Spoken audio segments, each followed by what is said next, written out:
We're live? Yeah. What's up, everybody? Shawn Lewis and Vic Carrero here. What's up? You think there's any point in me like logging in on the other side? Because my name's not even up there anymore. That was the whole reason. Not really. For it. It helps me see the chat other than that. But we can do that. Welcome to the second episode, week 2 of Scotch-Sconi doubles 10 ball. 1,000 in the middle.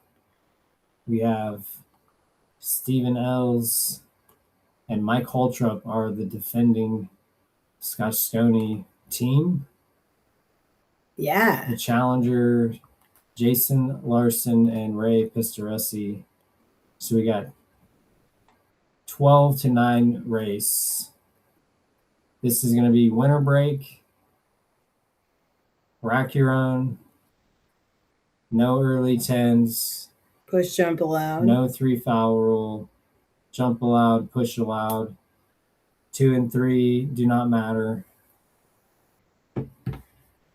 Each Scotch match, it does not matter the starting order. What's up, Steve? Welcome. Good evening, Steve. How you doing? This is going to be sweet. All right. After last week, I cannot imagine how amazing this is all going to be. week. If y'all didn't watch last week, Man, you missed out. check it out. Just watch the last 40 minutes. Too good. Pretty amazing. So it's Thursday, yeah. So then we got Monday coming up, the finals of the winner take all 3rd edition. Yeah, Zach Ross versus Jared Redfern. Yeah, Zach versus Jared. Race to 13. That would be a medium fair match, but they're both fairly close. Yeah, they're like 5. So it's going to be even race to 13. So this format, we're beginning with the Scotch game. The next game will be player 1 versus player A. Do you have that written down? Oh, yeah. Whoops. So it's I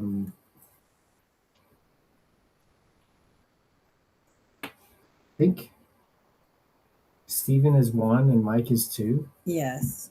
And then Jason is A and Ray is B. Are you sure? Yes, because Ray, the game 20 is 2 versus B, and that's going to be Mike versus Ray. Okay. And that was how, because we looked to see what the Hill game would be. All right. Well, Steven didn't leave Ray a really good easy shot. He left him the bank here, which is doable. It's pretty much the only shot, unless you're going to try to play a safety of some kind. Yeah, and then just to finish the rules here. Sorry. We're doing no coaching. Yeah, no crosstalk, no coaching. Minimal interaction with your partner. Just as to speed things up, and also because it is a small room, there's only the 4 of them in there. Yeah, you can't basically be quiet enough to not have your opponents hear you. So we're just kind of trying to keep that to a minimum. Yeah, in the pocket is in the house. Welcome to the chat. Let's see, is this Carl maybe? In the pocket. It's definitely in the pocket. Yeah. Oh, man. Mike just left it chilling in front of the side. Yeah. Jason is checking it out. So have you ever watched Jason play? I have never. Yeah, I think I've watched a few minutes on the stream. He's 538 Fargo, something like that. Yeah, it was and he plays on the 9s. I'm just kind of setting everybody up that doesn't know everyone. I thought he was 545 or something. So yeah, around 540.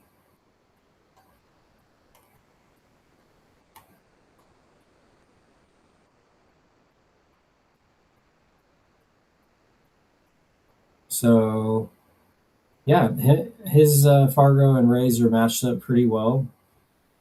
Oh, 525. That's what it was. I did the math earlier. 525 and 531. Yeah, so 525 and Ray is 531. So they're pretty well balanced as far as that goes. It's interesting kind of to see how the first 3 matchups, the Fargos were fairly close together. of the teams. Just kind of like changes the dynamic of play a little bit. Yeah. What's up, Carl? How you doing? Nice to see all those tables in your room. Oh yeah, Congrats on that. We're excited for you. We're planning to get out there soon. Yeah, we are in the. Yeah, we're deep in the, in the business of getting our own thing going, and that's primary importance right now. We're at go time. Very nice draw stroke there. Mm-hmm. This is pretty. From here, it's pretty routine. Really, the 7 to the 8 with the 10 being there can kind of cause it. Yeah, you get stuck in there. Yeah, to me, that's not a big deal. You should be able to do okay with just shooting the right shot. You know what I mean? Yeah, I think you want to make sure you leave yourself an angle on the 6 ball. Ooh, interesting. Yeah. Just trying to draw into that. I thought maybe just like a stop shot. Maybe he had an angle and I just couldn't see that. Yeah, I don't know. A little bit costly there. Left it a thin cut. Maybe Steven can hold it. It's more likely that he's going to have to play. Steven went up 1 Fargo point since last week. Nice. Good job. So did Jason. Jason was at 524. So I like playing this with a touch of right, maybe going 3 rails as such. Ooh. Got the point. Yeah, but did he get the window? That looks like he got the window. To the window. To the wow. Wait a minute. I mean. This is hilarious. It's a family Y'all know friendly how show. old we are. In the club. Hilarious. In the poker club. Pool club, excuse me. Right. I used to be a poker player. Back in the day. Back to pool. Right. He's got the window, though, it looks like, to make it in the bottom left. I like to draw this ball. Maybe you'll really, if hit you can the 7? Bump the 7, that'd be perfect. Just move it, and then just play shape for the 7 for wherever it ends up. No big deal. Got the 7 part of it. Yeah. Perfect shape. Yeah. Mike's got a... I know he's going to watch this later. He said he's halfway through watching the episode from yesterday. Titan of the table. So much of the recommendations that I make to other people and Vic as well after watching some of these is just you got to start thinking about what you want to see when you're watching yourself play, and then start doing that stuff more. I can't really describe what that is because it's you that has to decide. You have to make the choices. Right. You are already making choices. You just got to see, is that the choice that I want to make, or should I do something else? Because this is all about your own choices. Yeah, and what works for you may or may not work for somebody else, right? And exactly. So, you can ask other people their opinion all that you want. Dang. But at the end of the day, yeah, that was a brutal miss. He tried to slow roll that. I would have just played 2 rail positions back to the middle of the table for the 6. Yeah, totally. He was trying to just baby it. Yeah. And just missed it. I don't know if that was a...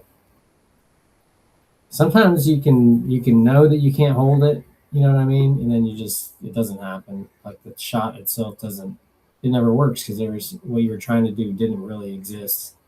Yeah. Sometimes people don't understand the physics, or they try to do something and pull something off that doesn't really work. Mm-hmm. And then your body kind of knows, and it can cause people, my opinion is it can cause people to jump up and mishit and do things because your body's kind of trying to replicate some sort of action that they don't really know how to do. Yeah. Good shot there, actually. He's drawn off now. You can play the cue ball forward to play the 8 in the right side pocket here. This is the kind of thing that Steven and Mike really, in order to win this, these are the situations where they have like 3, 4, 5 balls on the table. They need to do the thing a little bit. Not every time get out, because they're, mid 400s, high 400 players. Ooh. Well, this is going to be tough being all over this 8 ball. You know, being tree topped over the 8 Yeah. and with a steep cut on the 7. I like just trying to thin this ball, truly.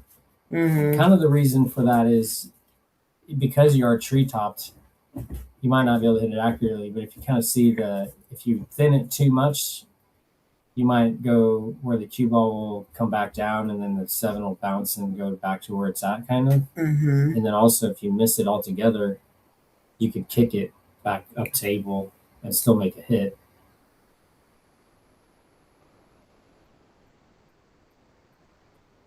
Oh, man. Versus a Polston pot situation. Cha-ching! It's so tough to hold the cue ball by playing that safety. It's one of those things where Ray's when you're elevated, got the first Polston pot of the day. Yeah, when you're elevated, that thinning off the ball is very, very difficult. So now they got 3 balls with ball in hand. See if Mike and Steve can take it down.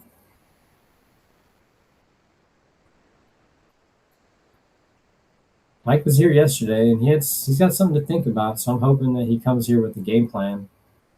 Ooh, Dang, bro. it's not quite feeling comfortable. Everybody just needs to take a breath. Take a lap. Take a moment. Take 10 moments. Just find yourself in the moment. Still the first game. It's like a feeling out period, you know? Yeah, you know, Jason and Ray were signed up as singles. So this is a singles sign up v singles sign up. So they've never really played together as a team in a pressure situation before. Yeah, it's super exciting. I'm happy. Thanks to everyone that's showed up here. I know we only have a few people on right now. I should probably share it. Have we shared? I did put it on.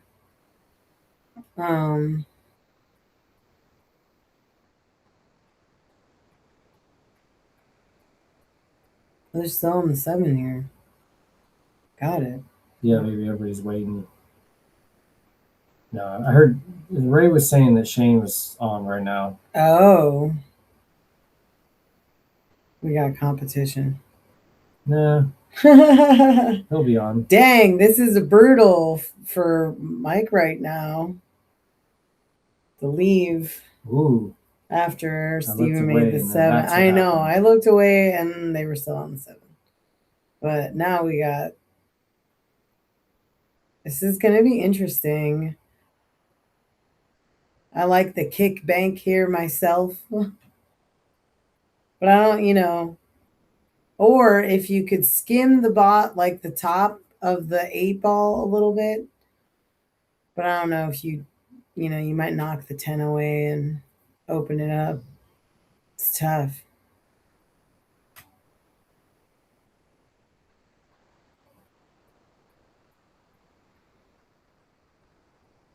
See what he's trying to go for here. All right, he's calling the bottom. He's calling the kick off the top to the bottom left corner. What's up, 799? How you doing? Just got a tripod. Sweet. Oh, yeah. All right. Thanks for stopping in, 799. He's doing a 3-rail Polston pot. Cha-ching. Polston pot. 2-rail Polston pot. Cha-ching. All right. So do we have 2 then? Or 3? 2 for the whole match? I haven't been keeping track. It's only been 2. Only 2. All right. 1 from Ray and 1 from Mike. Gotcha. I'm so glad you keep track of these things. I don't. Yeah. Looking good to go 1-0 in a 12-9 race. Yeah. Slow and steady wins the race here. Yep. 1 shot at a time. There you go. All right. 1-0. 1-0. Shout out to the sponsors, Northwest Tap. CleanSlatePoolTables.com. Tibbitts at Fernhill. Oh yeah. Brunswick Brunch. Billiards. Brunswick Billiards. Thanks, guys. Y'all are awesome. Yeah, this is interesting. We get the poll up? No, I did not get the poll up, but I do need to get it up. There we go. And I got to put the thing in there. Thanks for tuning in with us. Yeah. Hanging out. Say hey if you haven't already.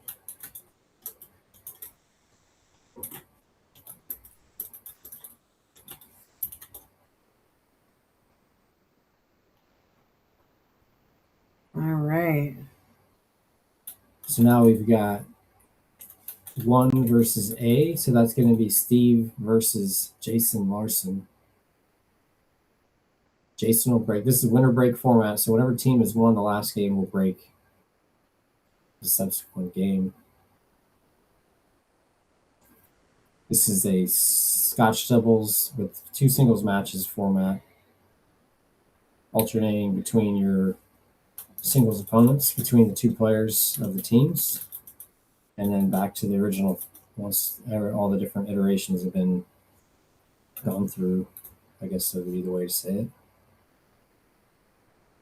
All right. Who do you have in the match? Polls live. I like Hill in the match. I know, right? Exit 9, 8-11? Oh, yeah, exit 8-11. Exit 8-11. That's where we're trying to head. 12-3 final score. Steve, that's so I know who you're playing, who you're rooting for, who you think is going to win. Maybe that'll happen. I'm not sure. It seemed like that was what was going to happen last week, and it went kind of reversed. Somehow it did not go the way we thought it would go. It was so interesting, but every day is a new day.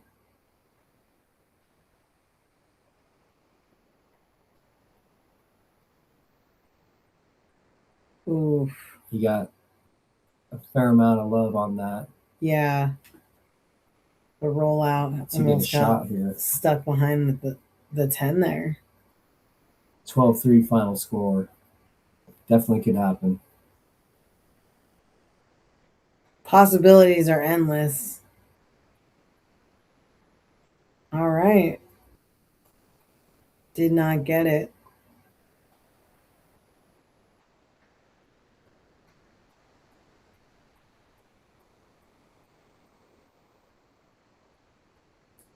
Yeah, Jason was saying in warm-up, sometimes he feels like he starts really slow and then he kind of gets mad at himself and then he starts playing better. I was just thinking about that when he missed that shot. Yeah. And I was also thinking just now, I was like, what happens if you just realize that after you get mad at yourself, you fall into this kind of a zone where you're trying hard, and if you just bypass the getting mad at yourself part and just go right to the zone part, maybe that would be something to work on. Yeah. Knowing what it feels like to be in that place. You don't have to feel all the negative emotions and then use that to fuel you. You can just choose to do the thing. What a shot. What a shot. Nice, elevated. Got a nice bump on the 4 for shape. Yeah, this 5-ball's a little tricky. Yeah, he's going to have to draw a little bit of left English maybe. Avoid scratching in the side and get into that window between the 8 and the 10 is what I like. So it's a little touchy. Ooh, there you go. Just enough. Yeah, now he can. I like probably going forward because if you draw, you can bump the 10, and that's not going to be good. You don't want to get stuck back and there. Then also, you can just use a nice level cue, and you don't need to overhit this ball with just playing follow and coming out wide for the 7. As such. Yep. I think short side is in his future here. You think? For sure. Pesky points.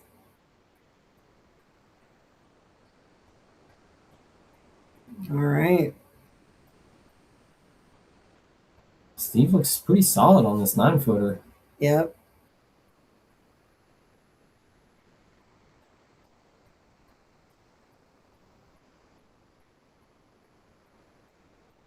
smooth here. Just as I started thinking, he's taking off. Yeah, you know how it is. As soon as you start trying to decide that you know something, that's when you get proven wrong. Yeah, for sure. That's the nature of nature. You just got to keep moving. Don't worry about it. All right, just draw straight across to the little bit past the middle of the pocket of the table, I think, so you get an angle. Or you can get kind of straight in on the 9 as well. And go forward also. Whatever you like. Very nice. Now, if he likes to play it straight across for the 10 in the bottom left, that's good. I also like to just play this for the 10 in the left side, and then you can just use kind of a stun and go back across table. And it's a little bit less touchy with the speed because you're going to go into the zone versus across the zone. I was talking to 799 the other day about into the zone versus across the zone. Oh, yeah. This is one of those situations where if you play it straight across table, you're going across the zone as such. See, and to me, the reason why he missed that shot is because he was overdoing it with trying to get position to get that easier shot on the 10. Mm-hmm. And that caused him to hit the ball too full. He didn't want to hit it that soft. And by playing a little bit more of a power shot, like I was saying, then not only that, but you're going to go into the zone where you're going to hit the rail and come back a little more into the zone. You have more of an angle, more good angles.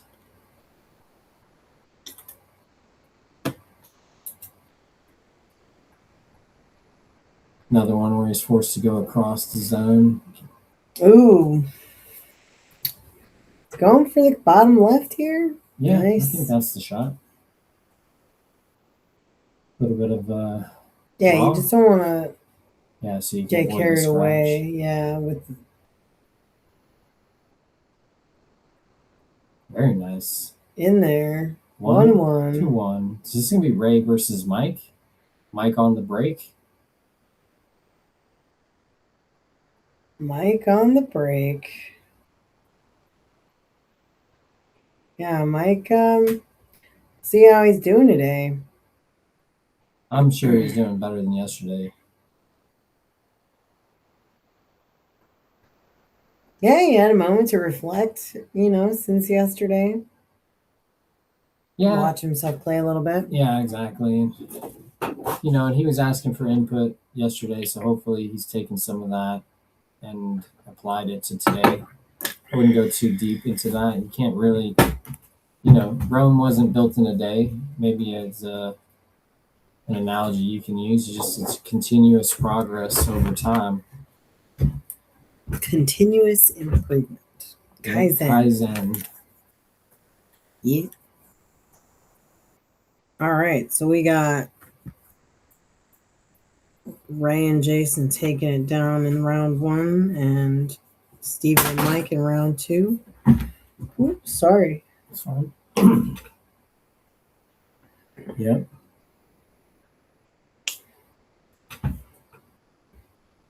Thanks everybody for joining us. Yeah, reminder, we are doing a $200 giveaway on our Facebook page for when we reach 1,000 YouTube subscribers. So we appreciate if you guys don't mind pressing the button, like and subscribe to the YouTube channel. And then you can give yourself a potential reward mechanism by then taking a screenshot of said subscription and then posting it where the link is on our Facebook page. Mm-hmm. You do not need to be a follower or a subscriber. Mike made the 10, but it's no early 10s, so it's just going to spot up and then he'll play it after the break. Yep. So the pinned comment will be the link to the giveaway post. Mm-hmm. Just a show of appreciation for the support that we've gotten and the continued support that we're getting. And we appreciate all the players for joining us, putting their money in play and getting some action on this 9-footer while we work towards the ultimate goal of opening a pool hall here in the Tacoma area. Yeah. Super exciting. We've got, hopefully everyone that's interested in all that news is on the membership wait list. Yeah. You can go to our website, easystreetbilliardswa.com. Check us out there. You can also access the merch shop online store through there. So you can take a look at what we've got that you might be able to get when you get your $200 winnings in the giveaway. Yep. I just pinned the wait list link in the chat as well.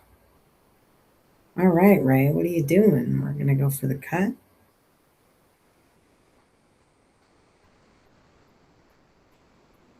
Maybe he was hoping to get safe just in case. Yeah. Play two-way action. Pretty much. Hoping to hit it perfect, but kind of realizing that it's not a done deal here. No early 10s. Got a long way to go in this rack. Mm-hmm.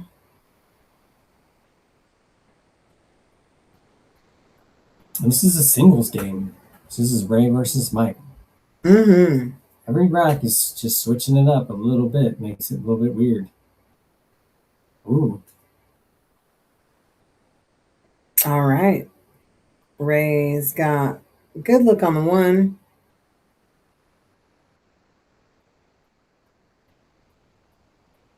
Can't quite read it.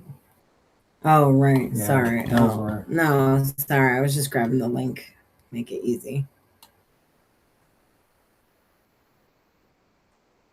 Oh, yeah, $7.99. Yeah, it was a weird day on that front with the practice. I can tell you that I was working on something that had nothing to do with running the 10 ball necessarily, but something that I kind of noticed that I was kind of experimenting with. And because of that, I wasn't using my normal routine. Not to say that my normal routine makes sure that I make that ball, but I think nice shot. I didn't take the time on it. Yeah, great bank by Ray. He just left himself a good shot here on this 3. He can navigate the 4 and the 5. And the 7 probably is going to have to be banked, I'd say. If we get down to that point, which we easily could here. Yeah, it depends, because if the 5 is out of there and you can play short side of the 7, you could always put it in the top left. Ray's playing the bank in the corner. Nice. Attaboy, Ray. Bank it. He is the banking guy. Ooh. Safety guy. Safe. Pretty nice. Leaving super long. Ooh. All right. Yeah, I don't miss many of those 10 balls though. You're right, $7.99. Normally when I get to that point, I'm there. Yeah, I could have definitely done better. I just kind of, I know I'm going to get plenty of those racks, and I just got to dial in a little bit better. But I was doing really well, I thought, actually. I was seeing the ball better and easier. So that was nice.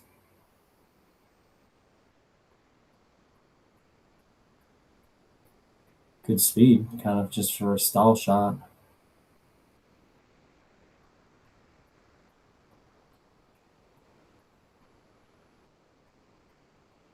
Bank show.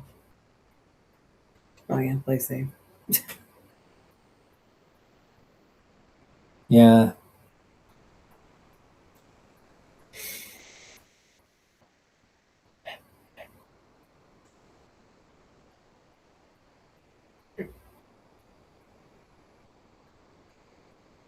Yeah, I like thinning off. Just thin off the 3 and try to use the 10 as a blocker.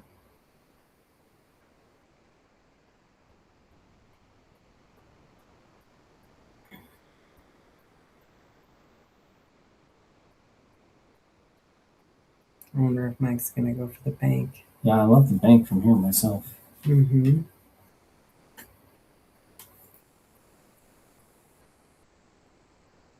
He's got a really long bridge as well. Like, not like he's got a very long extended cue position. So maybe short bridge. I don't know, how do you call that? He has a long bridge. Okay. You said it right. Yeah, it's probably like, looks like, I don't know. I know I have a long bridge compared to most players, although it seems as though that's not so uncommon at the higher levels. So I wouldn't say I'm in like rare company.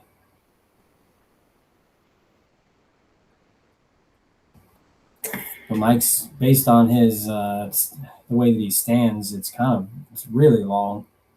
It doesn't seem to me as though it's helping his accuracy.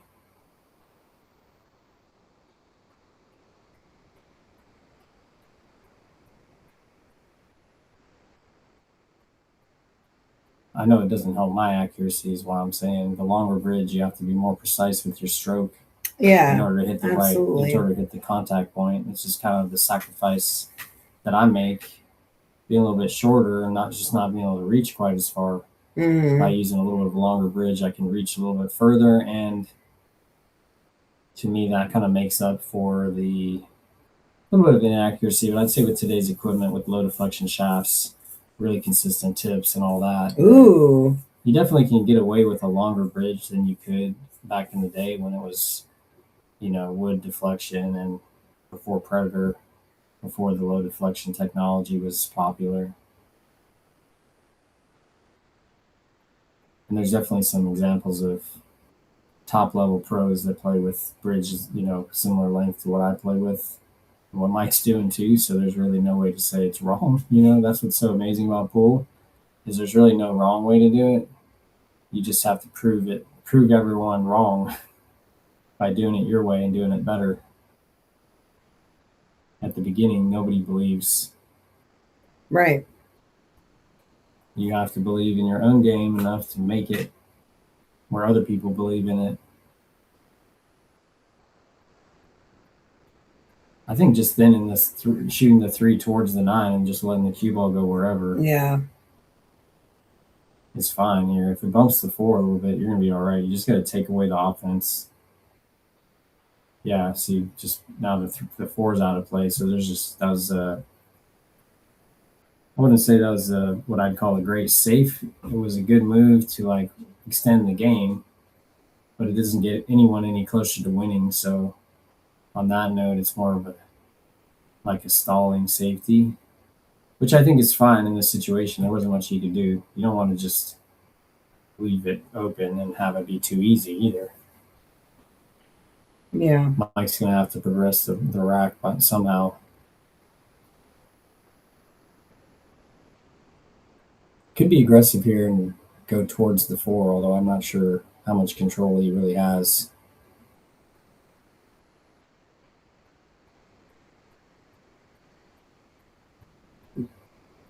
Maybe he can cut it in. Yeah, I can't tell if he can see it, but I think maybe he can. But then, he's left himself this 4 situation that he's also got to deal with after. So now he's like looking at that, it seems like. So he's kind of interesting. Yeah, just playing to make the 3 and play safe on the 4. Mm-hmm.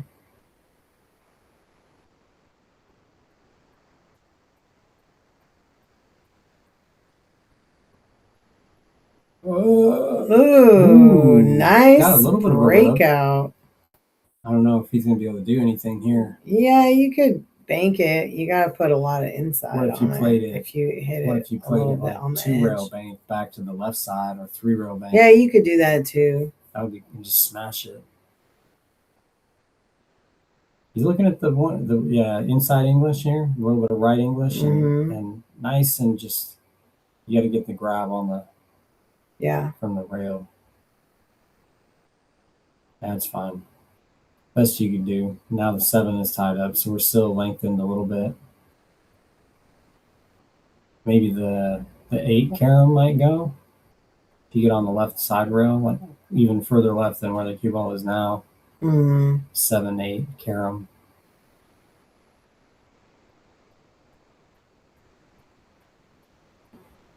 Yeah, I see. I don't know if anybody that's on the stream is interested in getting involved in this activity. Well, right now we got pretty short lists. Ooh. That was pretty solid. Yeah. Pretty short list for this format, and it's really interesting. If you got Thursdays off, I highly recommend getting on the list. Get yourself a partner, get serious. Yeah. Maybe hit a few balls, instead of watching TV. Get back in the game. That's what we're really working towards to Get do. back in getting stroke. people back in the game.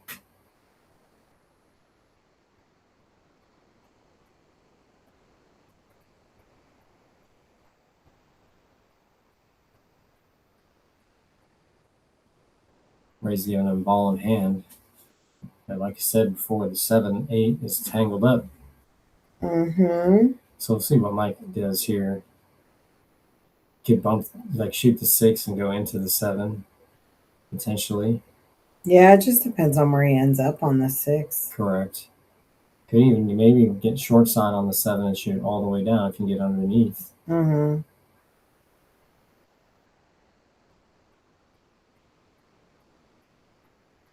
Yeah, this is an interesting situation where I think I was talking to Mike, and he's kind of appreciates the unorthodox parts of the game.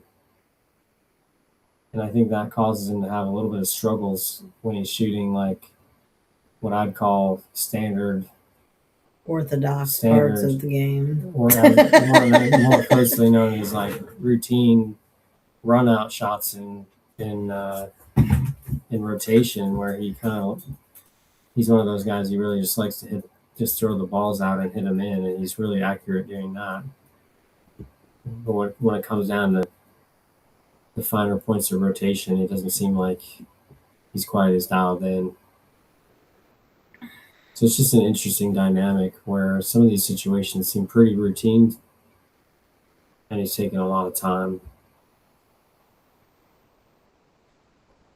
And then other times he just kind of just knows the shot right away. Seems like sometimes he gets a little too excited about maybe like the previous shot, and then he just gets down on the next shot and just tries to feel his way through it, but he's not really feeling it or giving himself time to feel it, it seems like. Agreed. Yeah, it's a fascinating psychological study. Ooh. Pool is where the inner workings of your mind are actually on display when you play pool. Mike's getting some good rolls this game. Yeah. No 3 foul rule here, so Ray's not in danger of losing unless Mike runs out, even if he does get ball in hand. True. And with a 7-8 tied up, it's pretty low risk. I think you could thread the gap and kick at it in the left side, and I don't know. I like kicking 2 rails into the side pocket, the left side pocket, if it's me. Got it. Then you can put a little bit of speed on it. The cue ball would make the 5 go all the way up to the end rail and back towards the 6. In my perfect world, and end up with an angle to shoot the 6 in the, I think the left corner. All right. Mike HOLTROP. See, now is the spot where I really like playing to bump these balls out right now, and then shoot the 6 in the right side pocket as a. Oh, like roll up. Well, if you can break the 7-8 out right now, and then with this ball in hand, it's a little tricky to get at it. Yeah, it seems tough.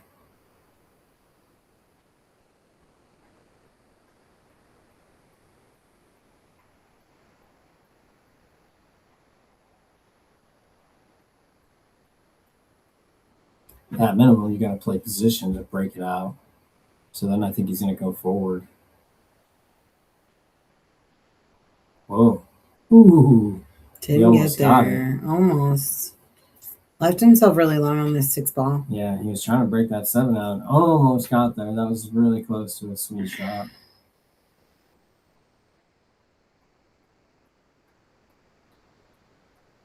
Yeah, Mike's got a big stroke, and some of these shots, it's pretty amazing, honestly.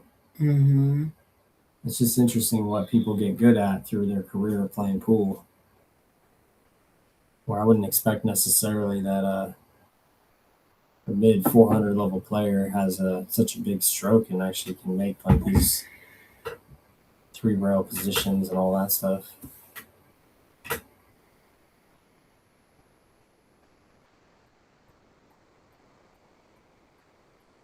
Yeah, it's definitely an interesting thing to consider. Well, and I feel like sometimes people who play more on 9-footers, right, they're going to do stuff that they're not able to do on a 7-footer. Right. I don't know that Mike plays on the 9-footer. I'm not talking about Mike necessarily. I'm just saying gotcha. as a general matter. But even so, just like shots generally, sometimes it just comes out and you feel it.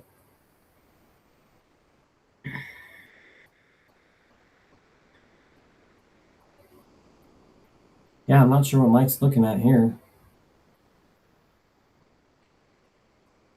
Can you go forward with inside?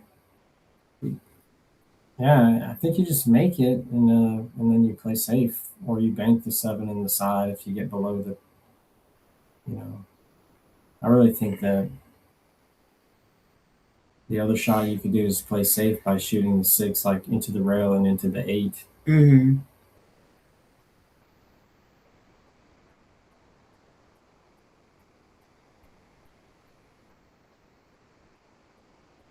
Ooh, maybe it goes past it now.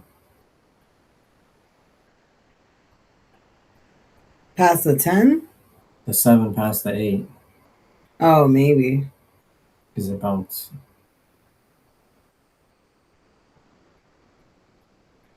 Still looks like the edge of the 8 might be in the way, though. Mm-hmm. But I feel like you could draw into that and break it out.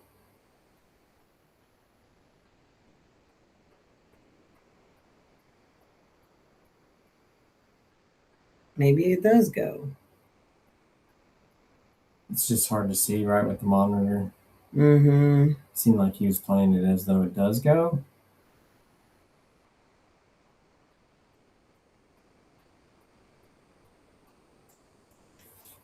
Now you want to go 2 rails back to the middle of the table to shoot the 8 so you can go back for the 9.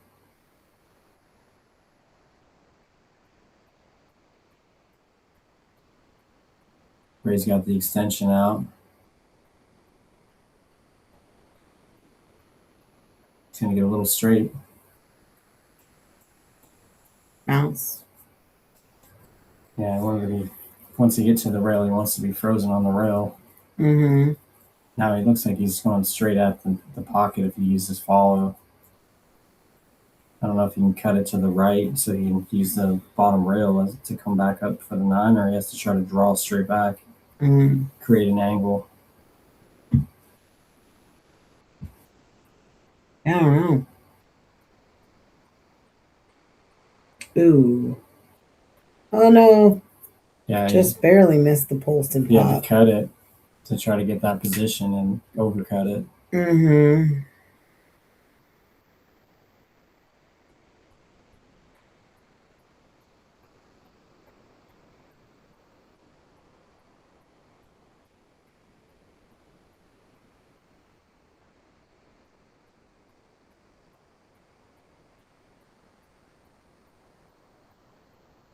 Yeah, it's a lot to be said for just getting out here and doing your best, I'm appreciative of these guys signing up for the thing. It's a totally new format. Takes some cojones. Absolutely. To play with an unknown partner, signing up, putting, $250 on $250 on yourself and your partner without knowing your partner's name necessarily. Yeah, or even how they play or strategize. Yeah, exactly. You just gotta assume that they're in here to win, just like you. Yeah, and I love the idea of having your own. You actually do have a lot of control because you do get to play a third of the games as a single player. So it's not like it's totally your partner can just make it so you don't win. You know what I mean? You're going to shoot in at least a third of the games unless they break and run on you, right? Well, Or and with the just by Scotch, yourself. right? So Yeah. 2/3 of the games really is what you're playing in. Yeah. Well, my point was Yeah. if your partner plays terrible and never lets you win, like they just keep missing, and even though you're playing well, you can still win games on your own accord. Mm. And that can actually help your opponent, your partner, get back in stroke because you're still playing good and winning games for the team. Mm-hmm. Uh-oh. Spicy. Play like a 3-rail position on a bank shot. Like you do. All right, Ray. What you gonna do? Bank shot. That's what I like here. It's like really set up Banking nice. it to the side? Yeah, and then you have shape for the 9 right there because you're still up there. You Yeah. bank it. Play the cue ball to the end rail, so you're not straight in. You're below it or above it, really, from this angle. Mm-hmm. Yeah. But any angle on the 9 is good. I think you just bear down to make the shot. Yeah. Selectively aggressive.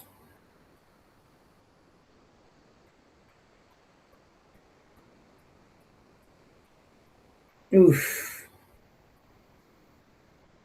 Well, left Mike with a little bit of a long shot here, and all getting back on the 9 is going to be tricky challenge. for sure. This kind of shot, I consider banking the 8 in the bottom right and just going back of the table. Yeah. Whoa. What was it? What? Another 2-stroke situation. Got it. I don't know. Maybe the 10's blocking the 8 from going. What about the cross bank? Well, yeah, I mean, that's as a substitute, but I would shoot the 8 in the top left if there was a shot at it. But I would probably just play safe by banking the 8 around the table and using the 10 as a blocker. Yeah. Versus playing the bank necessarily. Like that? Yeah. Just way more control.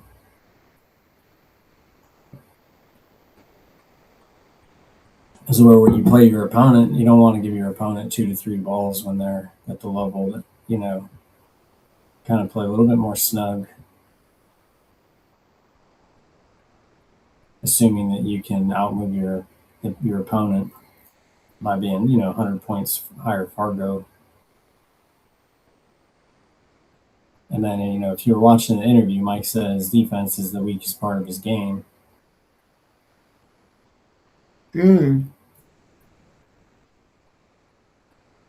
Like getting out of them or putting them on others? My opinion is all of it. It's all the same part of the game. Got it. The non-aggressive part of the game.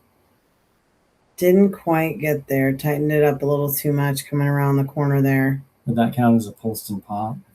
Was it going to go in the pocket? No, I'm joking. I mean, after he touched it with his cue.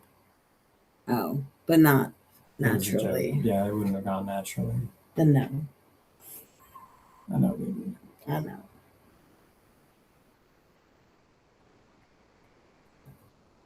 Where's Rob anyway? Very nice. All right. Easy peasy, right? You just, it seems pretty. Straight up table, yep. Right? Pretty standard. Center ball. Don't even need to do anything crazy. If you put left on it, then you can go into the 10. Yep. But exactly. You don't need to do all that. Right. Exactly. But some people do somehow. It's like how you get yourself in a bad spot is you do something that you don't need to do, Mm-hmm. All 2 right. to 1. 2-1. Shout out to the sponsors: Clean Slate Pool Tables, Tibbitts at Fernhill, Brunswick Billiards, and Northwest Tap. Thanks so much for all that you do. You guys are the best. And thanks everybody for tuning in. Yeah, please like and subscribe if you like it, if you haven't already. Enter the $200 giveaway. Enter the $200 giveaway. Definitely that. Get in on this format. Sign up for it. It's pretty fun. We got some, man, the next matchup I'm stoked to announce. You all should just sign up based off of that. Yeah. We cannot reveal till the end of this match what the next matchup is. Yeah. But it's going to be amazing. Mm-hmm.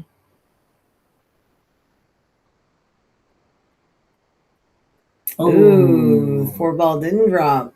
At the last minute, decided, nope. Too dark in there. Can't go. Yep. You need to push me off the edge. Brutal.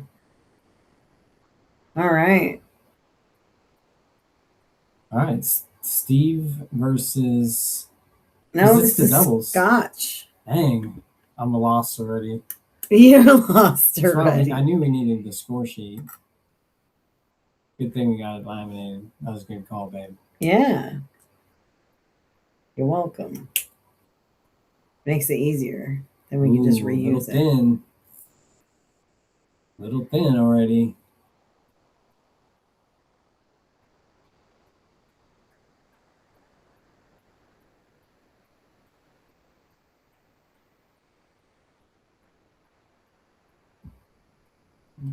Going for the top left. Overcut it. Yeah, it's just, playing the slow speed. And it's just hard to be accurate at that slower speed.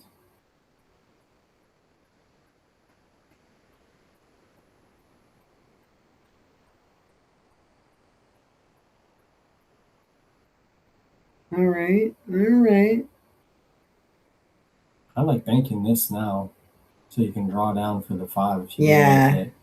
Using the balls as a blocker if you miss. Yeah, because otherwise, if you just go straight into the cut, you're going to hit the 8, and then it's going to get weird. Yeah, exactly. And then you might not have a shot on the 5. Yeah, and it's a tough cut anyways. Exactly. Got to see the opportunity that's really there. Oh, yeah, Ray. See, he heard it. He knows. Banking. Ray's a smart guy. He is a smart guy.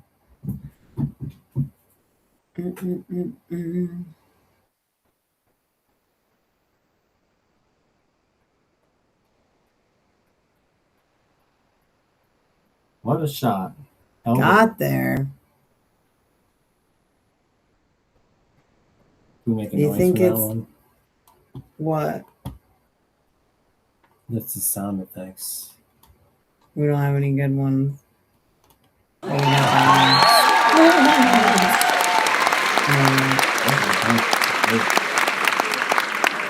Is the 5 blocking it?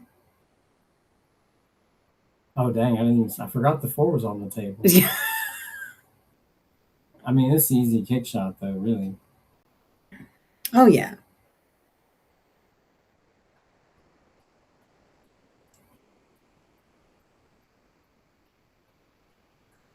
Yeah, the 4 was. I just forgot it was even around.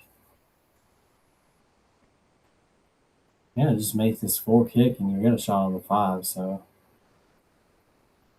yeah, to me, it was pretty high percentage.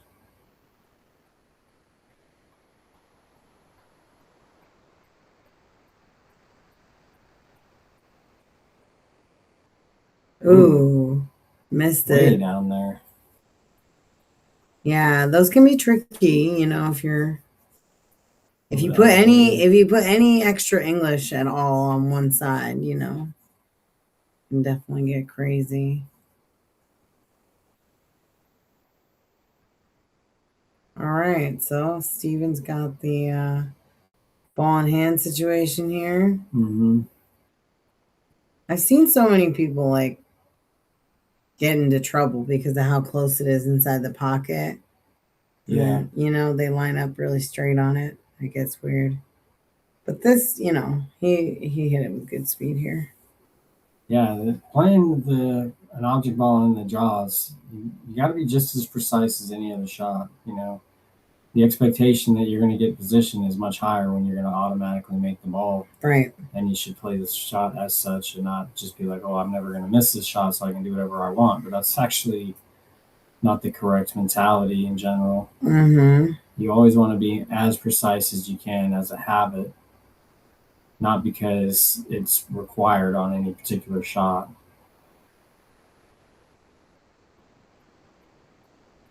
Just because it's a good habit to have. Because then when it really matters, you're already more locked in with the habit. Yeah, not trying to have to lock in on the fly. Yeah, exactly. I think that I've kind of been over my life started realizing that one of the reasons why, like earlier on in a tournament or whatever, that you can lose to a guy it seems like what happens in pool, I guess, start over in a different way. I used to play a lot when I was getting better, and I was kind of more in stroke than necessarily like the good player was, because I played a lot more pool, and that's kind of how I survived and was able to beat good guys.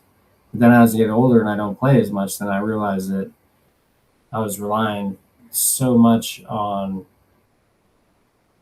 using a lot of my own energy and not on my own like ability through having like good habits, and that building good habits is huge as you get better, because you still have to use that energy sometimes.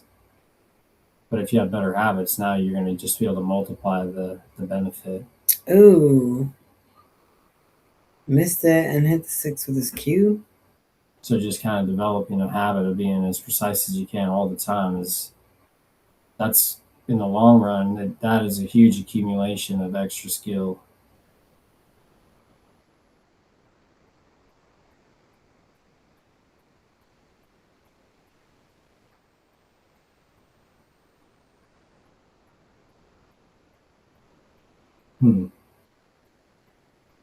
This is kind of an interesting spot to be in.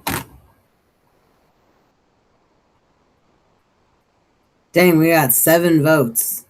Yeah, we got like 12 viewers, which we're appreciating. I know the US Open is going on. I know, right? Yeah. Thank y'all for checking us out. Yeah. But, yeah, not one person who voted thinks that Steven and Mike are going to win this one. They got the beginning of a streak going, 1 in a row. I know, right? Nobody thought they were going to win last week either. But it happened. 1 rail kick.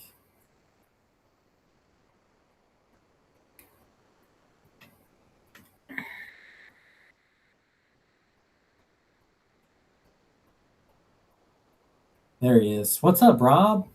What's going on, Rob? Welcome.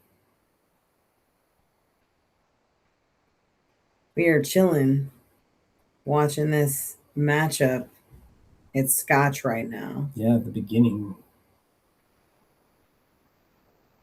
Yeah, Mike has no jump cue. How'd the SVB go down, Rob? Not to spoil it for everyone that's about to be watching it. I am rooting for him to get 6 and 6. That would be sweet.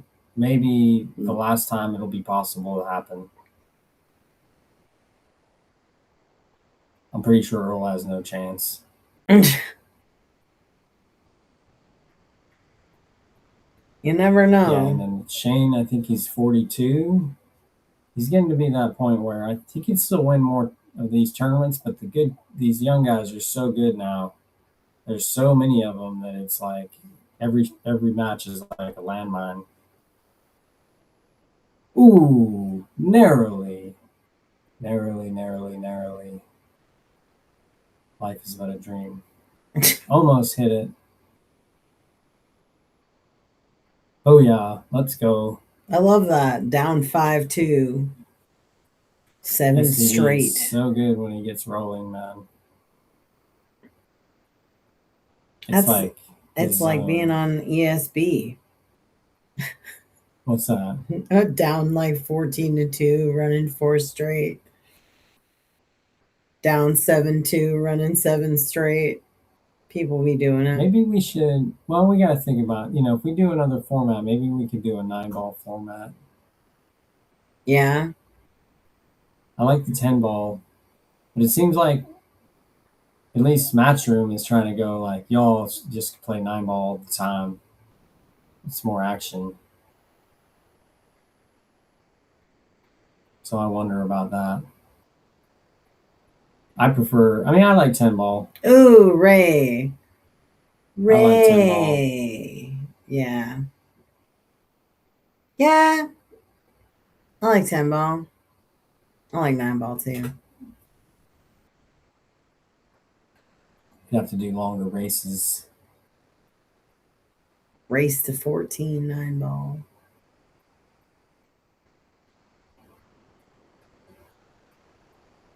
Winter break. Yeah, that's right. That is a good format. Like if you get on a roll, that's surreal.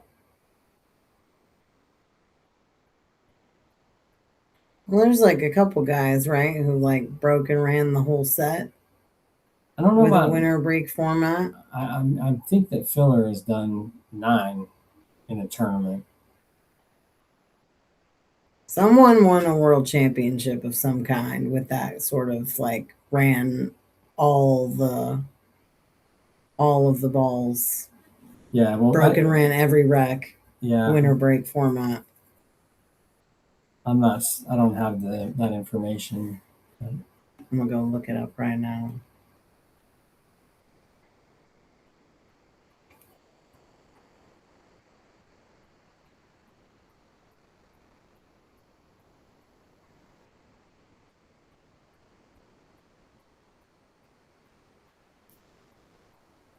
Yeah, Mike's gonna have to play a kick shot. Looks like I don't think he can hit the ball unless he tries to do like an elevated swerve shot. If he is kicking at it, I think I prefer kicking to the top rail and then call the 8 in the bottom right. That side pocket going the other direction is a little bit in play.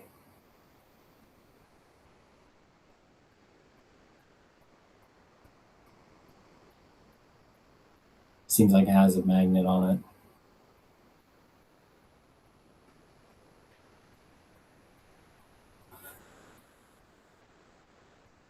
I think Mike has a tendency to talk when he gets a little bit nervous. Mike? Oh, yeah. Yeah, that Ko Ping Chung match is epic. Yeah, that was that one. That's the one I was talking about. Yeah, he made every single ball, but he didn't break and run every single rack. Are you sure? I'm positive. I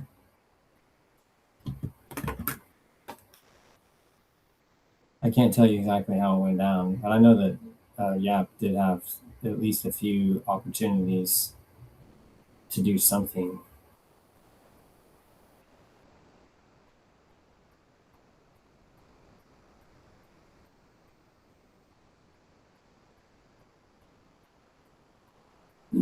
Because the thing is that the narrative of that, what Rob was just saying is that he beat Yap 11-0 and made every single ball. That if he ran the whole set out, that he would say he ran the entire race to 11 out from the break. It would be a different story.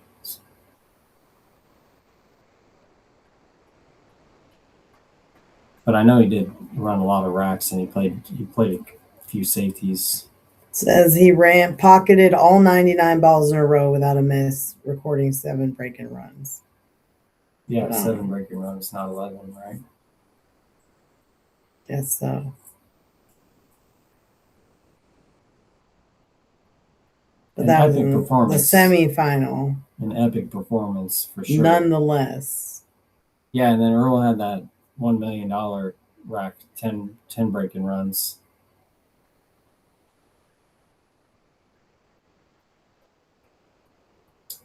Yeah, $7.99. We have that. They're doing some technological stuff with the Evo, and it doesn't work the same way as it used to. Since Vic is not on audio because we're in the same room, it doesn't show her name there. Yeah, it used to be that when I logged into my thing with the telestrator only, it would still show my name at the top, but it wouldn't have any audio associated with it. But I guess for some reason, Evo decided that technically you're not a commentator then. So then they took away the commentator portion, but I have no idea. I tried to ask about it. I filled out a support ticket for it. I know. It's a sad day. It's okay though. I'll be fine. Knox, in the format we're talking about, I think the Ko-Ping Chung, I'm pretty sure they do count an early 9 as a break and run. And I think it actually a golden break is a break and run in that format. Whoa, that didn't work out. Looks like just a stop shot on the 9 is really all you need here. Yeah, you don't need to do anything too fancy. Yeah.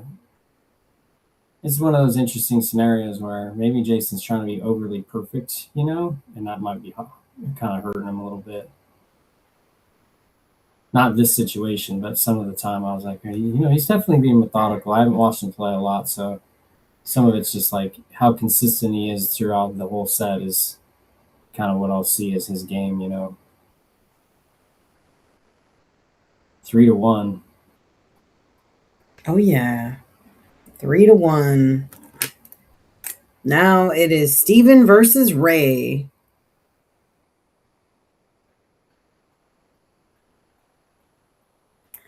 Taking it down. Ooh. Mike and Steven got a vote. Oh yeah. Let's go. It's no longer 100-0. We got 90-10 going. Yeah, we gotta will the hill into effect. Will it into existence. All right, what are we at now? This is gonna be Steve versus Ray singles match. Correct. Ray on the break. Ray breaks pretty well. He has kind of a nice controlled, little bit of pop sometimes. Very square hit normally on the head ball.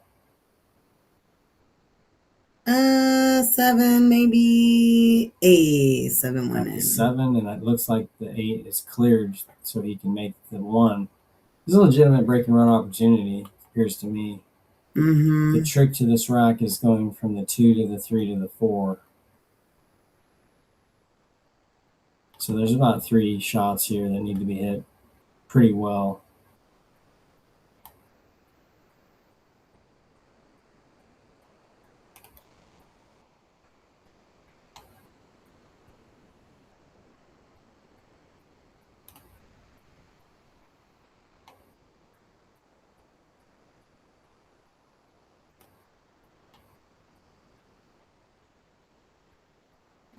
Let's see it, Ray. What do you got?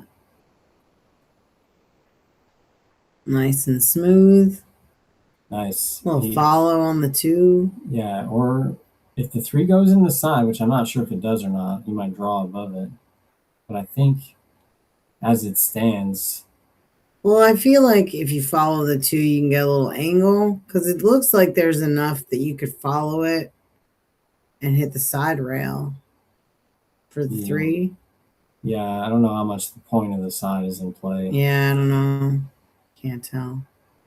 But if you follow it, maybe. He went back for it. Probably easier to just thin it into the side here then. Super thin, touch of right English. With a little bit of right English and at this super slow speed, you can actually put a little bit of left spin on the 3, which would float it into the hole. by playing it to the drop-in spot, which is right to the shelf. He's playing safe, I think, right there.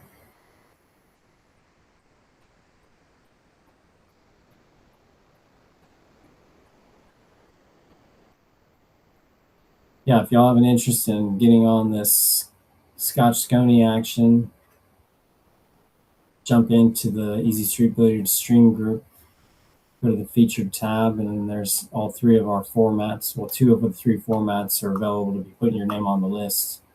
Periodically, we add names to the winner take all as we open those up. Very nice shot for Steven. Pocketed that long three, and he's come up with the shot on the 4.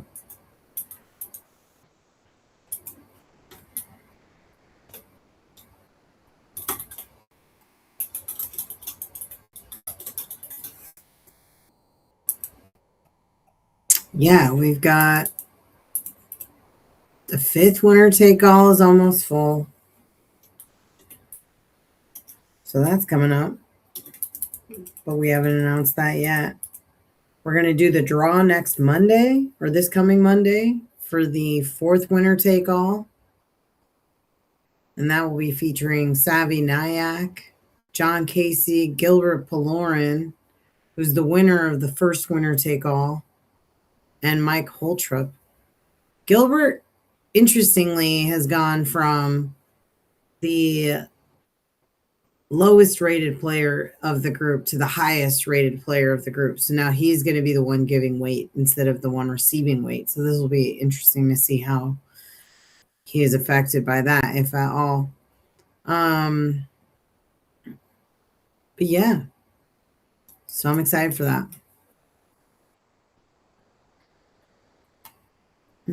Yeah, if you have an interest in that, you can message the Easy Street Billiards messenger for the winner take all, because we kind of just add names to the list and confirm, because the dates are not set until later on. Yeah, well, it's gonna be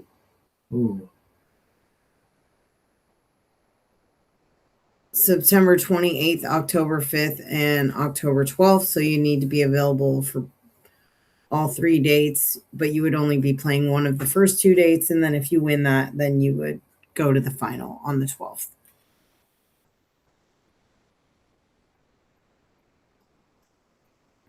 But yeah, I've been doing applications for that on kind of a rolling basis. And then also if people are just tell me that they want to be in it, then I just throw them in.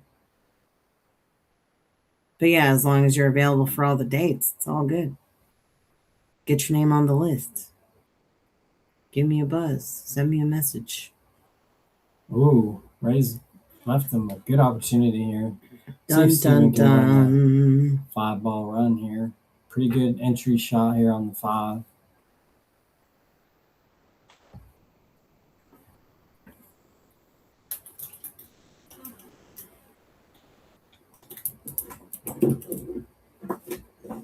Yeah, I think if he follows it into the top rail, come back down for, yep, kind of like that. A little bit rolled inside, though. Yeah. But I think he's going to be fine. He just does a little bit of draw there. Yeah, I just got to work it out. Play a little bit lower cue ball, a little bit less speed. Instead of having to put as much stroke on it. A little thinner, you're going to get more tangent velocity after contact.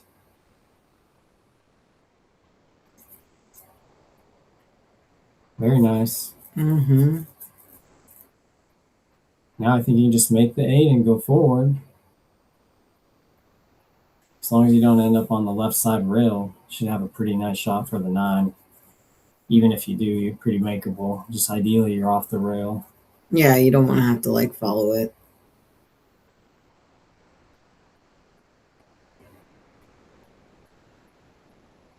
Ooh.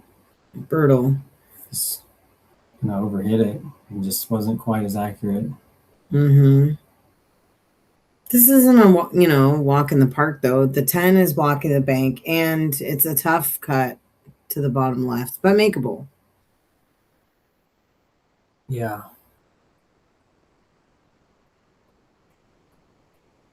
Or you could play safe. The world is your oyster. You can do whatever you like. It's true. Going for the cut? Can't tell. Yep. Polston pot. Cha-ching. Rob is here. Cha-ching.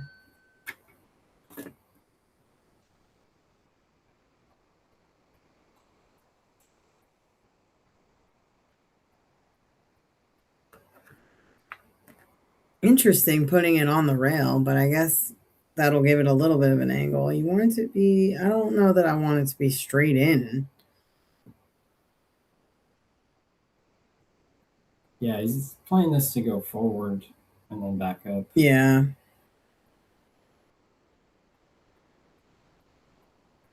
Kind of twisted his cue at the end there. I don't know if maybe that like put some spin on it and then, deaden the shot or deaden the cue ball after the shot. Yeah, he didn't hit it as much follow as he wanted. No. Maybe that was why. A little bit of inaccurate cueing.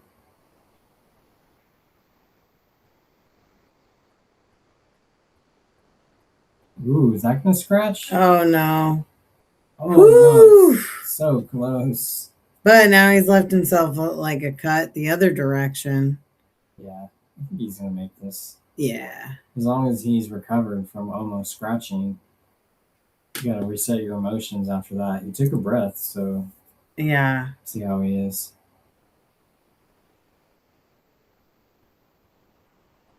Oh, man. Dang, bro. Whew.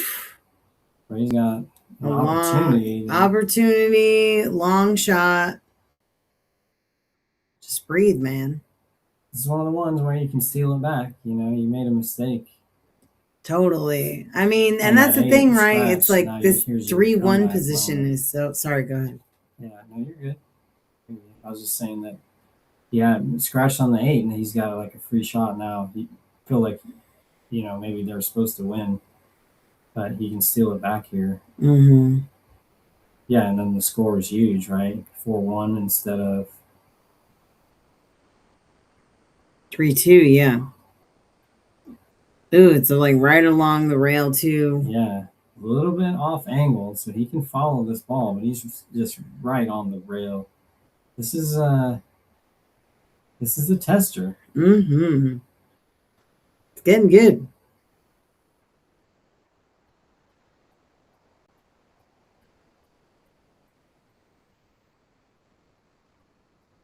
Nailed it. What a shot. What a shot. Nice and smooth. Nothing to it. Steven putting it down. All right. Now it is Mike HOLTROP versus Jason LARSEN. 3-2. 3-2. Right in line with the spot. Right? Exit 811 on the way. Shout out to the sponsors, Clean Slate Pool Tables, Tibbitts at Fernhill, Northwest Hap, Brunswick Billiards. Thank you so much for all that you've done, all that you do.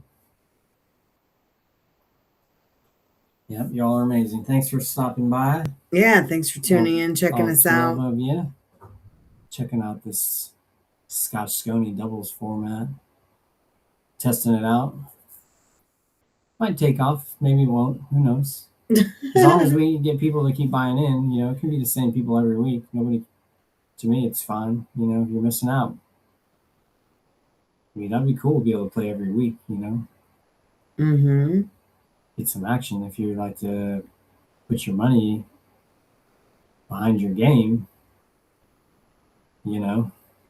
Some people like doing that. To me, it's one of the most beneficial ways to get better at this game, especially as a grown-up. Just makes you try harder. That's all I know. I don't know anybody that doesn't try harder for money than they do for fun.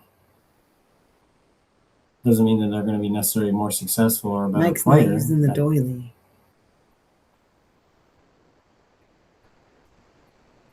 Mike's not using the doily. Well, hopefully there's no ill effects.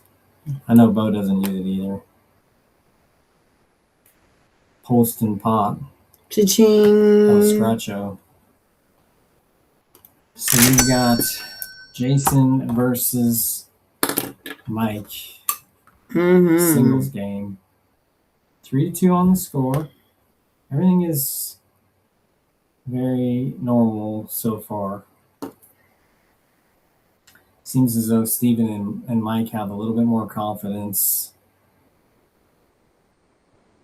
than they did against Alon and Chris. Yep. Jason and Ray have not quite yet started playing, I think, their best version of pool. Yeah. Agree.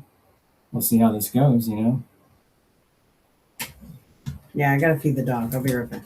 Okay, bye. Bye. Bye. Pretty good shot. It's a little far. Let's use the bridge here. I think he's got to go on the other side. Yeah, get closer.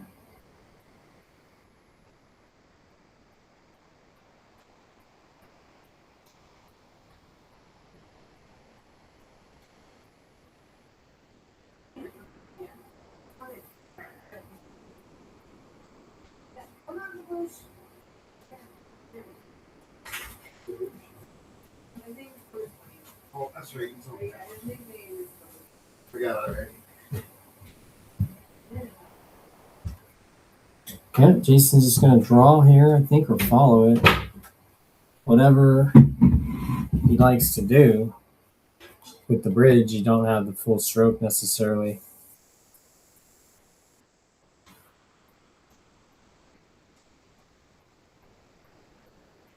Probably a safety from here.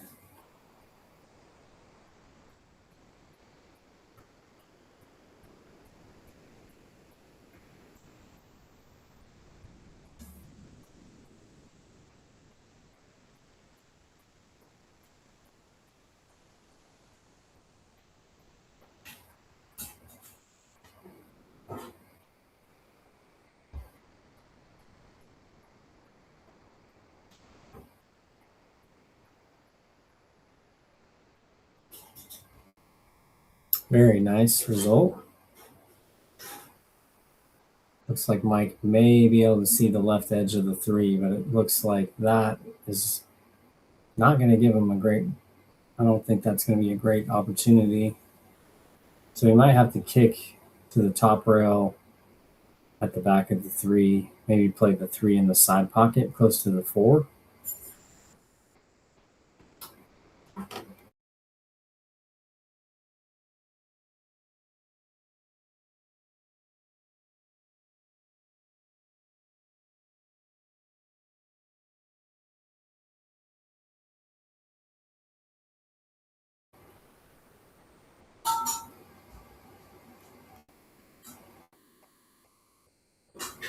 See what Mike comes up with. Definitely takes his time on these sorts of shots.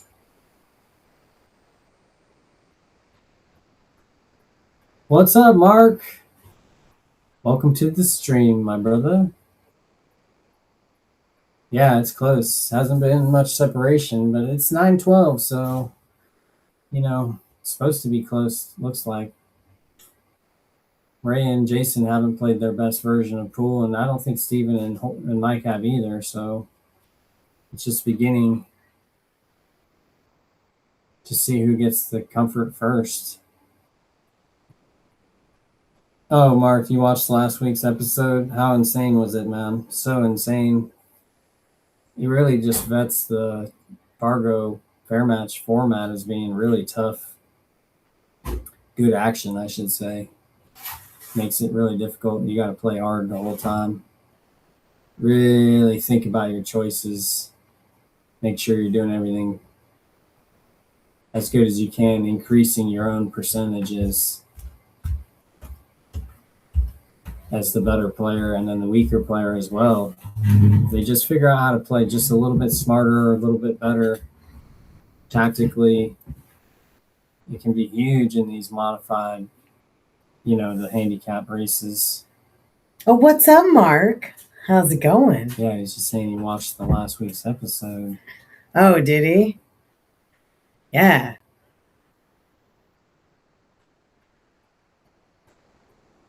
Oh, nice. Right on, right on. Oh, thanks for joining us, man. Appreciate you stopping by. Tuning in from Vashon Island. Sweet. Peaceful community of Vashon. Ooh. Little rattle there. And then all bunned up on the 9s. Now it's tree-topped on the 9. Yeah, tree-topped straight over it almost. That's going to make it tough for Mike. You need to be accurate here. So much of pool it's amazing how you need to be able to elevate over a ball, bridge off the rail, stretch out. So many things. Every shot is not just like hand on the cloth and easy.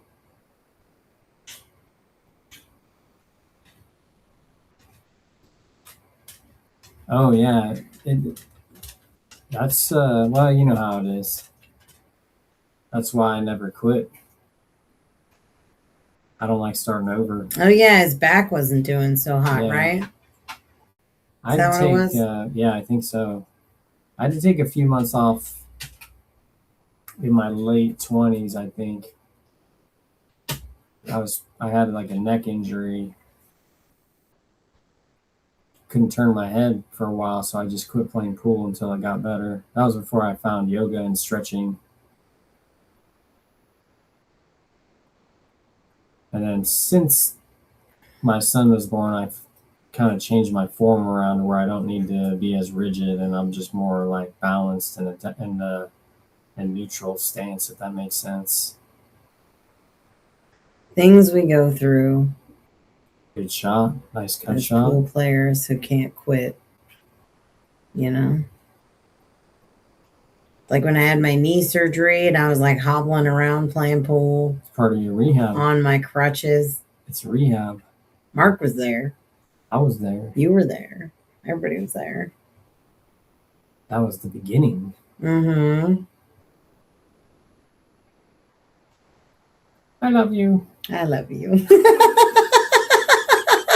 Drilled it. There you go. That was the first. Heck yeah. That is a confidence booster. Oh yeah. I feel like for Jason, that might switch it up. Like that could change the tone of everything. There you go. Smooth and steady. Those longer shots, and he just hit it right in the heart.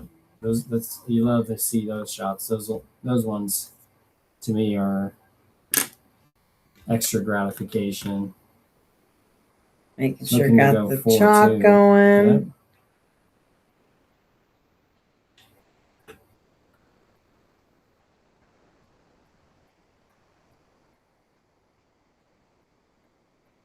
Right in there. Very nice. There. 4-2. Let's go. We are scotching it up one more time. Scotching it up.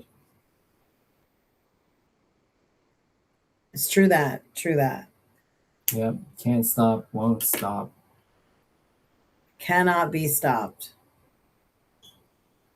Yeah, when I was younger and I had that whole incident happen, I was getting carried around the table so I could shoot because I couldn't actually walk.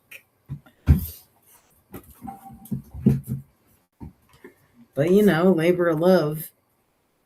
Thanks everybody for tuning in. Please like and subscribe if you haven't already. Yeah, $200 giveaway on Facebook. Click the pinned link. Yeah. Go to our Easy Street Billiards stream group if you'd like to join us on one of these streams as a competitor. Mm-hmm. 3 different streams every week right now. Who knows what will happen? We're working towards opening a pool hall, and then I'm not sure what's going to happen with all this stuff. Well, we're going to move a lot of it over, right? We're moving everything over to there. well, the timing of everything. Yeah, and our availability exactly. for temporarily until we get everything settled. But my opinion is we're going to keep doing all this stuff. We might do more of it even because we're going to have multiple tables to stream from. Yeah. We may be having, some of these going on every day, even when we're not necessarily commentating. Maybe we'll get guest commentators just to get more of the players Push out. being able to stream themselves and watch their own play. All right. So this is Mike up to bat first. Booyah. Let's go, Mike. Play that combo. Why not? Ooh, nice. Yeah, make it fun. Make it wild. Make it free. Yeah, you got to enjoy the game. One thing I was working on today is I was mentally smiling when I was practicing, if that makes sense. Mm-hmm. Trying to just enjoy the moment more. That's why you play, right? Yeah, trying to develop your game, but partly you developing your personality as well. Well, and also I feel like, when you're learning more quickly when you're in a good mood or you're like happier, right? Yeah, statistically, you learn 10 times faster when you're enjoying yourself versus not having fun. Mm-hmm. Y'all can look up the study. I'm sure that ChatGPT will confirm. Actually, it might even be more than 10 times as fast. But enjoyment is huge for neuroplasticity. I think that's been pretty well studied and understood. Mm-hmm. So trying to decide how you're going to enjoy the game no matter what is one of the tricks to pull. Some people are just born with the ability to just get in there and enjoy, not think about anything. Some people have to develop it. Either way, though, we just keep going.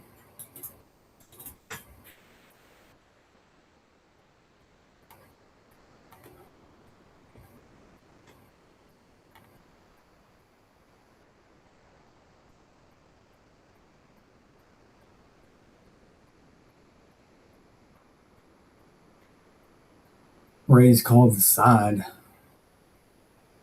Mm. Ooh. It's tied up. It's going to be all right. Steven up to bat. I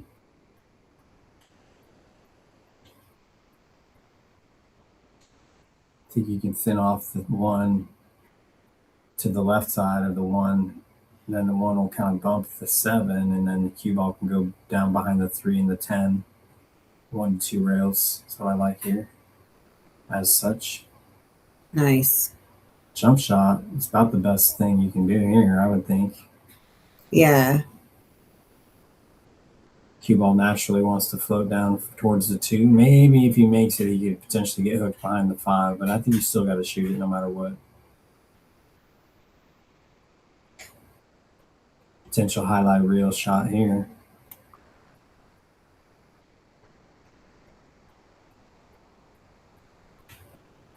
Air bridge, interesting. All right. I used to know how to do the air bridge pretty well, and I think I just quit doing it for 10 years, and now I have to relearn it. Yeah, I don't like the not having any stability part. I feel like I can't. Maybe I can, and I just have thought about it all wrong. Yeah, I think the key, as far as my research, is you want to kind of pin your elbow to your side as best you can when you're doing the air bridge, so you have a little bit more stability. Mm-hmm. And that makes it so you just don't reach out as far. So it's kind of it's a little tough. Yeah, you got to be hooked in. Mm-hmm. Your elbow's got to be plastered to the side of your body. Kicking it in the side is the plan here.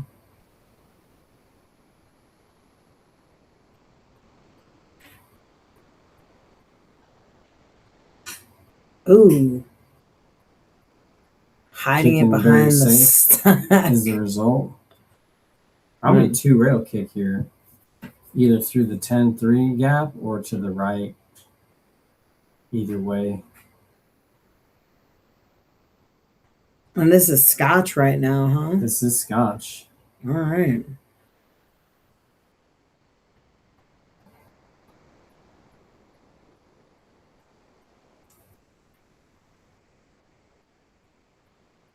Yeah, I mean, if Steven and Mike can pick this one up, they'll both be like a third of the way to their total win count.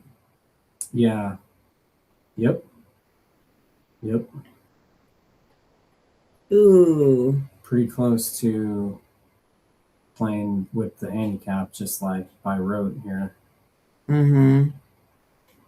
The 6 is a little bit tough to get down there for position. Well, and the way it's clustered with the 8, it doesn't really, you can't go to the bottom left. You have to go to the bottom right if you're going to do it where it's at. And getting there from the... Yeah, one thing you might do is if 5. you use an angle on the 3 to go into the 8. Oh, yeah, if you do that. 5, and then break it out. The 4, yeah. That might be what they have to do, actually, based on where the 3 is at. Because you do the 4 on the side and then roll it up for the 5 on the side to come back up.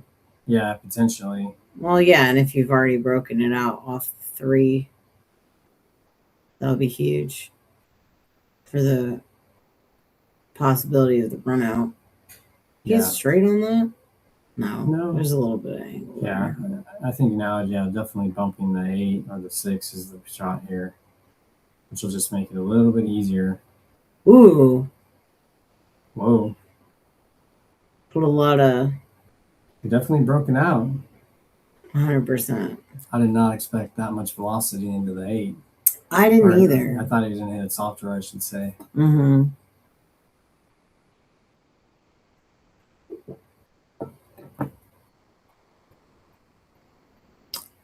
Overcut that one. I think the bank is makeable from here, but safety is probably a better idea. Yeah, I think this bank is fine shot. Safety or bank. Mm-hmm.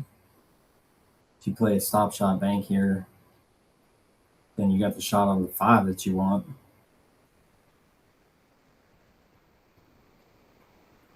Can thin this ball as well and go 2 rails.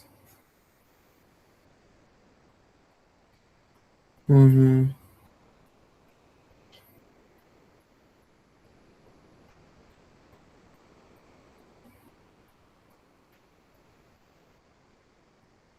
Looks like he's lining up the cut.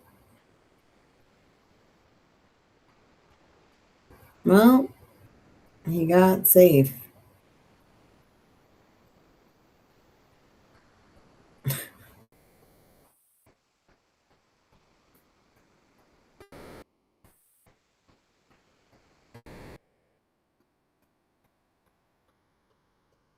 Yeah, he's going to have to kick at it.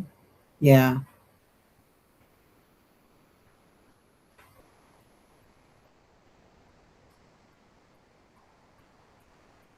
Good shot. Mm-hmm. Pretty good speed to leave it on the end rail. Very nice.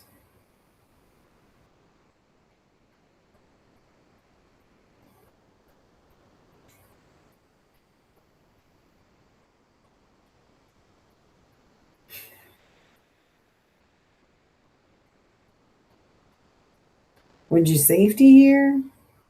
I think that it makes sense to play safe. I think playing the bank shot would be fine too. It's just very far.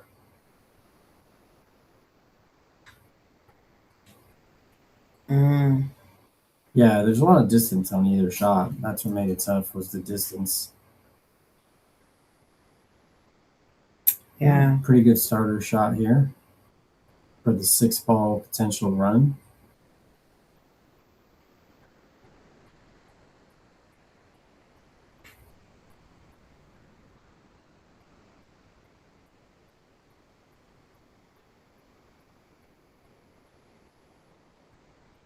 Yeah, well, with the 6 kind of out of the way, yeah, that's tough. But I feel like he could just draw to the side rail and back.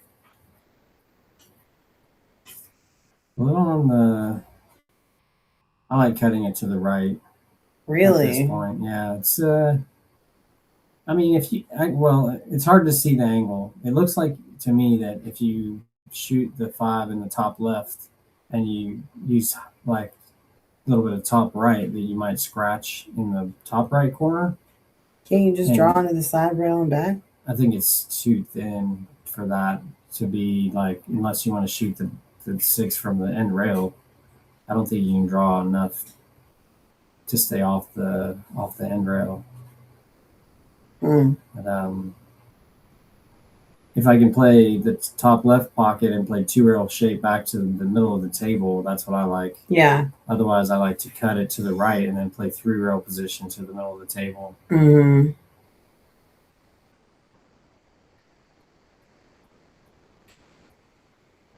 Yeah, Ray just came up a little bit too far.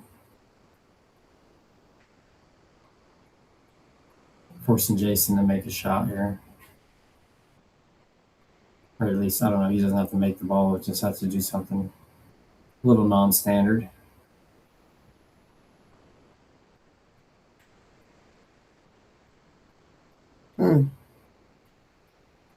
He's going for distance. He's going for speed. Yeah, just leaving him long. It's just, at the amateur level, like long shots are on a 9-footer are really tough.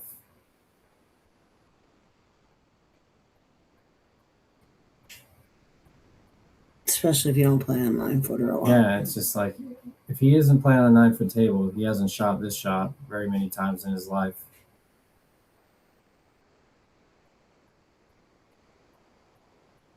Low left, spin 3 rails. Yeah, J1, I like that shot.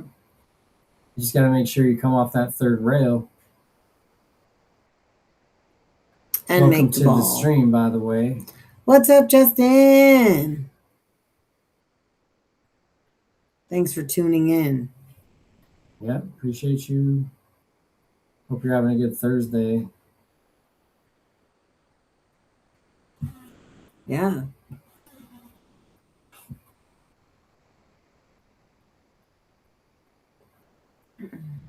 Does Ray have to kick this? Or do you think he can say it? See it? Oh, he's got to jump in. Yeah, that makes sense. Busting out the Q-Tech. Just got home. Where'd you go? Work. Let's go. Come on, Ray. Oh, man. Bobbled it out. Good shot. Bubble Bobble was one of my favorite games growing up. It was. I enjoyed that one too. I don't know if I had a favorite game. I played a lot of games. I really liked playing the RPGs. Was my favorite, like Final Fantasy. I used to play Super Mario RPG. I don't like random encounters so much. Like that whole thing. This guy, the Lord's work, volunteering for kids' school barbecue. I know, right? Did you get any good eats, bro?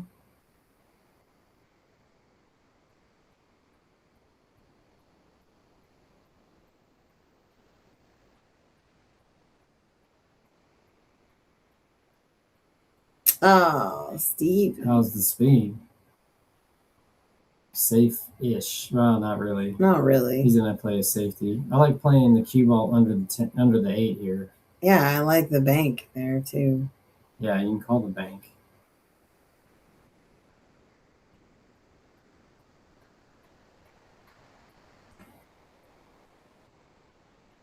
Zelda. Steve. That's what's up. Zelda is my favorite series of all time. Mario 64. That's how I know I'm older than you, J1. Mario 64 was pretty awesome. I think Mario 64. So you got to get the 100. Is it 101 stars? Something like that. I got them all. But Zelda though, I've beaten every single one. Yeah, I mean, I love Zelda, the RPGs. Like I said, I just I see. I don't qualify it as an RPG as much because it's more like adventure. I'm more of an adventure style game. oh, Like, that's true. whereas like the mistaken. RPG has like the random encounter and then it's got the like turn based Yeah, that was my favorite. fighting, Turn which based. I was like a D&D person for a little while. I really appreciate the turn based play. Ray stretched out on that one. But he got there and he got the window. Nice. Very nice. Nice stroke here to come 2 rails back around for the 7. Yeah, I'm currently playing Tears of the Kingdom, which has been just That's a project. yes, such a project. I'm getting closer though to the end, you know. It's hard to upgrade all that armor. They say it costs like 80,000 rupees to upgrade all your armor. Yeah. You make that in 1 weekend, baby. And goo gobs of monster parts, which Dude, the monster parts is brutal. exactly when you gotta like get a bunch of Gleox and stuff. It's too much. Anyway, back to pool. I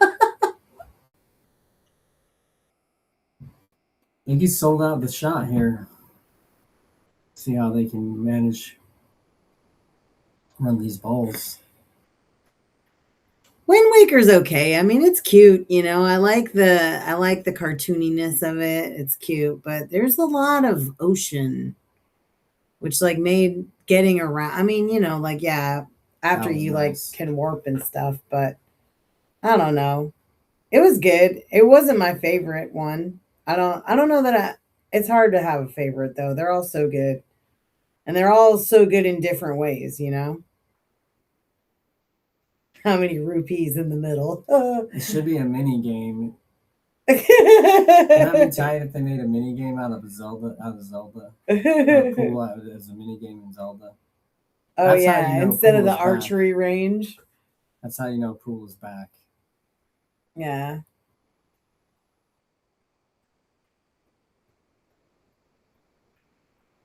He's a little thin here, huh? I think he's gonna be okay. You just have to bear down and make this ball. Yeah. Looks like he can play 1 rail. And just to get to 4-3. Looking good. These guys are playing more solid than they did last week at this point, I would say. Yeah. They're looking a tad better.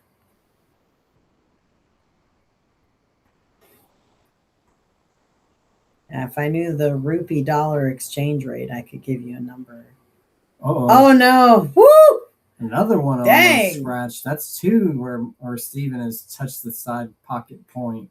Yeah, and not scratched. Skated away unscathed. All right, here we go. Corner pocket. 10 ball, corner pocket. Let's go, Mike.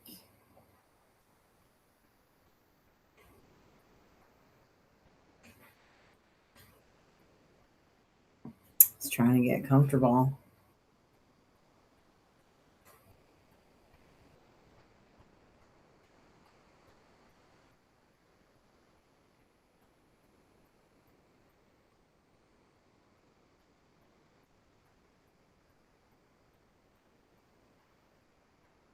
Nice. Drilled it. What a shot. 4-3. 4-3. Ugh. There he goes. Easy peasy.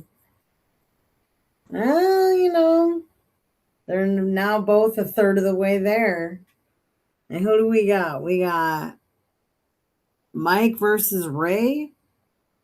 Mike versus Ray. Solid run. This is a tough match, everybody. Well, this is a lot closer than it was last week. It was just, I mean, not true, right? I mean, just like in the beginning. Because it got close at the end, but... Every match has a different character, right? for sure. For sure. This is definitely neck and neck, and I think it's good viewing when it's close. People have to watch. You don't know who's gonna win. Steven looks like he's walking out, so I just want to use the you sign. can't even make an assumption as to who's gonna win at this point. I love this sign. Hot coffee, let's go. Oh my gosh. I really want like a giant thing of one of those Vietnamese coffees, like just a big. Like a real one? Yeah. Okay. But like they never give you a too much giant thing of caffeine. it. Nah. I don't know. In the morning though. They make it Not in so the evening. strong that I know. it's like, do you really need? I mean, you know, Need you it. really need No, it? you don't need it, but you want it, and you want it just one time. I know. I remember your sisters. I have to feel it. That sounds like that kind of conversation. I need to feel it when I drink coffee. That's where you start like. That's kind of like reminds me of my energy drink addiction when I was younger, where once you start being like, you got to drink 2 in order to feel it, then you just be like, that's when you start thinking about cutting back. I used to pound 2 20-ounce Red Bulls at the beginning of my shift, or 2 of the like Rockstar lemonades of the tall ones. The Rockstar lemonades. Yeah, the hydration. Yeah. Post You drinking. think that's even early mornings. That's even like, it seems a little sus to call an energy drink a hydration drink. I know. 2% juice or whatever it was. I have no idea. They were really good though. That lemonade one was so good. Yeah, and I would drink never those. did cross contaminate that with alcohol, which was nice. I No, definitely had my touchdown phase. I always had it. Red Bull vodkas and whatnot. Dang. Were you around for the beginning of Red Bull? Oh yeah. Yeah. Oh yeah. I remember When Red they Bull, came in the little cans only. Yeah. That was the beginning of Red Bull. I got yelled at by a cop on the street for the Red Bull because he thought there was booze in it, and he thought I was mocking him by drinking it in front of him. And he's like, "Oh, you think you're just, like, I don't know what he was like. He was just talking a bunch of crap to me." And then he ripped it out of my hand and dumped it out in front of me, like, and I was like, "What are you doing?" And then his buddy was like, "There's no booze in that," and he was like, "Oh, carry on. This is like downtown DC cops." Yeah. I love those guys. Yeah. Yeah, when I remember when Red Bull first came out, because I was working at my student center in college, and when Red Bull came out, before they were even selling it, we got some samples, Mm-hmm. and I didn't like it. Ooh, Polston Pots. It didn't taste good at all. And then, years later, you're like, this is actually pretty good. Somehow, you convince yourself. Mm-hmm. But yeah, my a friend of mine in college, he got like a case of Red Bull, and we drank Red Bull vodkas for a while, and that was dangerous. I know a lot of people ended up having negative side effects from that combination. Oh yeah, and the Red Bull and grape vodka, super sweet, very dangerous.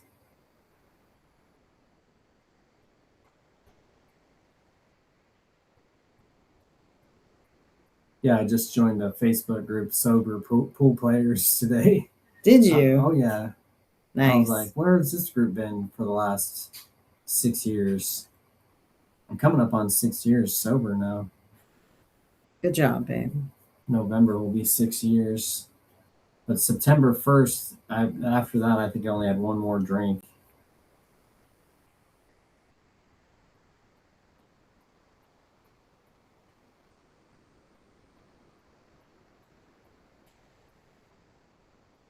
Ray scratched, but then Mike missed the ball in hand on the one. I thought that's what you did it for, Rob. You don't drink Red Bulls to feel your heartbeat? You're the only member. I feel my Dang, heartbeat Steve. in my toes. One of the bartenders at one of the casinos I worked at used to say, I could feel every hair on my head. Dang. When he would, and I was like, dang, what does that mean? But now I know. I was younger then. Aaron, what's up, bro? What's up, dude? You in good old NV right now? I know you're not in the Philippines anymore. Home on the range. This is a pretty connected situation. The 9 is really the only tricky thing because it's kind of blocking some of the pathways. Yeah.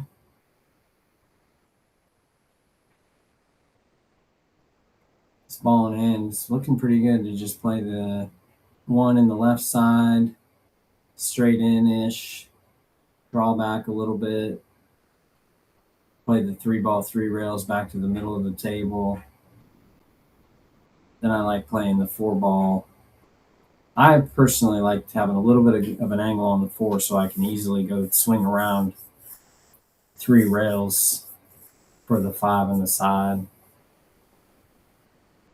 Oh, dang. It's Stephen Holem versus Joshua Filler tomorrow. That'll be fun to watch. Stephen Holem is solid. Filler is more than solid. I don't know what's beyond solid. He is a juggernaut. Ooh. Interesting. I remember when I heard about Filler when he was like 17, my friend's like, you should see this kid. He runs like 250 balls on YouTube and then he just quits because he gets bored playing straight pool. And then 15 years later, 860 Fargo. You talking about Josh Filler? Yeah. He was like so young and he was just sometimes I don't know. I watch some guys when they're younger play and I'm like, oh, I know he's gonna be really good. And some of them they do turn out to be great. Oh, nice kick. Is it gonna park up on the 8 and get weird? Well, it didn't get weird enough. 4-3 here. The adventure continues. Yeah, Filler is like taking every possible distraction that could exist in between him and being the best player on the planet and just decided not to think about it at all. He is there to play pool. It's kind of inspiring and a little bit scary at the same time. Like, I love pool, but I don't know, man.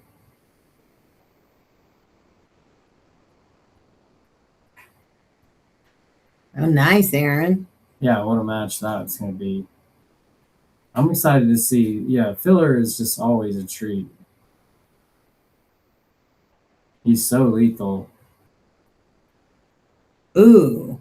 And everything he does is just very precise and simple. He doesn't seem to ever have to do anything that complicated. And yet he can still come with those really, really precise shots when he has to. Like, seen him like bank a ball and draw 3 rails for precise position. Pretty amazing. Of course he did. I think Ray's getting a little bit emotional without really, I think, having the right to be so. He's played a decent shot here. He didn't hook him. I don't see Mike playing necessarily some amazing shot that Ray's not going to be able to play a move. I mean, Mike's going to have to play safe, you know. That's all you really want to do is at the minimum. And Ray's gotten there, so I'm hoping he hears me when he watches this.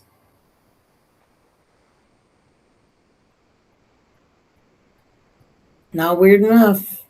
Yeah, I think he can make the 4 and use the 6 as kind of a stopper. Mm-hmm. Just draw that 10, the energy, side energy going into the 6 should stop the cue ball if he just uses like low draw here. Mm-hmm. That sounds awesome, Aaron. I think the last time I saw Shane play was Mosconi. Yeah, Mosconi was the last time we've seen him. The first time I ever saw Shane break was at the Reno Open. And I actually got my phone out. This is before internet phones. But I recorded him just practicing his break for like an hour straight so I could study it and watch it. Pretty amazing back then. And it's just gotten better. Am I going to try to thread the 5-6? Let's go. Mike's coming up with these.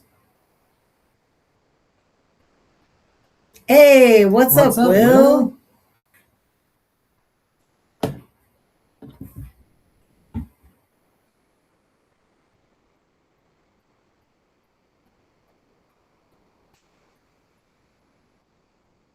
Yeah.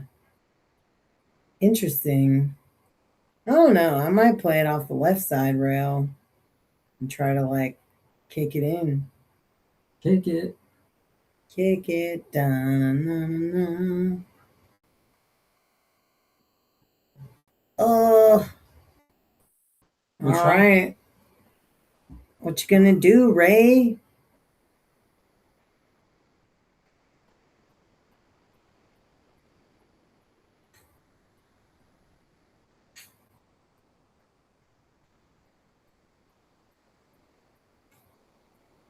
Yeah, the question is, as you get further into the rack here, we got 7 balls on the table. Now, when you start to have to go for it a little bit later in the rack and be a little bit more precise, and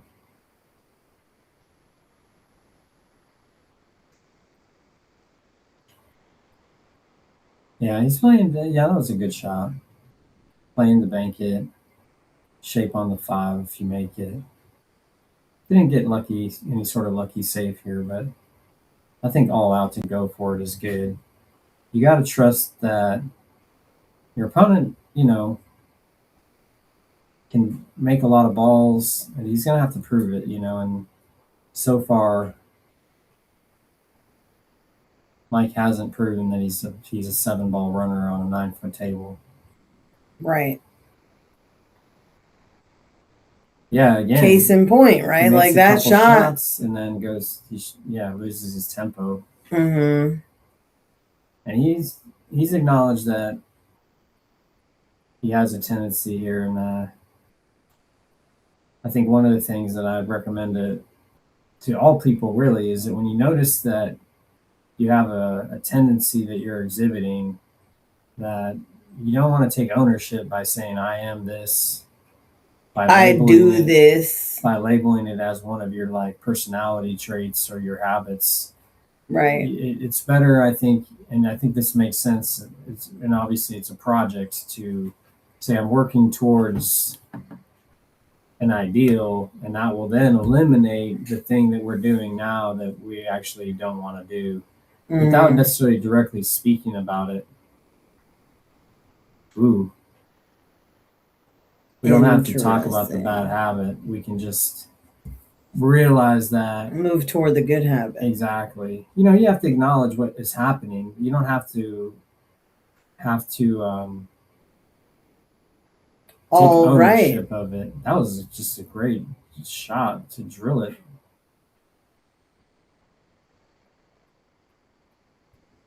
Is Mike's just going to open up the throttle here? I guess so. He's feeling it.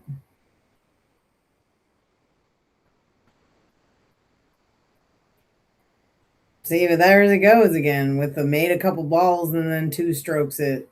Oh, barely avoided the scratch. I know, right?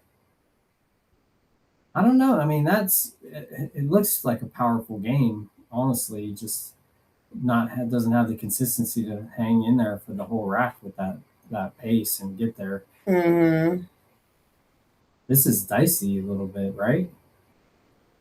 Shooting out of the corner pocket. I think if you just pocket the 9 with slow speed here, yeah, you're gonna come around. then you can cut the 10 in the side. You might be close to that bottom right corner pocket. But I really think if you feel good about pocketing the 9 here, you just play as soft as you feel comfortable with. Drop in speed. Kind of like that. Oh, Raven. Oh, yeah, that was tough. 4-4.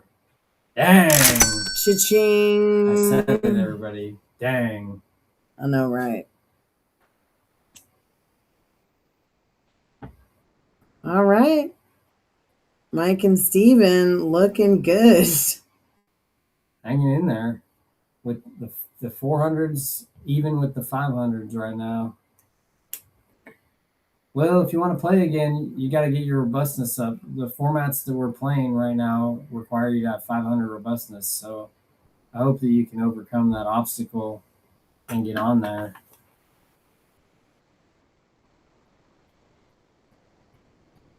I know last time we played, you did not have the 500. I don't think, did he? No. He was like 1 something maybe, or 89 or 99 or something very low. Because we are using a handicap rating system to make the games. 112. There's really not much we can do here. Better start playing some tournaments, Aaron.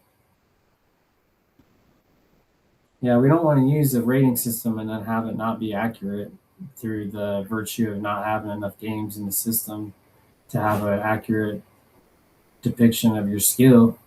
I mean, there is money involved, and we're trying to be as fair as we can. That's just one of the ways we can protect people. Yep. As best we can.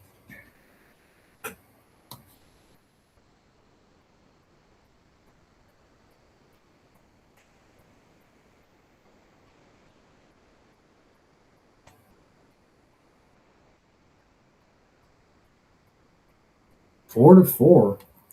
Yeah, I think the whole point is that they just don't, we don't want anybody coming in here and like robbing it. I bet.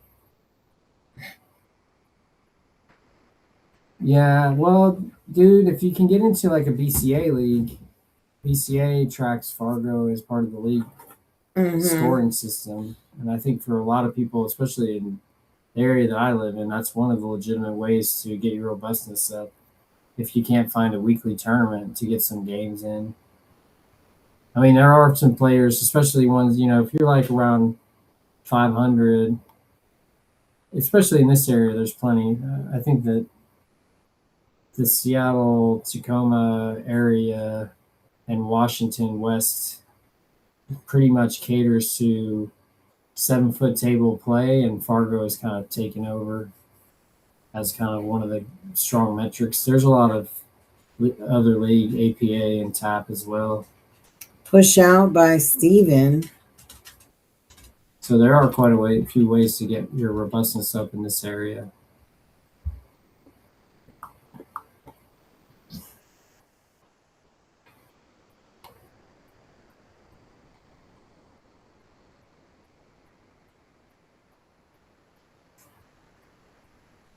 Well, we don't have anybody, dude. This is just other people that live around in the area that want to play on the stream. Yeah, pretty much.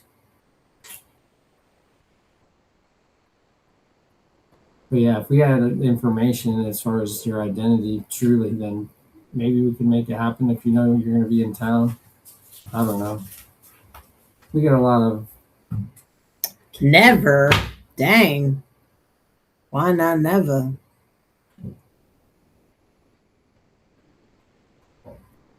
Yeah, well, if you're planning on coming on the stream, I hope you get prepared, and because it's competition. Yeah.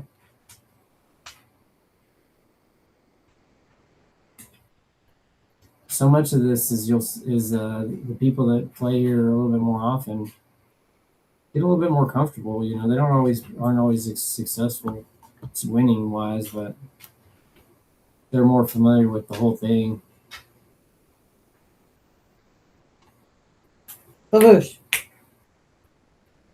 The dog is roaming freely. Yeah, of course, dude. I'm looking forward to it. Yeah, once it's actually a potential, then we can talk about it happening.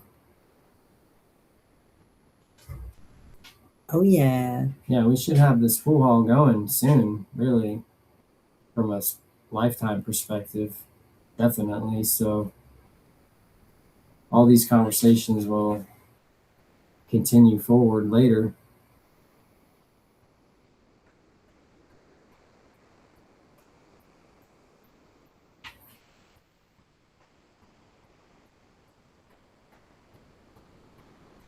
Nice shot. So this is a Scotch doubles, yeah.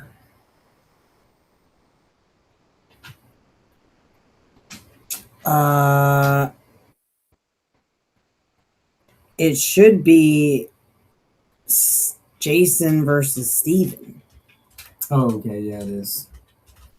I think. Yeah. Kind of started talking and I stopped watching for a second. Oh, good. I feel like you could just hit the 2-ball soft, maybe rail first, come down a little bit to play, like not too much though, because you want to give yourself enough angle to go up table for the 4. You don't want to hit this too hard though, I don't think. That's a good shot. Yeah, if he kept the angle he wanted. Right. Roll it up to the side. Yeah, just make it and go forward.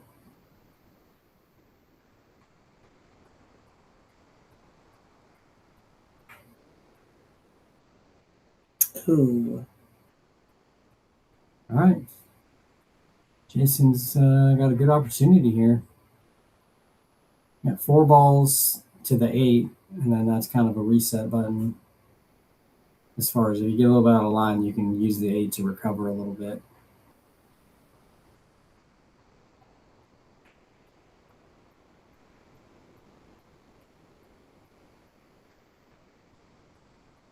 Ooh, he doesn't want to be on the rail. Makes it harder to avoid the 9. You might have to go to the right of the 9 now.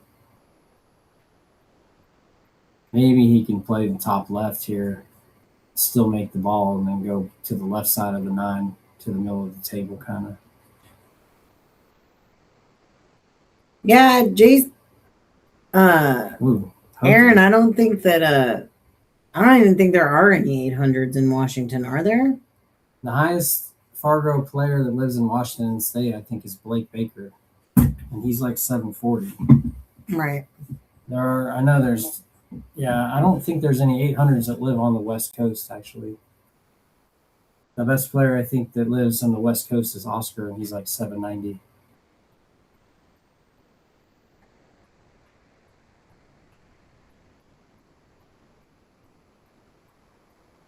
Yeah, Jeff Boucher maybe like 750, but he's Montana. Mm-hmm. Ooh, Steven missed the kick. Ball in hand. 800 is kind of like so rare. How many 800s are there? Like a couple hundred, maybe? Not even. Maybe 100 of them? I wonder. I guess I could look.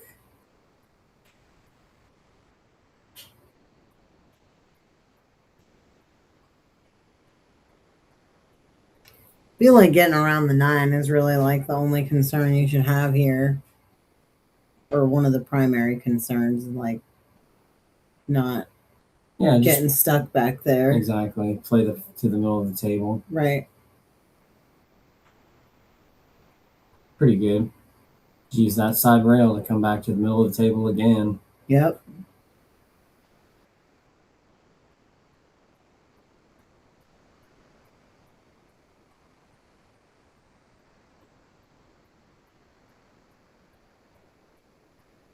Good. Now here, I think playing the 9 in the side is fine. You just want to maintain the angle to where you're going towards the 10 when you make the 9.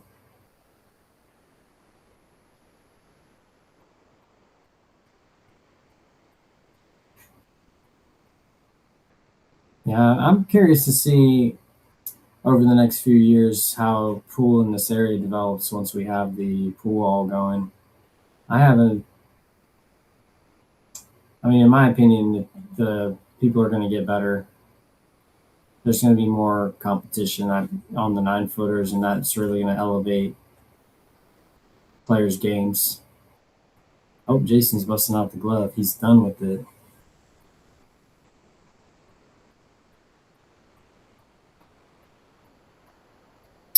Ready to He play. likes the yellow.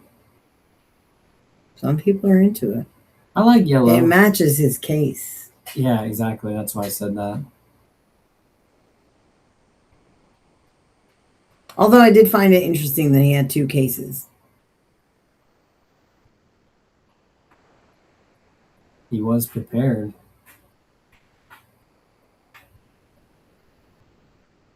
Oh no. That's huge. That's huge. Steven has proven that he can run a couple balls. Oh, yeah. And he's got 2 in the pockets, 2 in the middle. Yeah, you just have to get shape on the 9 here. I don't see any way to miss the 6 and the 8.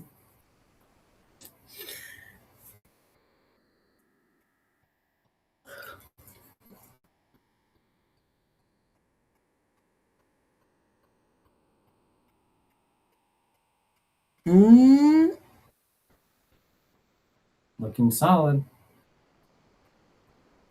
Yep, just has to tap the 8 in, really. Put a little right in it, just to bring it off to the side a little. Yeah, he's looking good. That was nice. Very nice.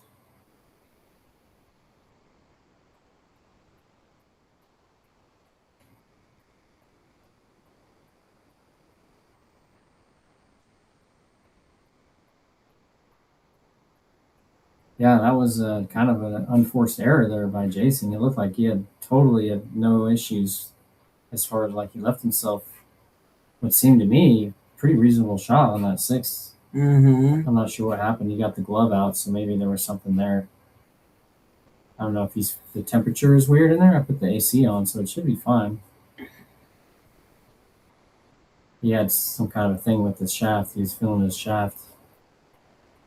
Yeah, maybe it was, sometimes your hands get sweaty, Yeah.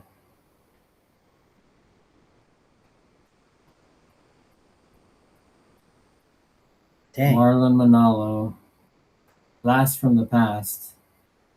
That guy is an amazing player. All right. Well, Steven put that away. 5-4. The underdogs are taking the lead for the first time this match. 8-4 race now. 8-4 race. Let's see if Ray and Jason can get really serious here and pull it back together. Yeah.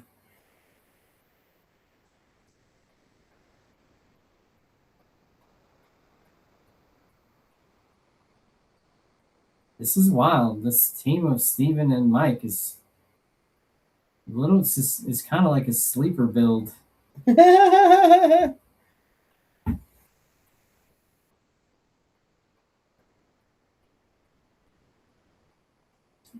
Just hanging around. Steven's solid. Mike's up and down in a way that makes it hard to know what's going to happen. Yeah, it's definitely... He's a little bit of a wild card. Yeah, exactly. You can't say he can't get out because you've seen him make a lot of great shots. But then sometimes, he doesn't get out when you'd be like, oh, this is should be fine in routine. It's very interesting. I'm fascinated by this, truly.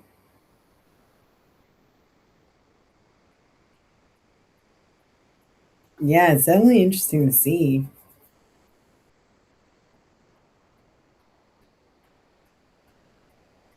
All right, let's go. Oh, dang. The 6 and the 2 are tracking. Oh, yeah. At least the 2 6. got there. 6 got there. 6 got there. Excuse me. Yeah. It's all right. Numbers. Math. Numbers are hard. And we got Scotch now. All right, so everybody's in the mix right now. Yeah, so what is that? 2 games in a row? 3 games in a row for the underdogs. They whitewashed that whole round. They did. They got the whole thing. So, yeah,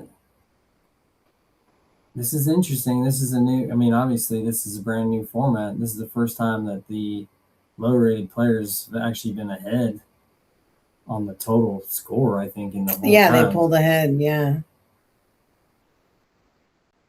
Like 1-0 maybe or something like that. But other than that, 9 games in, they're ahead. That's pretty amazing. Although it's only 12-9. It's not a huge differential, really. 3 games. Ooh. Didn't do Steven any favors on this 2-ball. Looks like a kick to the top rail to me. Oh, yeah. Yeah, the only thing that really sucks about that is just being tree-topped over the 10-ball. Not that it can't be dealt with. But that's the right shot, I think. Yeah. There's nothing else you can try for, I really think. That makes sense. You could kick 2 rails to the left and bottom rail. But if you kick to the top rail, you can make this ball. Oof. Oh, didn't get a good so roll close. Very good try. Mm-hmm. All right. All right, Ray. See if Ray and Jason can even this up. Yeah, they just got to clean it up a little bit, right? Ray scratched on the 9, and then Jason missed a pretty routine 6-ball. Kind of seemed like he had equipment failure and kind of sharked himself.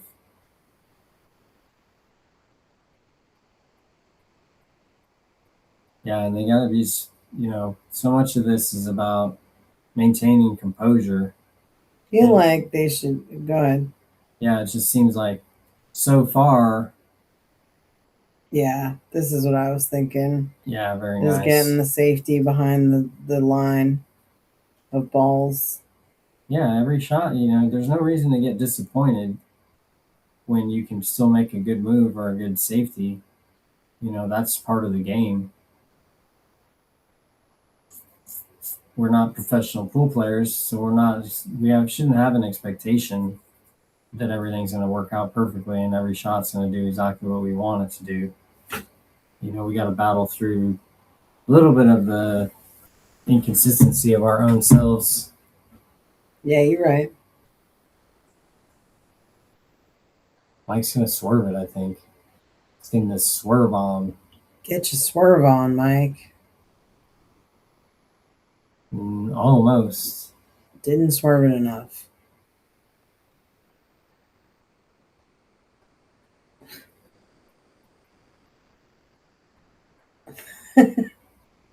I have no idea what's going on in there.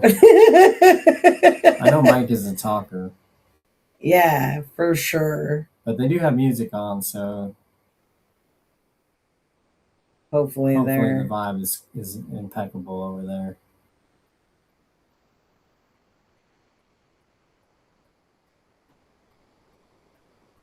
All right, let's go. Yeah, partly I think these guys are struggling a little bit because their pattern plays is a little bit different. Mm-hmm. Not to say that Steven and Mike aren't dealing with that as well. They certainly are. But Jason's never played here, and it shows.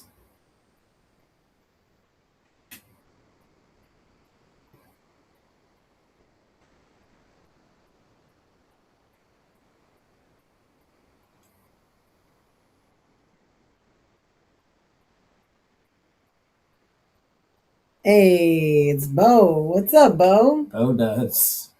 Hilarious. Nice name change.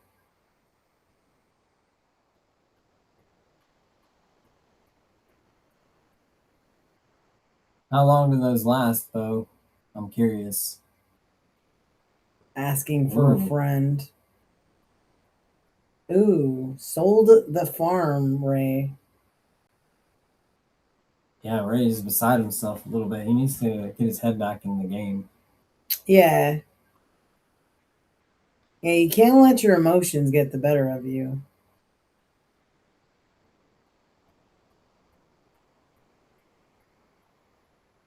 Ooh. Yeah, see, like that disappointment that Ray had immediately has been like, nope, you actually get to shoot right now. Are you ready? If he hasn't erased that negativity, you know what I mean, by his Right. next shot, then it's like you hurt yourself. Ray's taking his hat off. It's on like Donkey Kong. Serious. Yeah, the tips, but Bo, I was curious because I know you did that one for Ray. I was like, I was checking it out. You know, I've had the same tip on my cube for like at least 2 years. It plays fine as far as my opinion. Yeah, Tried the roll up safe and didn't get these guys are there. in struggle town with this not getting their position on these safeties. Another 4-ball out. Can they do it? They did it already, so now we know it's possible. Can they do it again? This is the question. See, it's just that wild elbow, Mike. I'm just like, dang. How do you get any bit of accuracy with that elbow? It's sometimes it happens. Yeah, for sure. I don't, you know. And you know, it's amazing, right? He came with the game that he brought here, and he's playing with it. Oh, for sure. All right, Ray, let's go. Come on. Nothing to it. Let's do it. A little bit of draw here. 9 in the side. Life is good.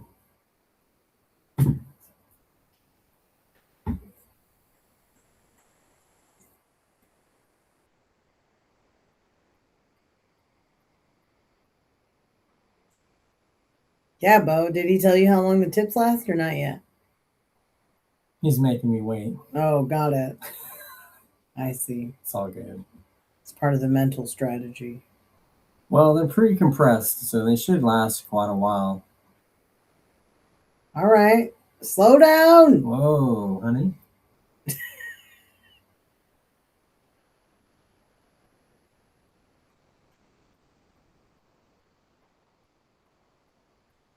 Just roll it in.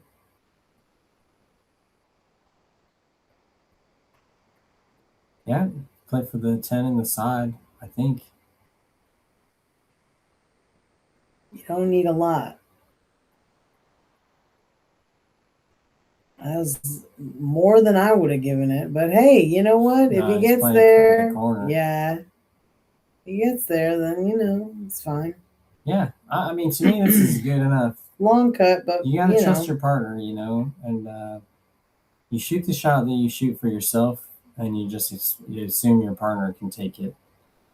You know, once you start thinking, oh, is my position game different than his? That's how you get a little bit weird. Booyah! Nice there shot. It is. Nice shot.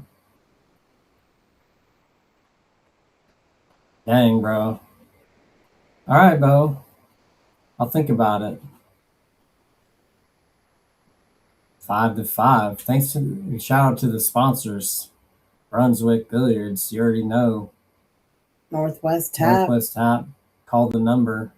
Get involved. Clean Slate Pool Tables.com. Get on the website. Check it out. Tibbitts at Fernhill. Reservation only. That's how good it is. Tacoma Brunch. Friday, Saturday, Sunday mornings. Seating's at 9, 10, 11, and 12. Give them a call.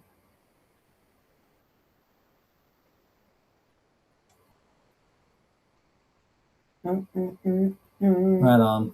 And Brunswick. I've been playing with the Kamui Tans for, I don't know, 8 years or so. It seems like it's been fine. I do pre-compression on my tips before I play with them, so they last pretty much forever. But I play with the soft as well. I was thinking I might go with the super soft for the next one. Mm. No, I didn't try it out. He showed up right before the match started, so trying the bow style, just show up right when it's time to play and go for it.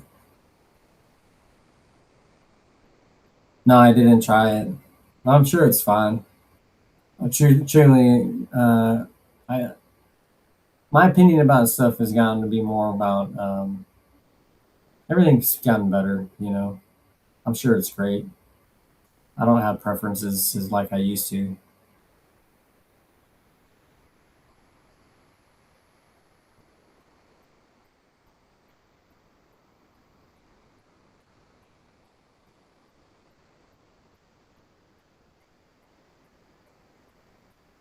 Pretty tough hit here, I would say. Gnarly.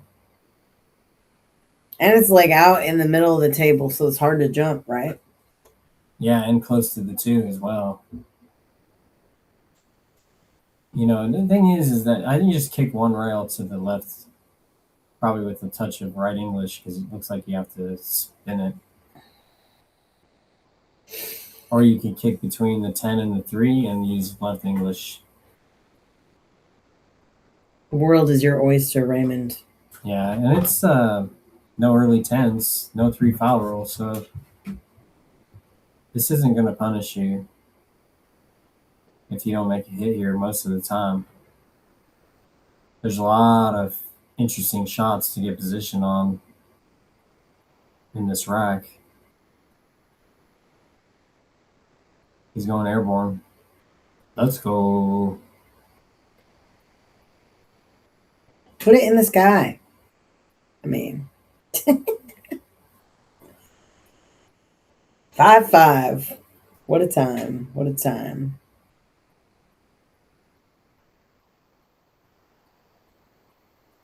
So this is just Steven and Ray? Ooh, didn't get there.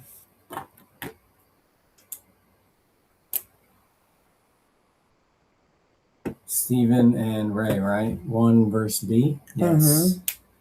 All right. Well, Ray made it actually quite a bit easier by making the 7, bumping the 2 towards the hole a little bit. Yeah, Steven's just got to run the rack. Yeah, he's got he's out. 9 balls with ball in hand and 2 fairly routine shots to begin. There you go.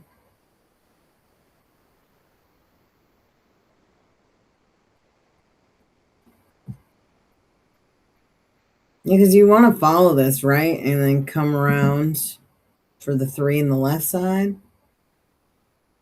Maybe to come up for the 4 more easily.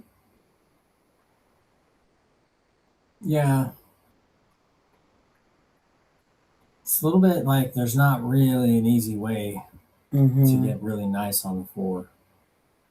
Some of it you just have to accept the shot that you get, which I think this is a good thing to do here. It's just to kind of like lay up a little bit.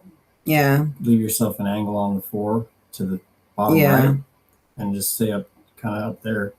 You can't get closer, doesn't look like.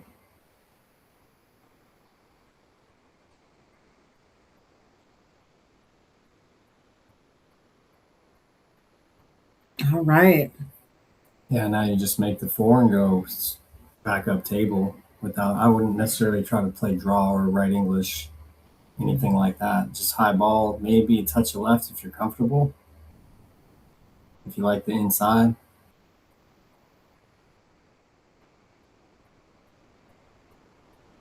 Ooh. Yeah, very difficult to avoid that 6 ball by going that way. Yeah, narrow miss. All right. This is Ray's chance to make up for it all here. Get him back in position. 6-5 would look really nice. Stretched out on that 4 ball. Needed a little more draw. Yeah. And I had a little bit of a snappy stroke there. Mm-hmm. But he was stretched out with the extension, I think. Yeah. Sometimes you need the extension and a bridge. Very nice.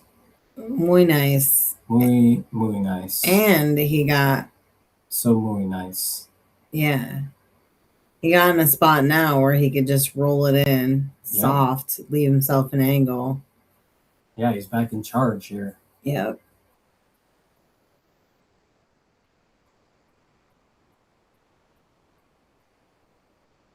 Yep. Yeah, and I think playing this for the 9 in the bottom right is totally fine. Yep. You don't have to get crazy with it. Just roll it into the corner pocket, come up to the, come up to the table, like up to the 9 a little closer. Follow it. Ugh. Slow down. Oh, man. He was playing for the bottom left the whole time. Maybe. This is where you got a little bit too much follow on that shot. Too good of a stroke.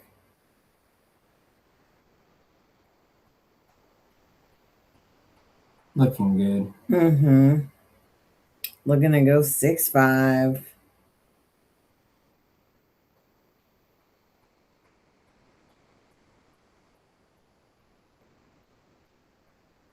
Booyah. Done deal. 6-5. Tight match. Neck and neck.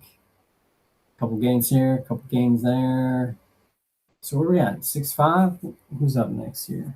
We got Jason versus Mike. Jason v. Mike. Oh, yeah. Yep.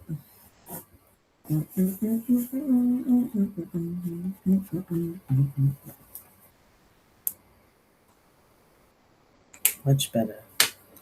All right. Thanks to everyone for joining us. Reminder, we got a $200 giveaway on our Facebook page for when we reach 1,000 YouTube subscribers. Yeah, click the link in the pinned comment in the chat. My bad. If you want to participate in any of these streams as a competitor, also go to our Easy Street Billiards stream group. Go to the featured tab and you can get on the list to play in this event, Scotch-Sconi doubles, as a single player, or if you have a partner, you can put your name on the list with both players as well. And the Wednesday format we're running right now is the Titan of the Table, which is a medium fair match, R11. Ooh, whoops. That came out a little weird. That's not going to work. I'm going to delete It's not going to work. Well, yeah, it ended up doing some weirdness here. All right, what's this one? Ooh.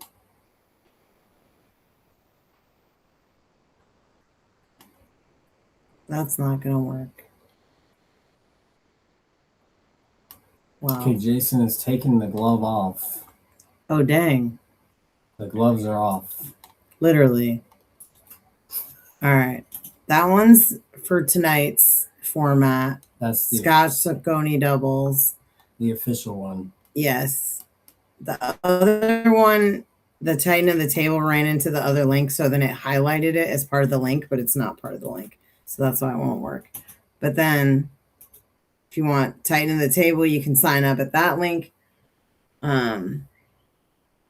Yeah, and if you guys know anybody that lives local to Tacoma that might want to play or be interested in checking this out, feel free to share. We want to get as many people that want to play to participate and be on the stream as we can. That's part of the goal of this, is to just share, in 9-foot table play for people that are into that. We really are encouraging participation. I know it's a little bit of an entry fee, but I think that sort of makes it better viewing and better playing as well, like having a little bit more on the line, I think a lot of people are not used to putting a few bucks on the game, and as a result, some of them have allowed their games to stagnate, and they haven't had as much of a reason to practice and compete and actually polish up, and they've kind of been floating.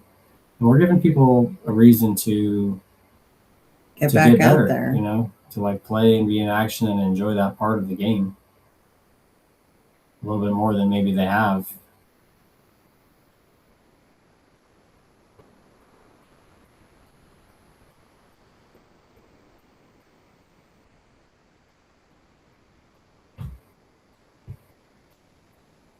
Mm. $7.99 or bust. It's a little bit of a complicated answer to that. You're right about everything that you said. It just depends on at what point in the roll of the ball are you talking about. If you put enough spin on it, it'll continue to turn and spin until it runs out of turn and spin, and then it'll just roll. So it depends on how much spin that you put on it at the slower pace.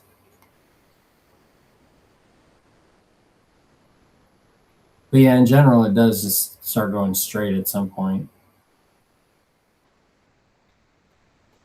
It's like minimal curve, and it happens all at the beginning with the slower pace typically.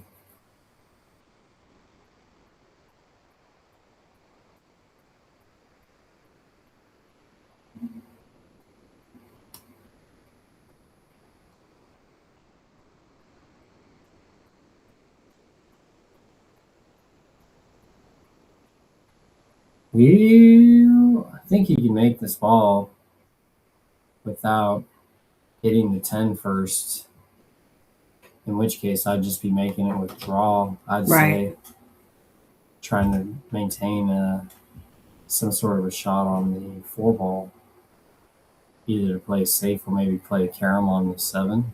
Mm-hmm.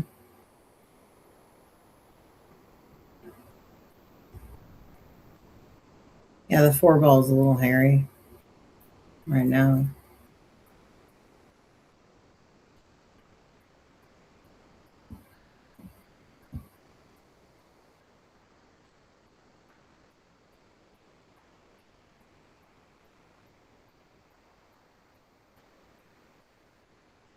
Yeah, he's taking his time.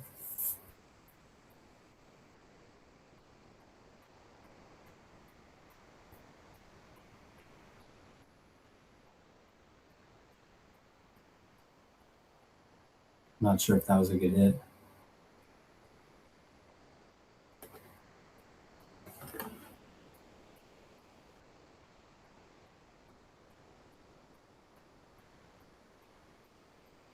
Oh yeah, definitely. Well, I didn't even see it.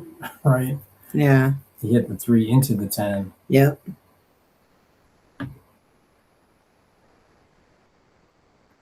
Yeah, just somehow I saw that differently than that actually happened. The interesting phenomena of the imperfect memory. Right. Ooh, that is gonna cost you. Unfortunate rub on the 5, but I mean, you can still see the 4.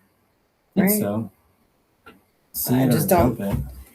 Yeah, you might be able to bank it to the corner.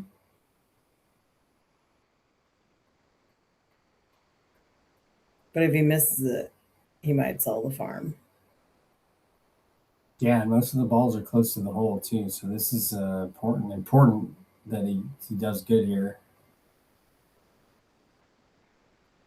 Leaving Mike sort of a connect the dots type out otherwise. Yeah, for sure. Well, that's pretty solid. Good hit.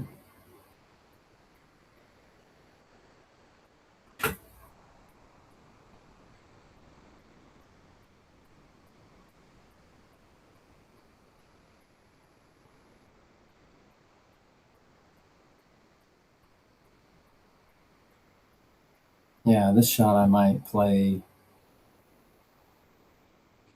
I think you gotta use. I like using left English and trying to cut the 4 in like one rail. Mm-hmm. just like to the end rail with maximum right or left English. Mm-hmm.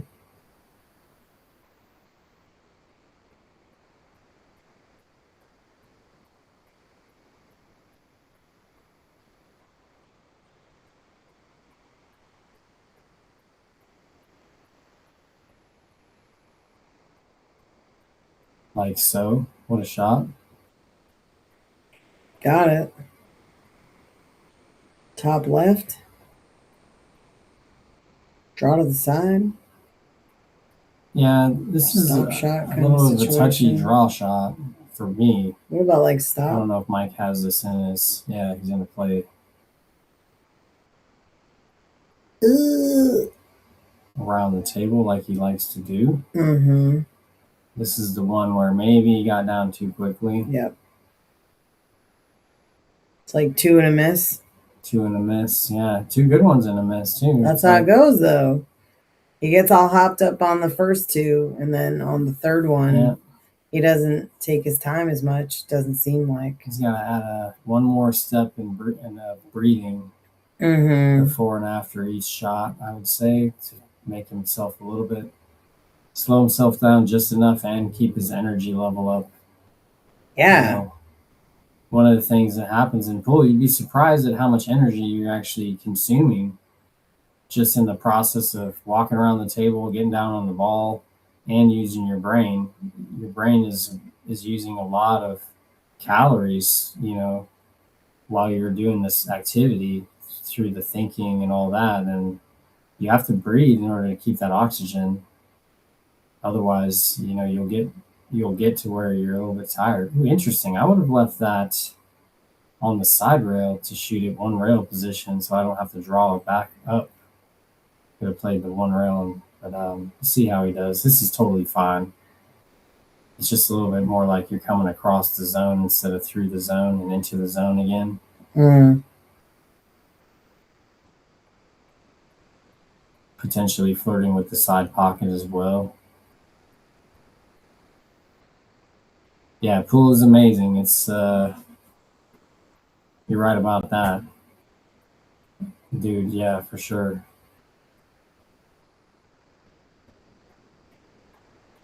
Perfect. I know, right? Gotta shoot your shot. There's no other thing to do. Exactly.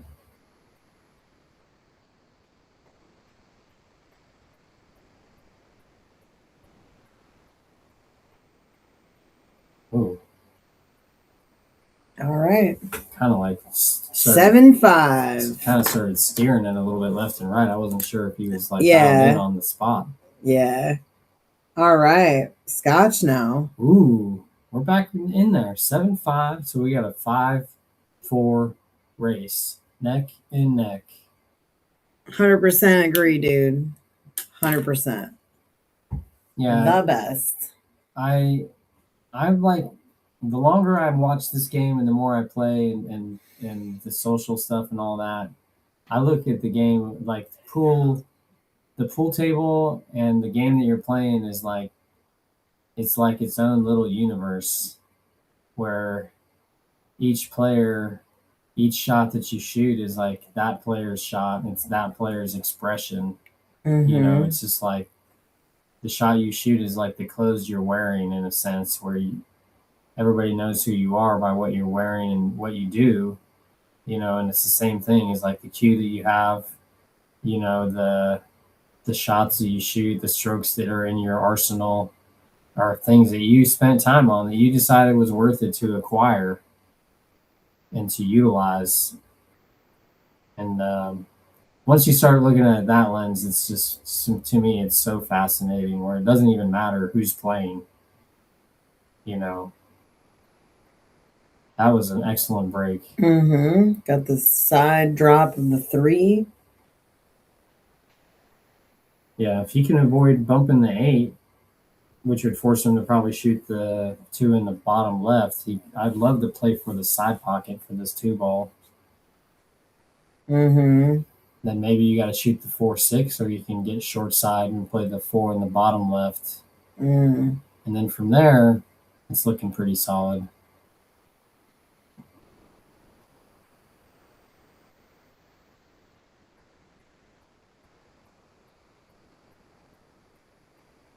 Nobody's broken and run a rack yet, have they? No. Nope. Okay. No. No. Got it.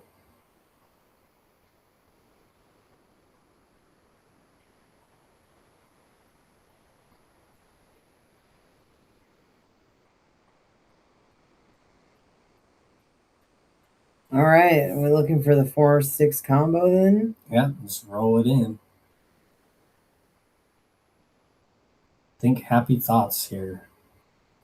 I've actually was working on my combinations today and had a realization that I wasn't visualizing as deeply as I could.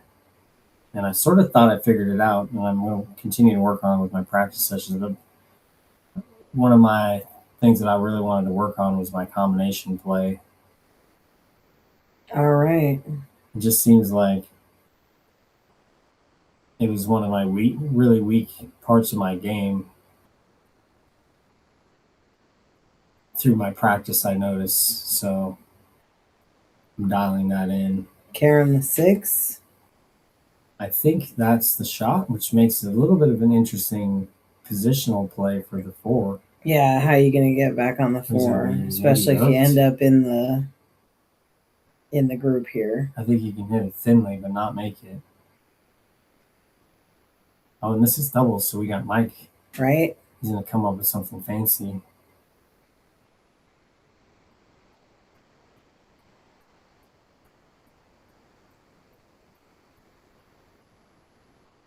I do like me a good combo. Dude. Especially when they're complicated. They're fun. Especially when you hit them. Game-winning shot. That's more 9-ball, though. Not this, of course. Did he call anything? Is he going for the corner, or what's going on?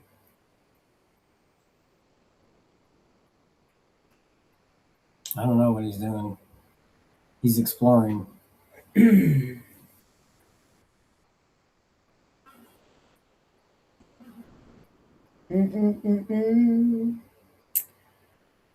Where do you go, my lovely?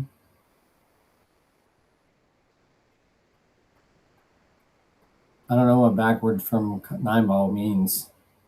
Oh, overspun it. Spun it out. All right.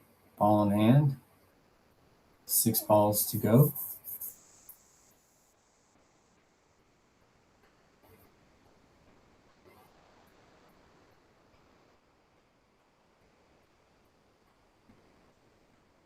Seems weird. Yeah, maybe I just don't understand exactly what that means. Meaning you could shoot another ball into the low ball and it would stay in order? Whether you're playing 9-ball rotation?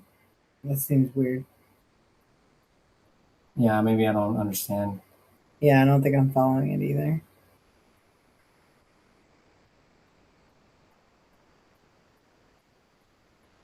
Oh, snap. That's okay. Yeah, you play the if you can get fairly straight in on the 7, you can just draw it back for the 8.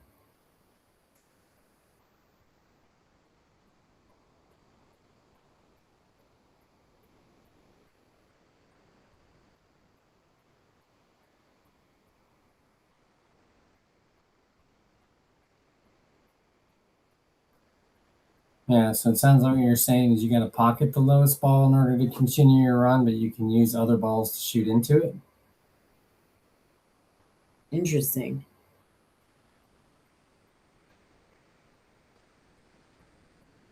It's wild. Uh-huh.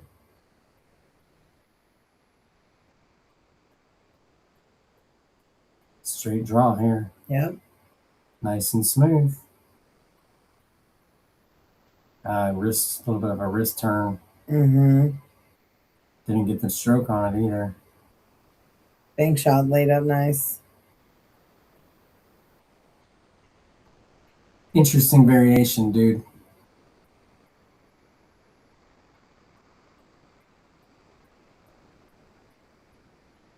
Whew.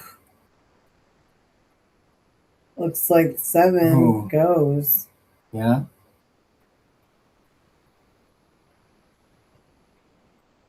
Dang.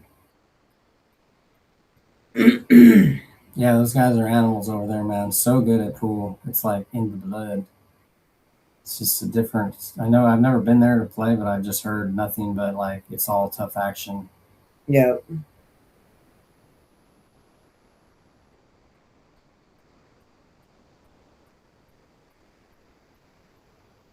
He's a little bit straight.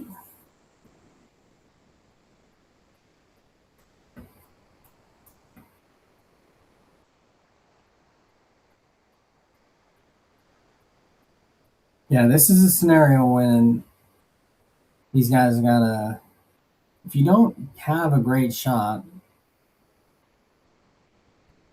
find a way to get a good move and play a good safety to try to make sure that you're not selling out easy opportunities for your opponents. This is interesting. Not to say that he's supposed to play safe here. He's supposed to take a reasonable shot and then let Ray play the right shot from there. I feel like, I don't know if he has enough angle, but to come off the top rail and back down for the 9 in the side, maybe he doesn't have enough angle for that. It looks pretty straight, but I think he can go forward and play 2 rails for the 9 in the bottom left.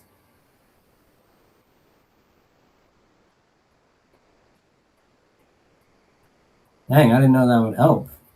Cutting my underwear? Interesting. All I right. like that shot. Just give him a chance, you know. Ray's got a 9-footer at his house, right? So he's comfortable seeing this shot before. Just a draw stroke to say separation off the 10. Make this ball. Or go forward if he likes it.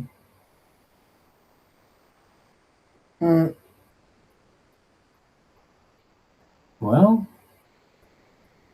it's no picnic. Mm-hmm. No, I know it was a joke, but it was funny.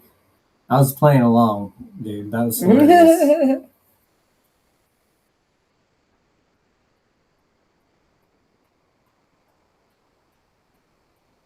Yeah, I think seems like, well, I don't know. I guess there is probably places where there's good equipment, and then there's probably places that it's pretty trashy. And in those places where it's trashy, they probably have really monster breaks.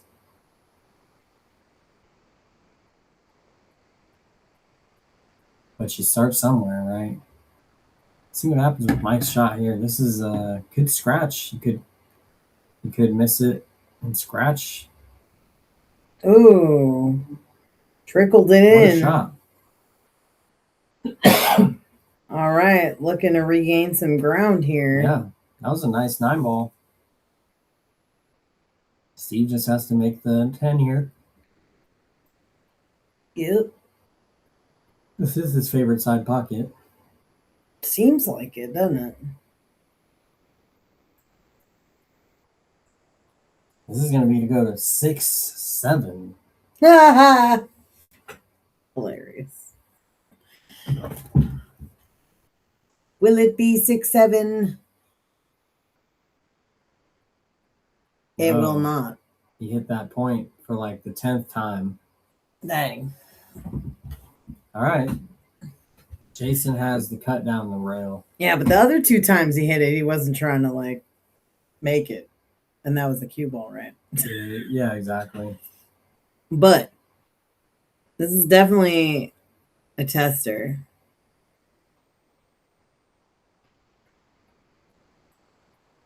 Gotta breathe, Jason. Breathe. This is where you like hope that you've been practicing your long shots. I don't like playing safe here. I just feel like this shot, you're just supposed to go for it. You know what I mean? Oh yeah. Walk it up nice.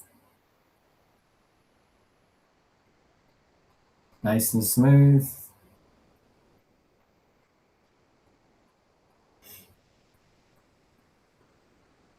Let's go, Jason.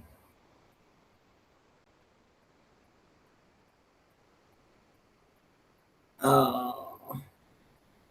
He's going to come out a little bit safe. Yeah, left the... This is right up Mike's alley, though. Truthfully, this is where Mike's the most dangerous. Right. He could make this and go and just, from anywhere. He can make any shot, I think. That's what's so fascinating about Mike's game. He's made so many of these, and you're just like, how is that? But he sees them. Yep. It's my same philosophy. If I can see it, I can make it. Yep. I've been working on figuring out how to see it better because I know that's the truth. Mm-hmm. Not this time. Oh, and he's laid it right up in front of the hole. Yeah.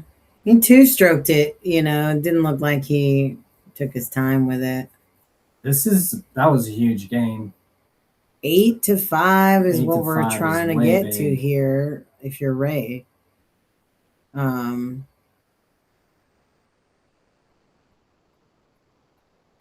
Like to see Ray hitting that, nice and smooth into the side pocket. I've definitely seen him overstroke a ball and end up in the drink as a result, even though he made it, So good job, Ray. Yep. Nice 8-5. It's still a pretty great match. We got a 4-4 race here. We got Todd Shirley in the house. What's up, Todd? Thanks for joining us. Rooting on the Kitsap contingent. Stevens is rock solid player. He seems like a super nice guy. Yeah. Very classy. He's here to play. Happy to see him come around. 4-4, I mean, effectively, there's no spot then, right? Yeah, they're playing even with the rest of this one. They've overcome the spot.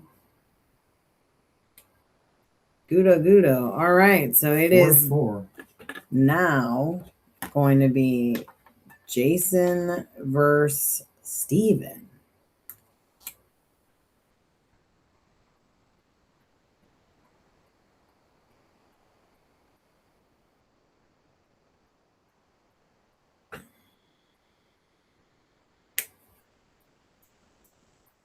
It was dry. It was dry. It do that. It do the dry. What are we going to do for dinner? Fry up some lumpia? Sure. Nice.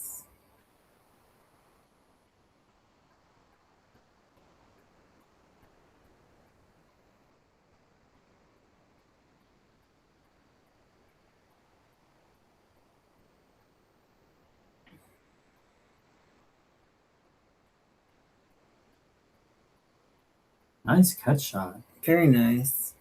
A little long, but he's got a shot. I think the 3 goes.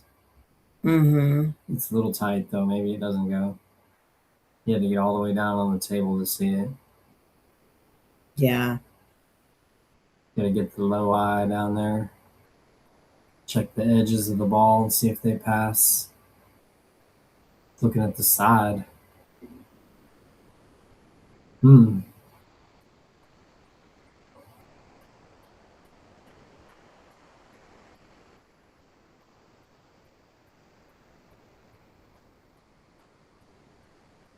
He's gonna hang it. Didn't quite make it. It's really straight. Yeah, it's close to the hole, so maybe you can cheat the pocket A little bit, yeah. if he wants to try to use that left rail. Danger, Will Robinson, though, on cheating the pocket on this table. Yeah. Sometimes it'll Exactly. get You can draw dicey. straight back out, right? Just draw straight back. To That's that what I would spot that he's do. at. Yeah. You just gotta make sure you keep that draw on it, like you don't baby it, right? You gotta follow all the way through to make sure that the draw stays and you can get out of there. Yeah. It's a little dicey because of the window. You've The got 7-8, yeah. Well, you got to get beyond the 8, but you can't go so far that you get behind the 7 either. So you just have to play your position, play your spot, knowing there's really no safety valve. You just have to hit it well.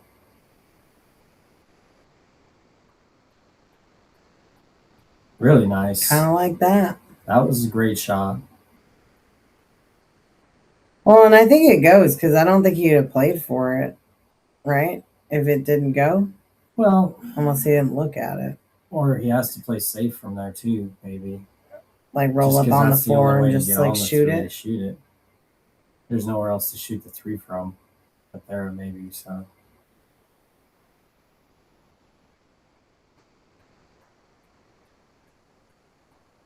yeah, it looks like he's playing safe.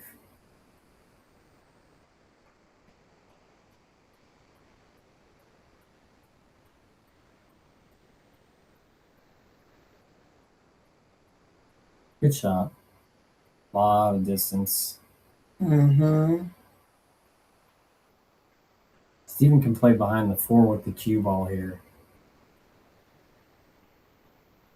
He can also go off the side of the 3, but I have the 10 is kind of in the spot where I like to play the cue ball over by the 4.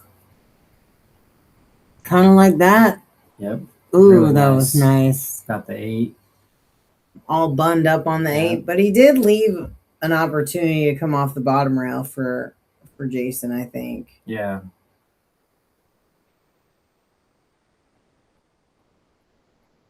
If that's the only angle Jason has, I don't know. Doesn't look like.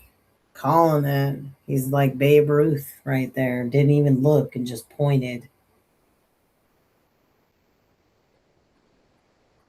That's how Babe Ruth used to do it. Just point. Yep. Call your shot. Oh, Ooh. so close to I almost feel like to it grazing moved it. just a little bit, but it didn't. Did it? I don't think it did. Yeah. The shadow of the light.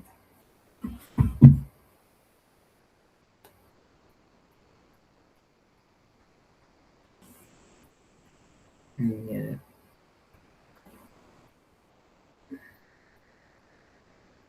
it. Shoot this downtown. Got to give yourself a little bit of positioning off the rail so you can shoot the 4 and be able to do something on the 5. I would not want to be playing just the cue ball stop shot and just leave it on frozen to the rail.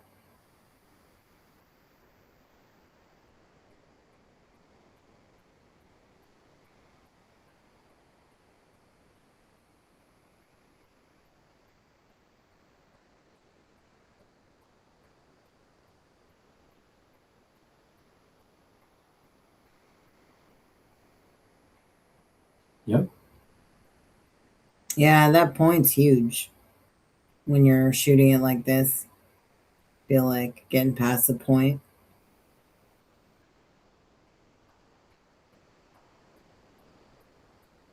Got past it.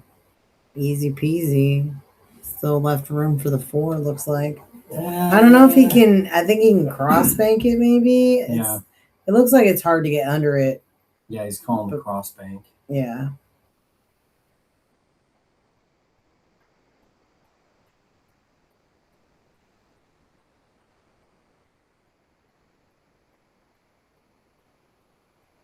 Oh no. Oh snap. Dang.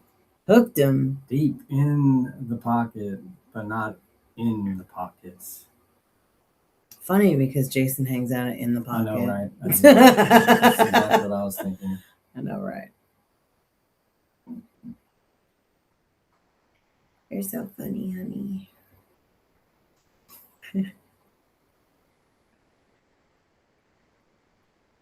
Right English. In there, drilled it. What's up with that? And he got it. Shot of the match so far. Very good. I feel like this is a pretty routine. Oh, yeah. Hold on. My bad. Sorry. I was sleeping on the sound effects.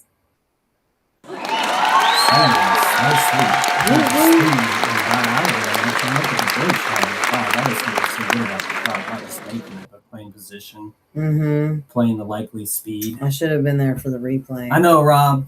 Almost. Nice. We're on our way.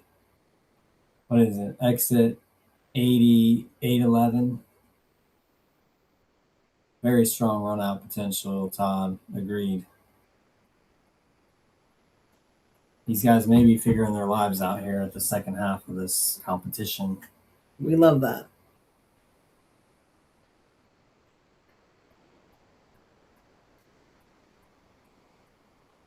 Ooh. I say that, and then messed up the roll-up safe.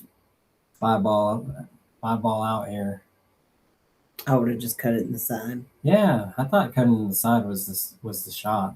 I thought so too. Even if you have to play safe on the 7-ball, seemed to me as though you could cut that into the side and play it into the 8. Well, and I feel like you've given your opponent now the opportunity to just get out. Yeah. Sorry. Yeah, well, exactly. You gotta manage the percentages and the control element of the game. By making that shot, which seemed to me as though it was makeable, maybe it was thinner than I thought, you're still having control because you can play a safety. I don't know what your question mark is for there, Todd. Oh, just the shot? Yeah. You know how it is, short-circuiting. That's how it happens. You think something's there, it's not there. Ooh, got a little bit squirrely on that cue ball. I don't know that he wanted all that. Yeah, this is a little bit interesting now.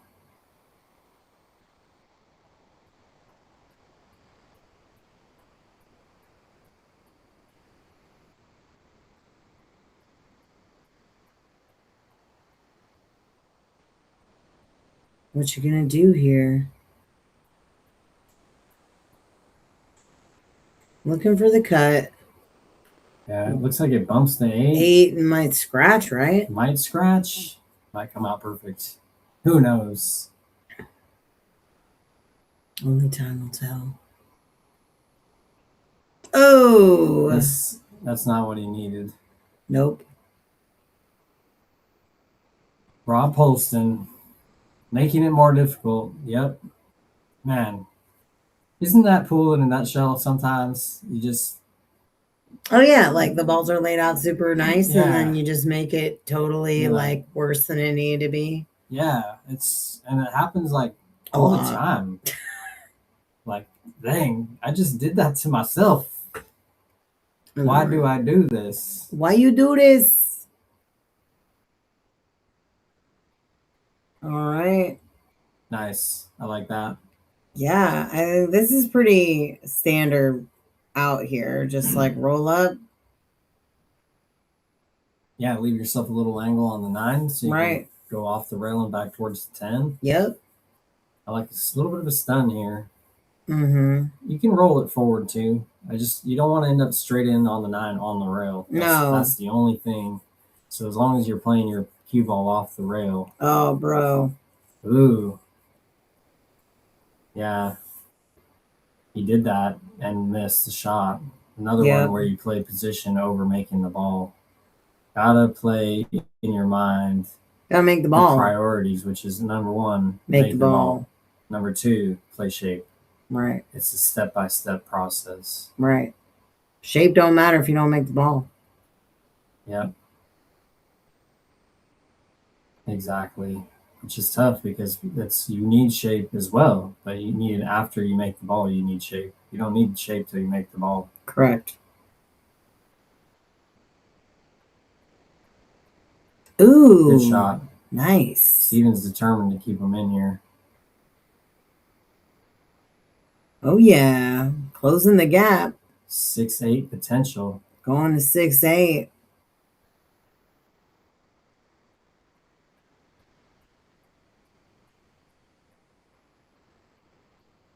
There it is. All right. What are we at? 3-4. 3-4 race. So close, everybody.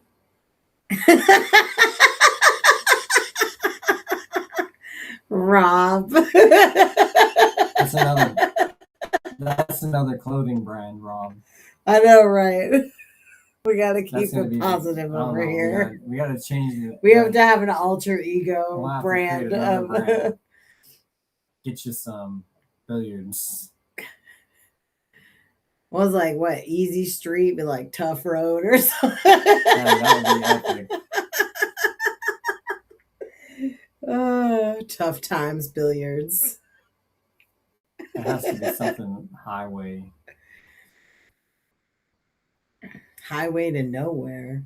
Well, it has to be like I'm easy just street, kidding. right? But like, That was always my favorite, like, fictional indie band name was Highway to Nowhere.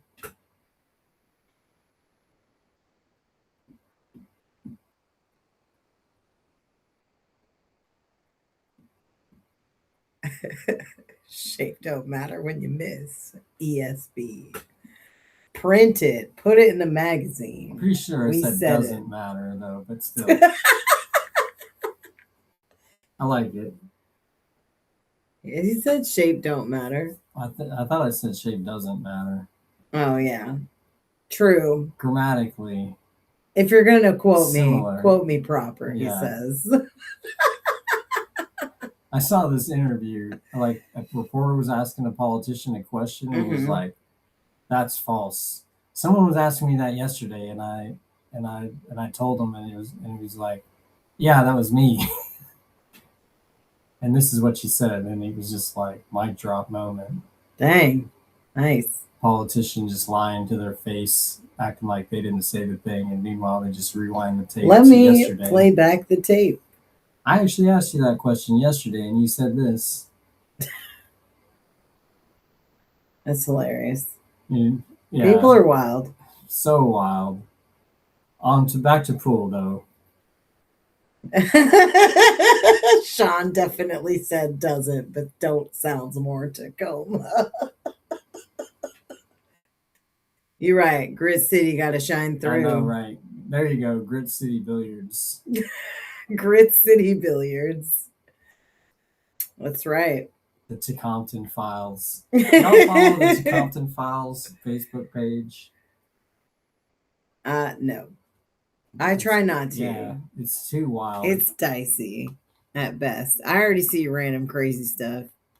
I know, right?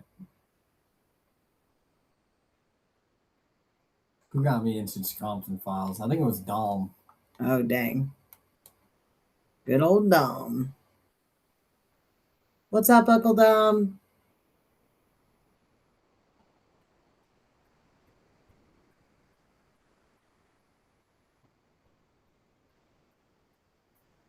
Mike's doing something here. I think he could roll out, right? Isn't this after the break? Yeah. Roll out. Dun, dun, dun, dun. Dun, dun. Oh. Roll out. Yep. I know, right? He can, but he chooses not to. Oh. Fancy kick shot Did not make instead. it. All right. This is such a close match. These guys, they're in a war. Oh, yeah.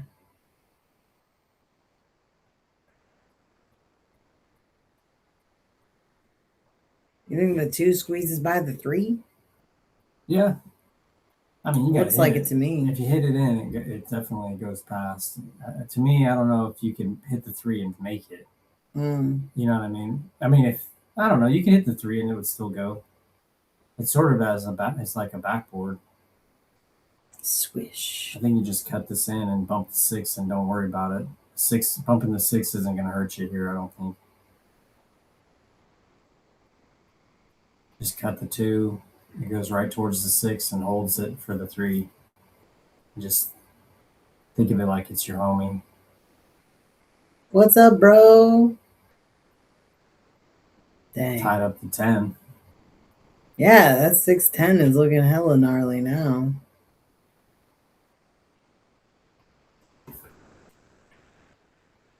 You should be able to kick underneath the 3, I think. There's enough space to make the 2.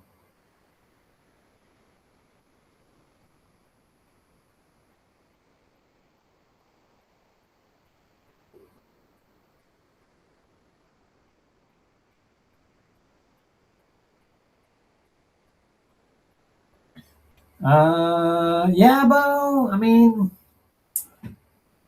Mike's playing better than yesterday. They did run 4 balls as a team, and then Mike, I think, has run a few balls a couple times. Honestly, he definitely seems like he's playing more comfortably. His mental state seems to be more solid than yesterday. Yeah. He is still making a fair amount of mistakes. Seems like his attitude is better though. Seems like he's doing better things than yesterday.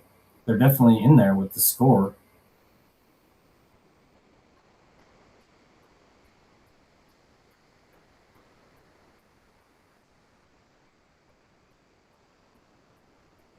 It's interesting how Mike has to like get down and then get back up on every shot that he makes. Yeah, it's like he's not comfortable with his bridging or his like stance, you know? It's like he gets down and then he gets up and then down and then up. Trying to break out that 6-10.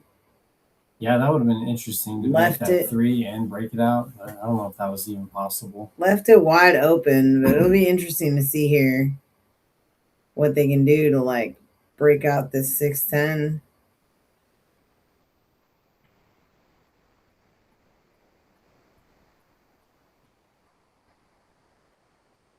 Yeah, Bo, how does it feel? 6 in a row now. Yeah. Monster.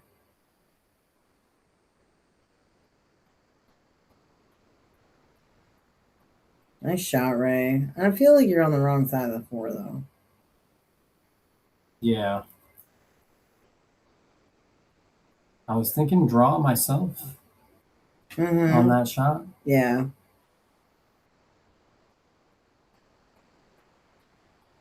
Really, what I like here, if you're going to be a little bit aggressive, is to shoot the 4 off the 7 and then draw into those balls.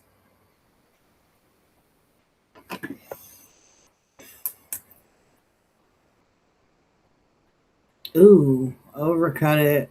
Didn't get what he wanted out of that. Seemed to me.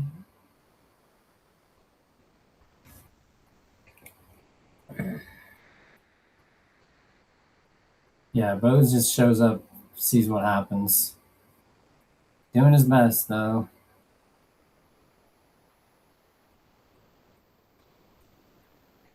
Yeah, we got some...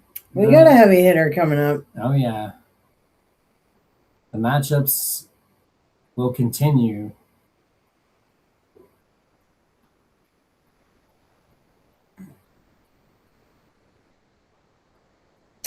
Yeah, but right now we are tracking the longest run, and since you are the first and only so far, you have the longest run.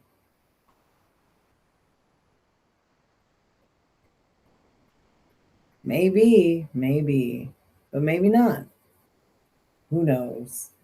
Yeah, eventually. He's right. Can't stay on top forever. It'll be me. 10 years Watch. in a row, he just keeps winning everything. 52 weeks in a row. 16-6, me and Bo. Dude, that would be tough action. Yeah, I play on a 9-footer, though. That's the thing.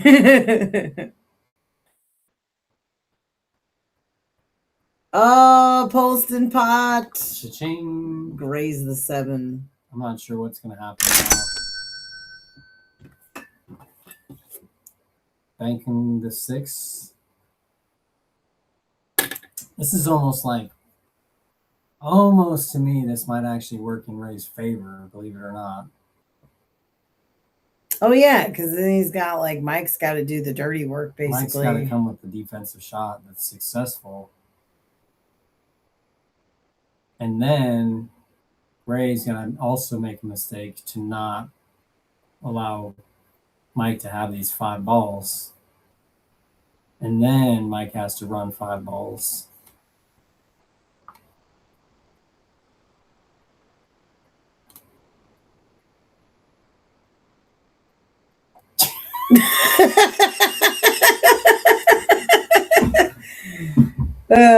Rob, you're amazing. That was a great shot by Mike. Oh yeah.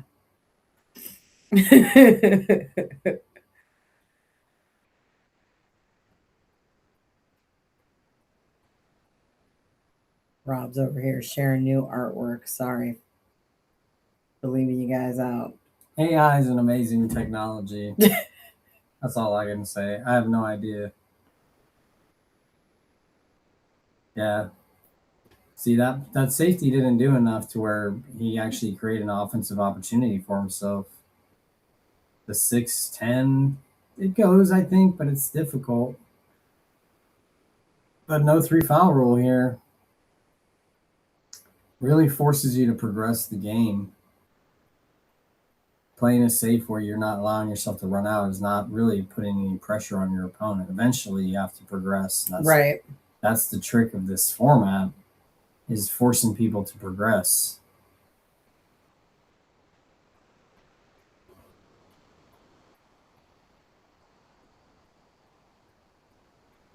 Ooh, almost got lucky on that. I know, right? Now what do you do? Shoot the hostage. I mean, you fire the 6-ball into the side pocket like a boss. See. I mean, that's how I would do it. Yeah, maximum speed, 2-rail position, 3-rail position. I like to put a ton of right English on this and try to get up by the 9. Yep, that's about as good as you can do. Almost hooked him. Pretty good shot. I have a good feeling that Mike's going to get safe here somehow. He's going to hit the 6 into the rail and then towards the 10 and then cue ball over by the 8. To me, that's what he's going to do. Maybe he spears it in now.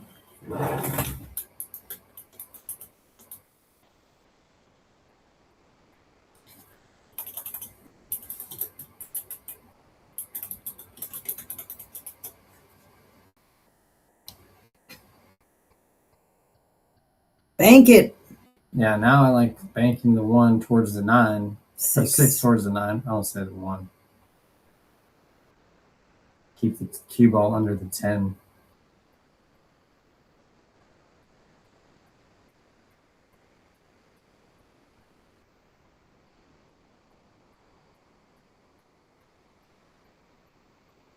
Very good. This is what Ray's been waiting for, is to get a good amount of control. Hoping to get an easy opportunity, a good opportunity to run these 5 balls and just hold Mike down for a little bit. Make Mike do some work.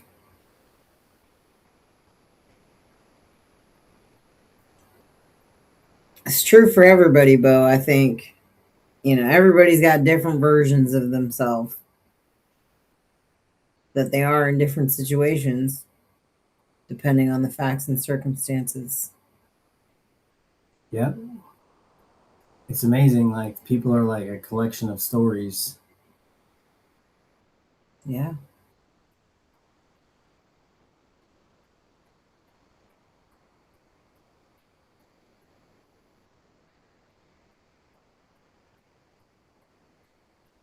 Cha-ching! Oh, he left the 9 right on the rail too. That's going to add a little bit of difficulty to this run out. Just a little bit. Just a little bit.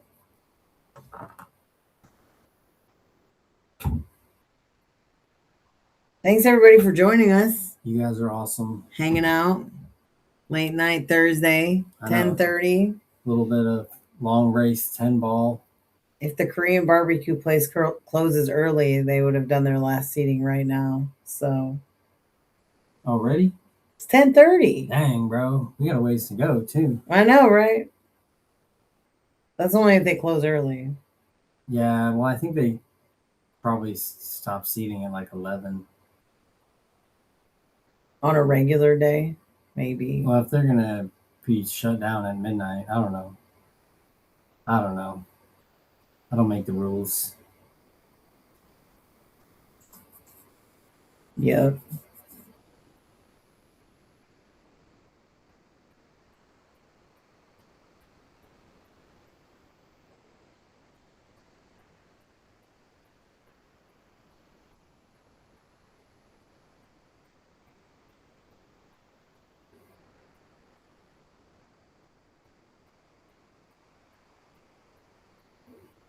There you go. All right. This is pretty natural to come up above the 9. Just got to make it, play your speed. You want a little bit of an angle when you shoot the 9 all the way down to come across for the 10 without having to use too much power or make it too difficult of a cut.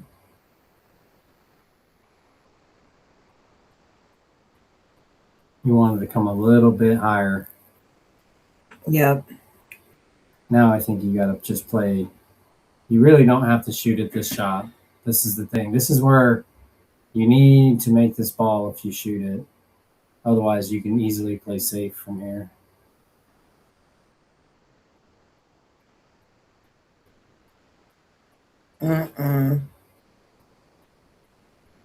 Yeah. I don't like giving my opponent this situation. Yeah, that was where he could have banked the 9 towards the end rail and just forced Mike to make a bank shot or a thin cut and have a little bit less control. Create that separation. Yeah, Mike's stretched out though, so this is a little bit tougher. Got it. Very nice. Yeah, got to think of it like this is a little bit of a mental mistake. That's 2 times that Ray's made an error in the last couple balls or the last ball. Oh, snap. Totally gotten away with it though this time. Bounce. It's going to bounce up and leave it. Jeez, Ray and Jason really got fortunate right there. Yeah. Mike didn't take his time. No. That was like a straight in ball. He made such a good shot on the 9 to come across and was perfect on the 10. Right.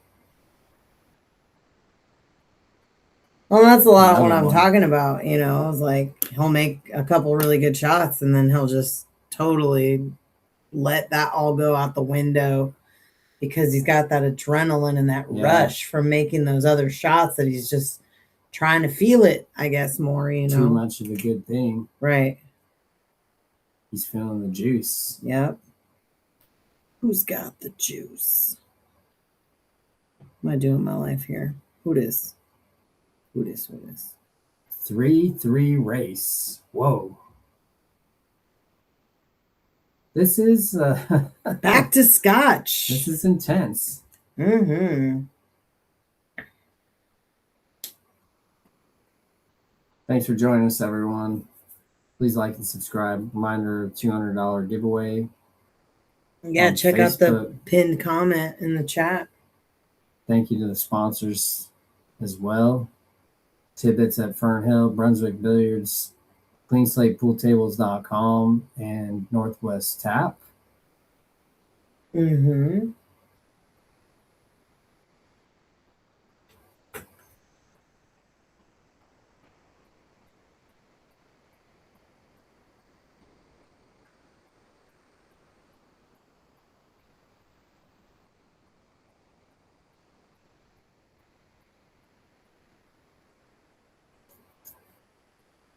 Yeah, Bo, it's was so wild like that, where I think that if I was in Ray's situation,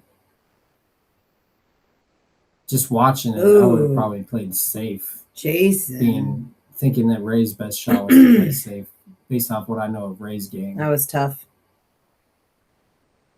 You do have to learn how to make that ball, though. But partly he just, he came up short on it. And that was really the mistake, whereas his cue ball a little bit better, and that wouldn't have been an issue.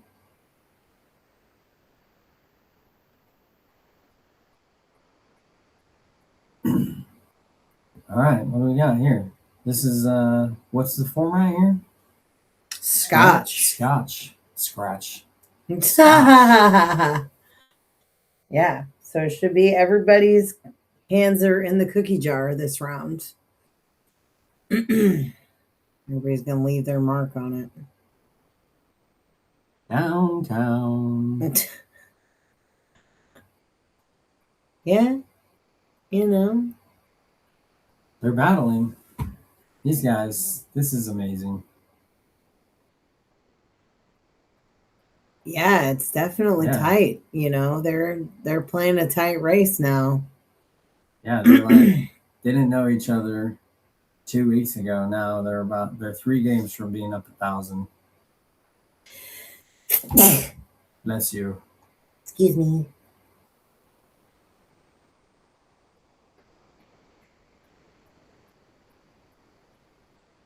Oh, what a shot.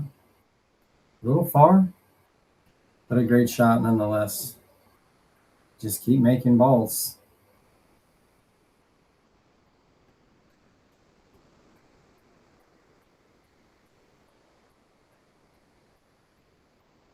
Yeah, Bo, I hear you. I think that one potential that I saw on that was that he came up short on the 9, and that he didn't reset and think of all the options that he really had to on that 9 ball, and that he went with his initial plan, even though Nice shot. that was a great shot, even though it may not have been the best shot. It didn't seem to me as though he even gave like playing safe a second thought, which is fine. I'm not saying that you have to even think about playing safe there. I just think that he's capable of executing a safety there that might have been a higher percentage win than going for that cut shot. Ooh. Steven. Getting away with it. Yep. A little bit of love.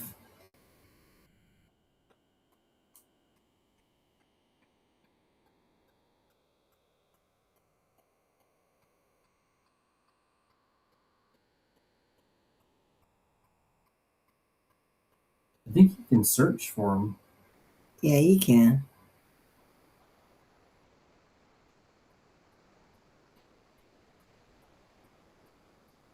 Oh. Yeah, you know how it is, Bo. It's like you don't even know that you're triggered until later on you realize, I was like, dang, I didn't even think. That's the problem, is you didn't make a choice. You're like operating on the plan that doesn't exist anymore, and that's not good. Ooh. Did he call the 8? Please say he called the 8. He did not. He did not. His face says it all. 4 balls with 2 in the jaws. You do have to go 7 to the 10. Well, the 5's not like in the jaws. I would say it's in the jaws. It's close to the jaws. As close to the jaws as you can get without getting your eyes wet. Oh, very close. Very good. Very good. Now Steven's got to get him a nice angle on this, hopefully, so that Mike can get there on the 10.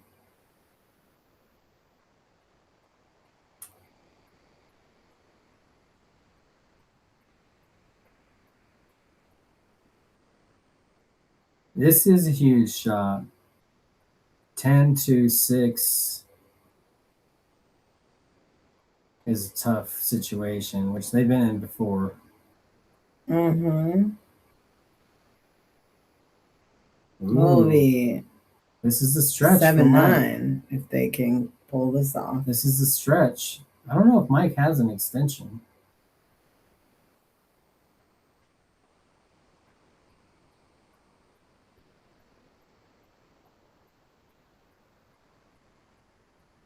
Yeah, he can't reach this shot very easily.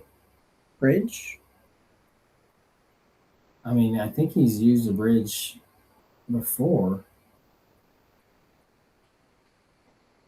Bridge. Nope. Just get up on the table and shoot.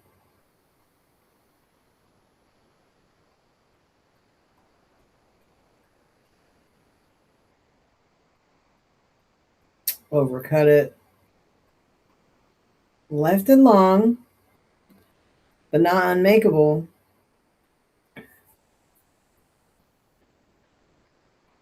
This is where the pressure really exists in these situations where it's either team's game. Mm-hmm. A couple of these gets banged back and forth, and you start sweating.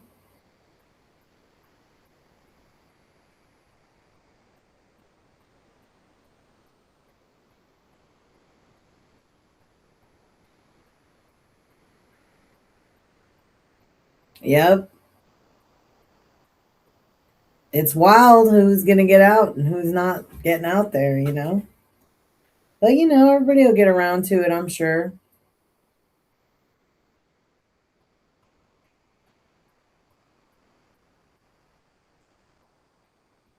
Did you and Chris ever figure your lives out about the doubles? Trying to get in here? What's going on? Yeah, but I was starting to get Thursdays off to lock that in. Oh, I see. Oh, I like that shot. Make him do something to punish you. Very smart shot for Jason. It seemed a little excessively risky to try to cut that ball in. Yeah. Even if Steven makes a great bank here, to me, that was still the right shot.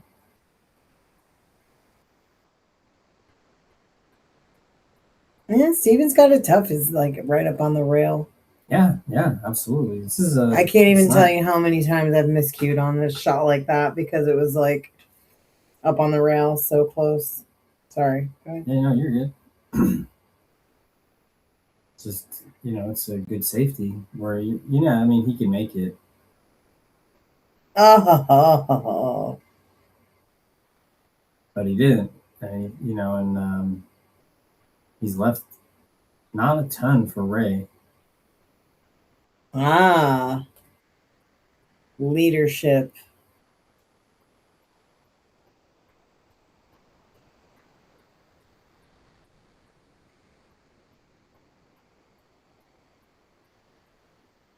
Another going for it situation.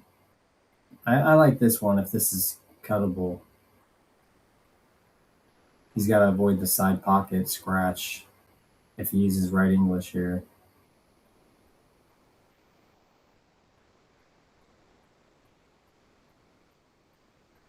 Oh, corner pocket scratch. Nope. He learned his lesson from the other one. From the other one. We got to overspin it. Man.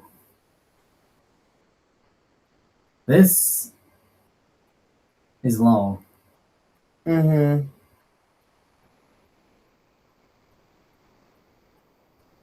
Cut it in. Cut it in, cut it in. I don't know what else. I don't even like doing anything else. Everything is hard from here. I think offense is the way. Thin cut, play your speed. See what happens.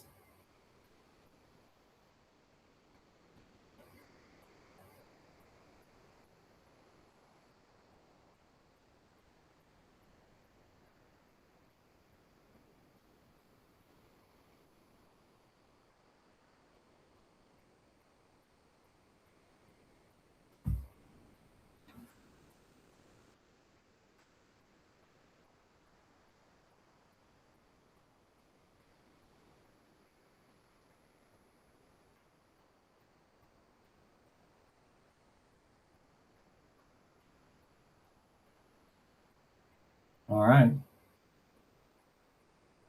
And Mike's got like pinpoint position on the 10, even though he didn't make it. That's like 2 times he left. It would have been straight in if he had made it, but obviously you got to make the ball.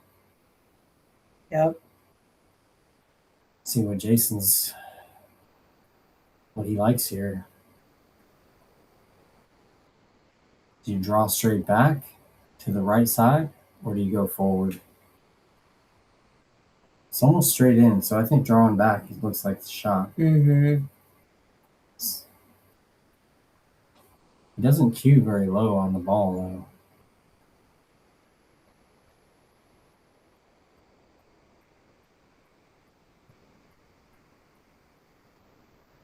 What a shot. Got just enough to leave Ray a pretty decent shot here.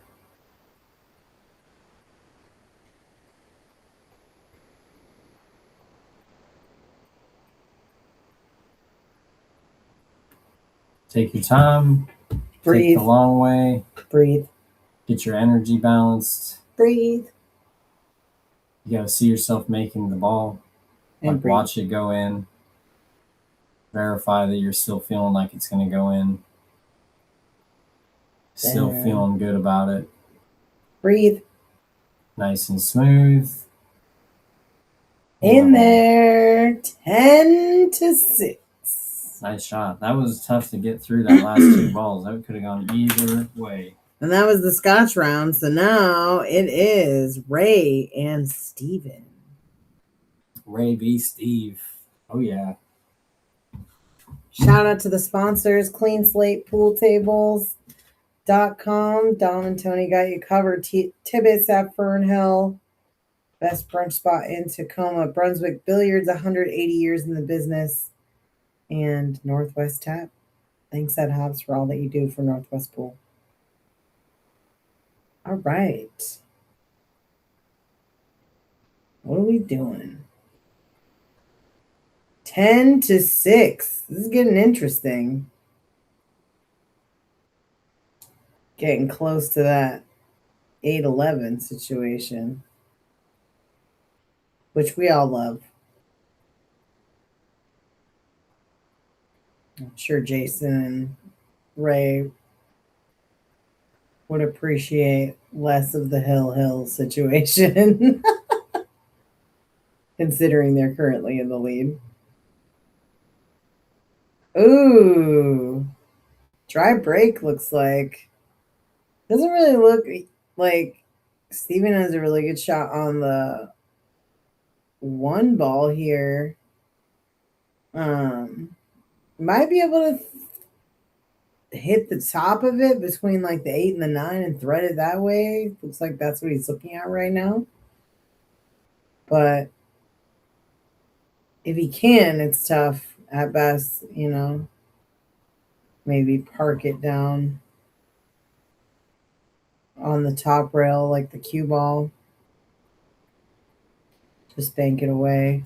But we'll see. See what he does here. It is first shot after the break, so he can push out. So we'll see what he decides to do after all. Maybe he's doing the push out right here. To the corner, yeah. Leaving it tough.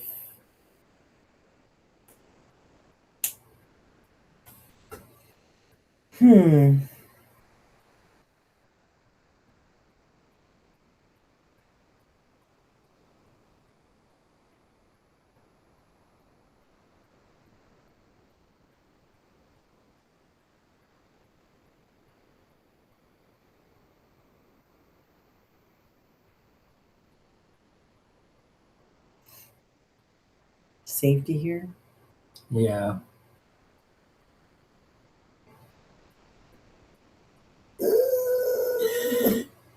Got it. Well, and he has the 7 doubling up the 1, so it's like even if he did sell out, he'd have to shoot the combo or a bank. Yeah. So that was a good strategy there, just making sure the object ball is difficult.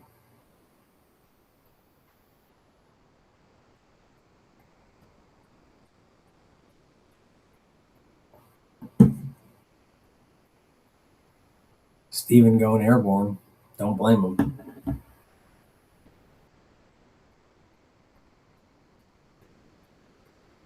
Whoa. Very airborne. Went into the wood shop.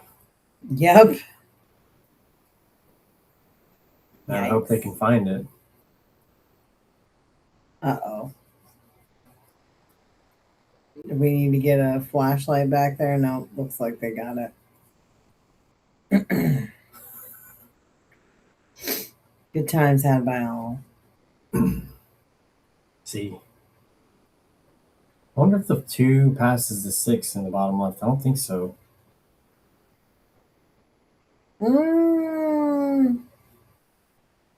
No. I Maybe not. Looks like maybe it does.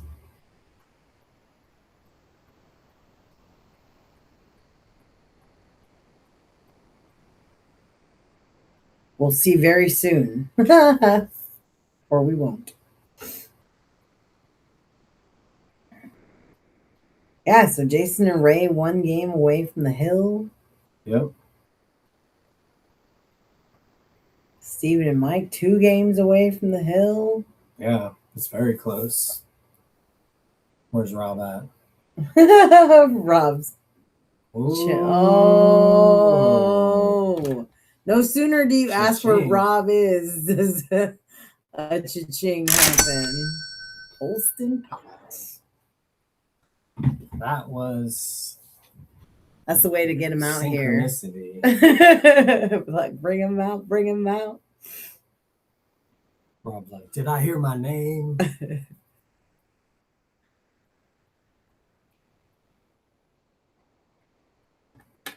Exit 811. Oh, yeah.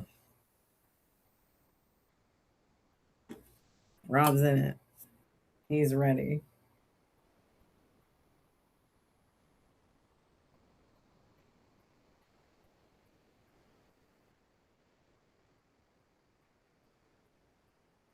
And I think,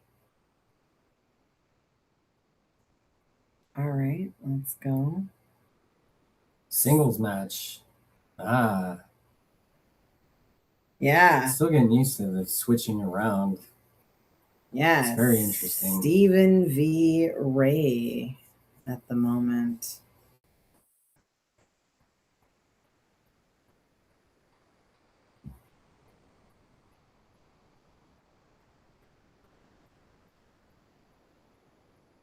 Got the 4 in the jaws. The whole table is very wide open.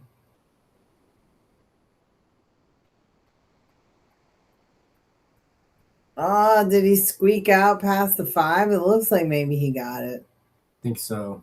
Yeah. Do you think the 5 looks like it goes past the 10 and the 6? Yeah, looks like he's maybe going to play it, yeah, from the jaws. Yeah, for the 6. Past the 6, I mean. Yep. Yeah. 7's practically in the pocket. Be nice to see Steve get the run out here. Yeah, he's sweet run. The matchup for game 20 is 2VB, which is Mike versus Ray, Rob, in case you're wondering. I mean, you are wondering, so I'm answering it, I guess. Oh, he like asked it, actually. Now you know. Oh, yeah. Forecasting the Hill matchup. Ooh. Oh, Steve. That was looking good until that moment. Yep. Obviously, he was. Can Ray steal the game back? Yeah, this is pretty solid here. Just stop shot here, cut the 7, play the 8 in the side, I would think. Yep. And then we'll see kind of where you end up on the 8 determines your 9-ball position. For all the marbles.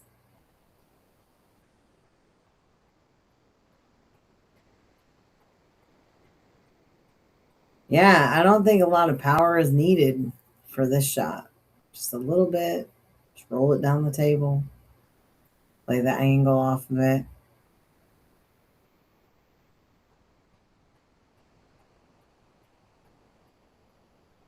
Yeah. Play your speed.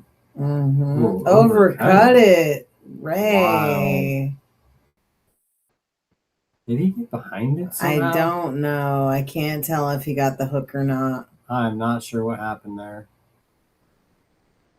Doesn't look like he got the hook, though. Ray's going to have to watch that shot later to see how that went that way.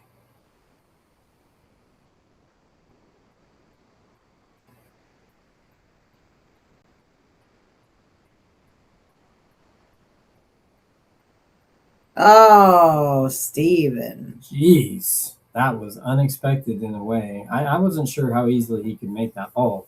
with Yeah. a 9 there. So Well, I was wondering if he could go rail first, maybe. yeah, maybe that's what he was trying for. I don't know. He kind of hit it. I couldn't tell if he hit it too full.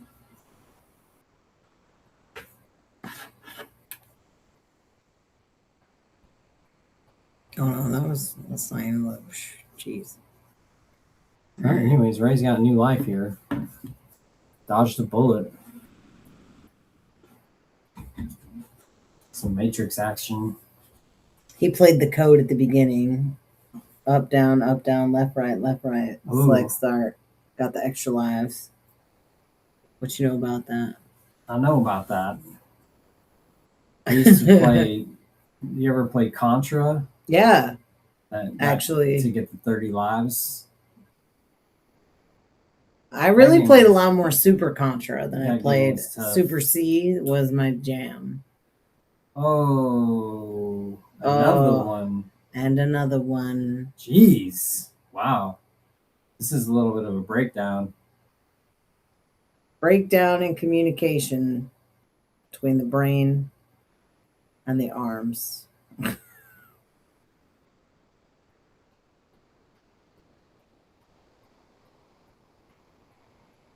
Not letting it happen again, says Steven.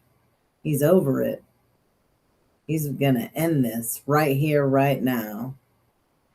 Yeah, this is just reset. Formality. Just do Reset, it. move on if you're Ray, regardless of what happens. Todd. This is it. This is how it goes, Todd. This is amateur pool. It's action.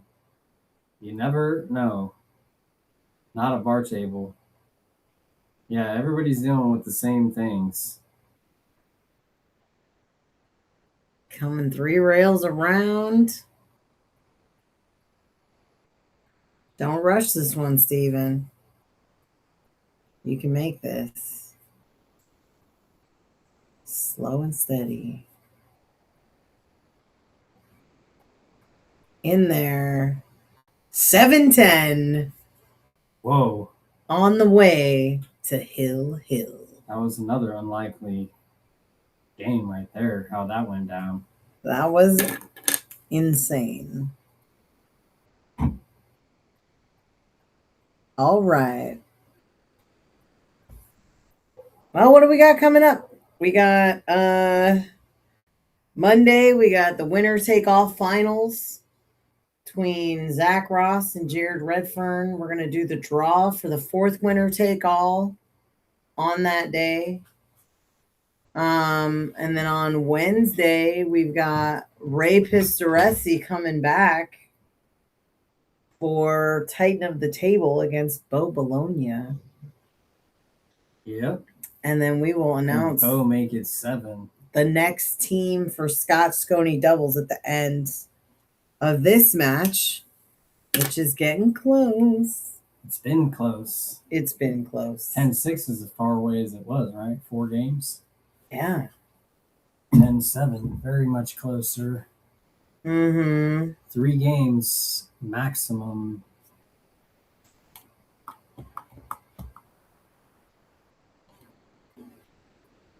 Yeah, Todd, earlier when you speak about your focus thing, I spoke about how I think it's important to be careful how you label what you are and who you are. I wouldn't necessarily think it's beneficial to label, like, if you have a deficiency in your ability to focus. I think that your focus can be built up over time, and that it's just a matter of doing the exercises to help you increase your level of focus and ability to focus through different techniques, mindfulness, meditation, procedural systems while you're playing, and just habitualizing the activity. All right. Mike HOLTROP on the break.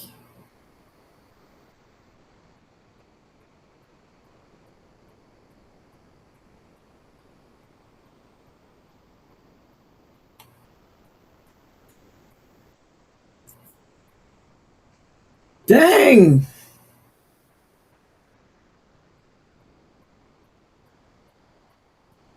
Made the 2, but got hooked. So now he's got to do the rollout. Whoa. My bad.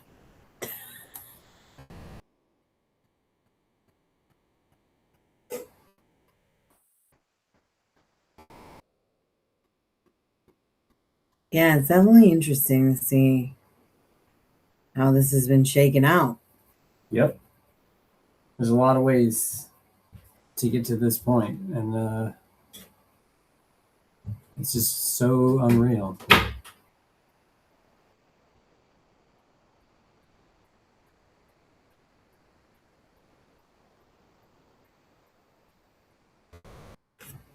Yeah, if anybody wants to get involved with this format, put your name on the list.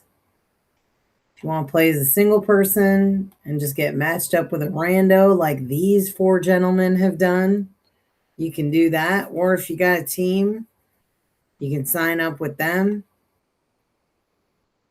Take the average of your Fargo to handicap the race. I just posted it in the chat again.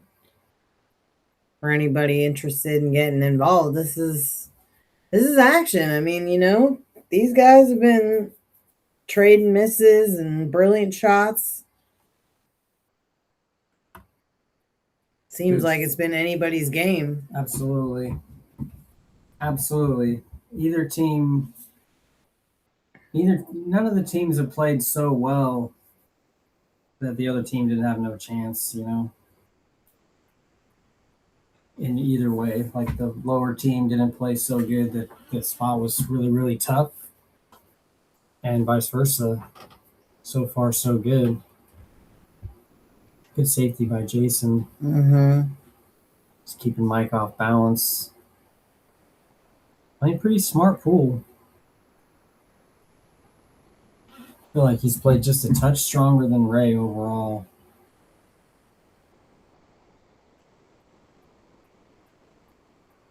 Made some early mistakes, but he seems like he's kind of cleaned that up a little bit and has just played good control.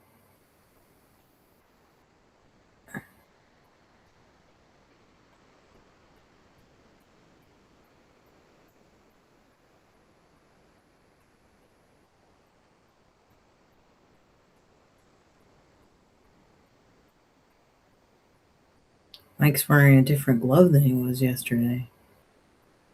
Is he? I didn't even know that. Right, because he had an eyeball on it yesterday. Looks like he's got a spider on it rotates today. Seems like it. Kicked at it, missed it. Tough shot. Jason's got it. Was like obstructing, or the side pocket was obstructing that one rail kick to the left, so he had to go backwards with it. Pretty tough. All this for a race to 2. That's I know, right, Edward? Would you put 250 on a race to 2 though? See, that's why it's like that's a gamble. I know, right? But essentially, that's the ultimate result, right? Yep. Lock in. Lock in, bro. In the words of Logan Lewis. I know, my son. That's one of his favorite things to say. Lock in. I think it's a good thing to say too, though. Get in here. Pay attention. Oh, yeah.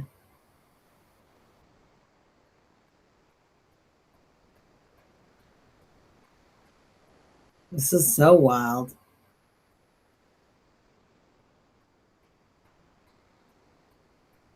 All right. Now, Yeah, getting in for this 5 is a little bit dicey. You gotta maybe play for the 5 in the right side pocket by staying below it, by drawing. Yeah. It's a little tricky to get to hold it though, but I think it's doable. Out of that speed. He's trying to go around. Yeah. You just gotta play safe here, I think.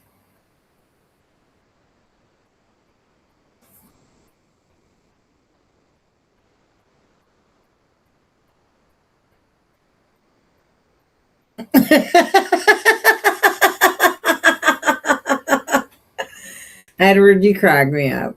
That's hilarious. Ooh. Not sure what that was going to be. Well, this is interesting now. Mike at the table, 6 balls with a good shot at the beginning. Let's see. Can he do it? 6 to the 7. Yeah.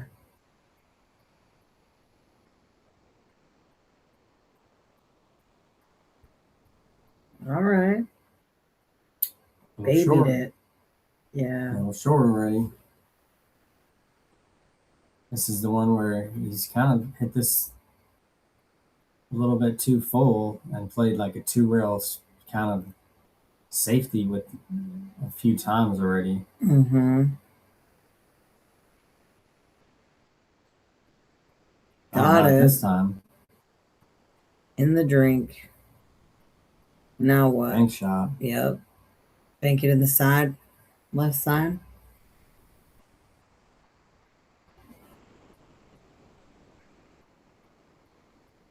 Yeah.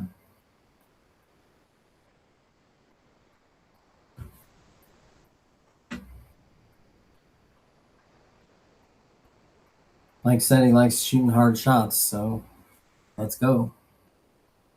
Get what you asked for.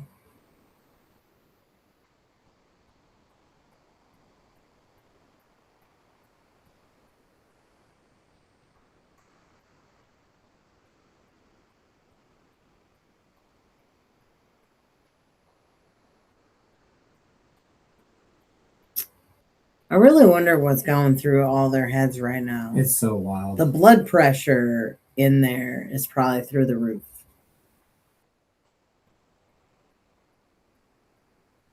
Where are those monitors? Rob, we need to start a collection. These heart rate monitors. The heart rate monitors, yeah.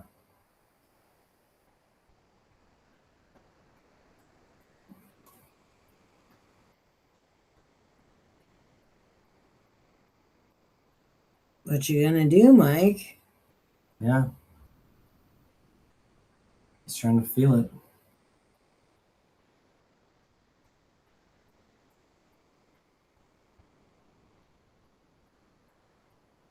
Yeah, I mean, if he goes for the bank and he misses it and leaves and jaws it up, it's like gift wrapping, really. Oh, geez. man. Polston pot. Whoa. No sooner did Rob Polston make a comment. Life alerts. And just left it sweet for Jason, too. 3 balls. Pretty routine. Yeah. Did I ching that? You did. Okay, good. Just making sure. I don't want to miss Polston pot.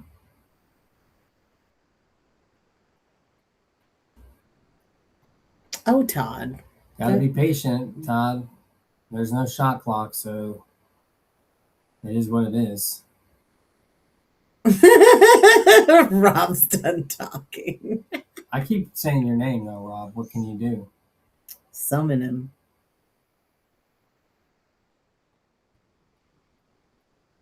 All right.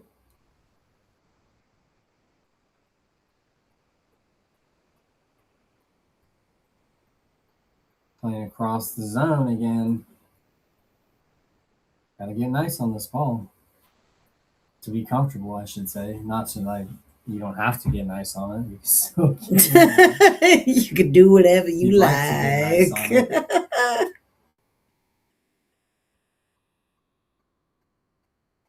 Oh, yeah. Let's go. Playing it long. For the hill. To get to the hill. Where is the hill? Rob's got 1 hill loaded. Oh, You already know he's already got it pre-typed. yeah.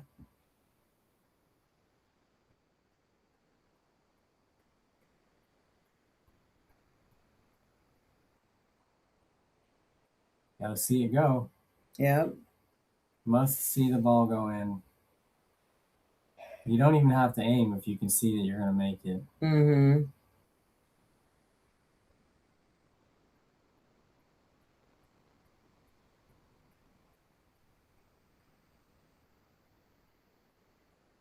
There In. it is. What a shot. Nice. To the hill. To the hill. 7-11. Absolutely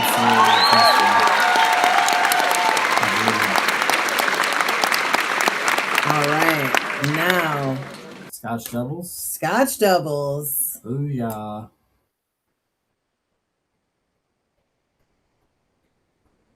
Halfway. Just one loaded We're up. halfway. Hill.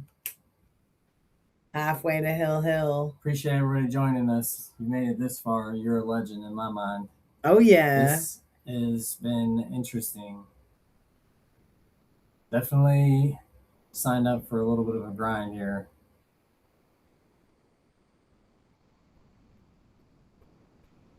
It's good for you, though. Really can learn a few things about playing this kind of like this area of Fargo. How you different ways to get through the rack and to play the game strategically. There's a ton of strategy. Got the That was 4-ball swish, That 2-ball was such a swish. nice bump to get that cue ball up there. Mm-hmm. 1 ball's looking perfect. These guys are in break and run territory. That would be amazing to finish it like that. Could you imagine? I can imagine. Rob might be heartbroken. Yeah, it is what it is, right? Can't get that second hill queued up. I know, right?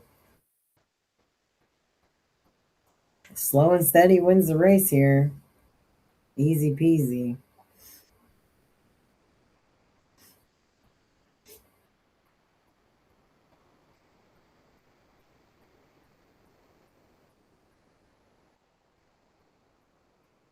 Oh, yeah. Thanks for checking us out, fam.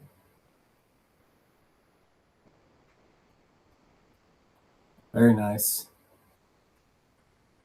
We have to draw to the rail, I think. Mm-hmm. Out and back. Cue ball's coming kind of towards the 8, and you don't really want that, I don't think. Right.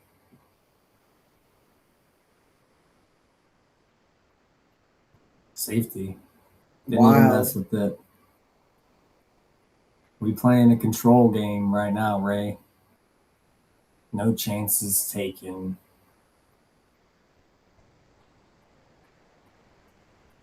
Gotta shoot your shot. I really would have liked to see a break and run, though. Yeah, he got funny on it.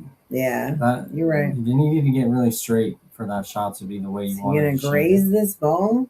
I think maybe he can shoot right between the 7 and the 10. Yeah, that's what I'm saying. Graze it. What a shot. So thin. Steven's like, and he got the rails. You left it.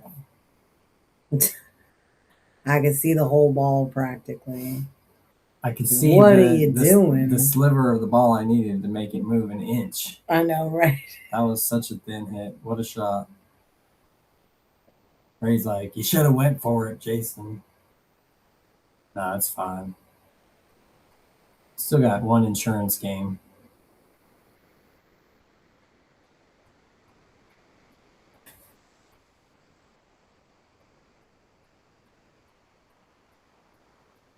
Brutal match here. It's the way we draw it up. Yeah.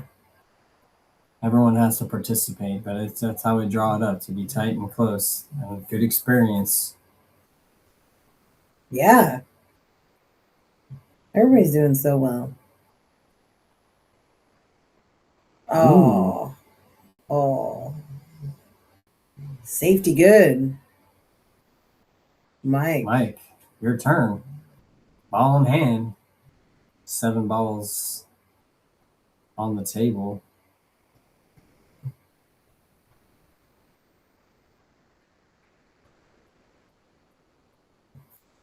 Liking it the other way. I like playing the cue ball on the left side of the table. A little bit above the line of the 3. And just draw it. not below the line like that, but above it. So I could either go 2 rails to the end rail, to the left rail, and back to the middle, or straight in and draw straight back to the side rail and back. Right. I would leave an angle. He's leaving an angle to go right into the 10 with the cue ball. Right. Looks like to me. No, he didn't make it. Yeah, he didn't use the open lane there. He was trying to go through traffic. This one you can just follow it forward and just come off the bottom rail and then back up to the middle of the table, I feel like. Yeah, if you like making it. Otherwise, you can play stop shot safety here too. Yeah, I guess you're right. No, that was good. Can't play safe to win. You gotta play safe to get a shot, But that was a shot. Yeah.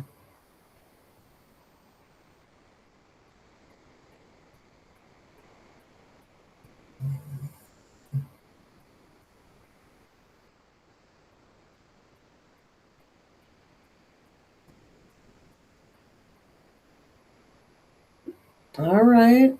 Nice shot, Ray. This is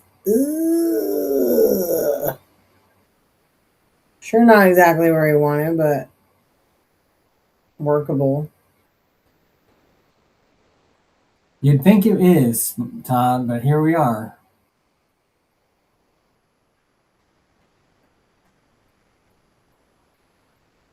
Been winning a little bit without they've missed some ball in hands a couple times.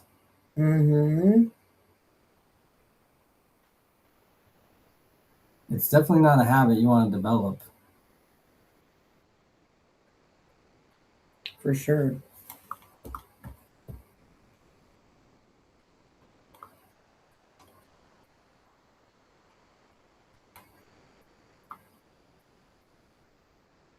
I like Safety. that. Playing safe. Even if you leave him the edge, you just got to leave him tough, Right. I think Steven's going to play safe here.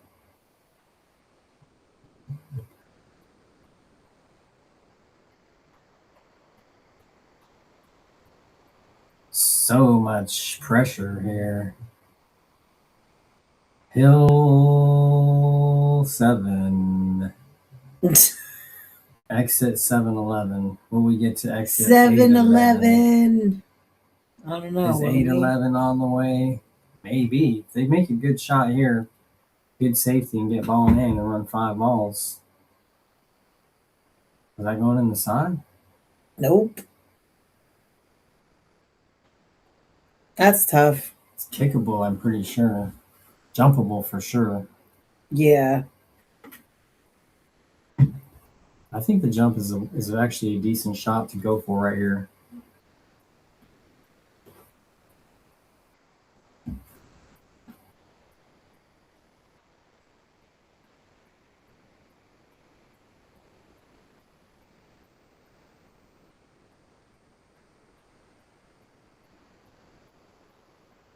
Just kicking at it. I like the jump if he's getting all up like that. Yeah, but he's not grabbing his jump cue. Not yet. Okay, he's playing a different shot. Kicking it in the side. 2 to 3 rails. Gotta put some speed on this. If the 6 ball hits the rail, doesn't hit the rail and hits a ball first, you might not have enough speed. I don't think he's gonna hit it with this angle. Nope. Oh, he's just shot the 8 right into traffic. That's a nice little cluster now. Worked out for him. Sort of held it steady a little bit, forcing them. I think you're gonna have to play a safety here or bank the 7 in the side. Yeah. Tough action. Dun dun dun. Dun dun dun. Dun dun dun. Dun dun dun.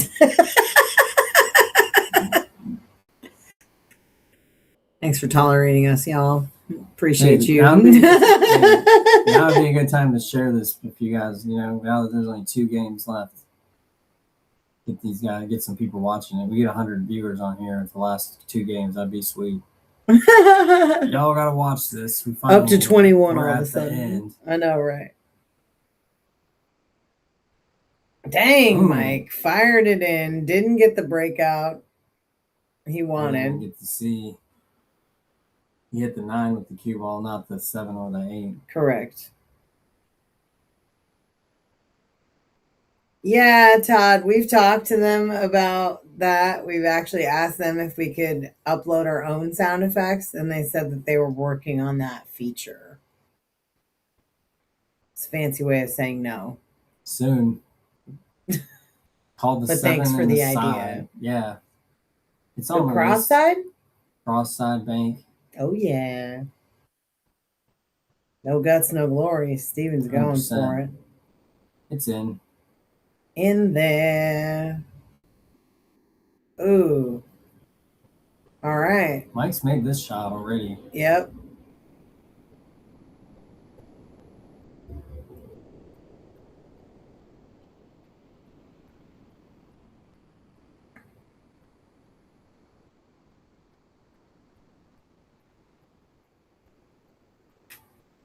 Wow. This is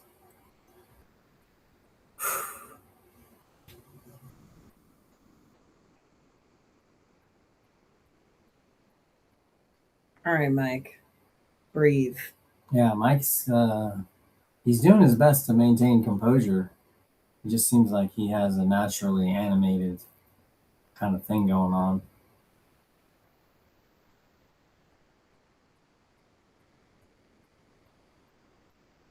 You had to like go walk it off for a second.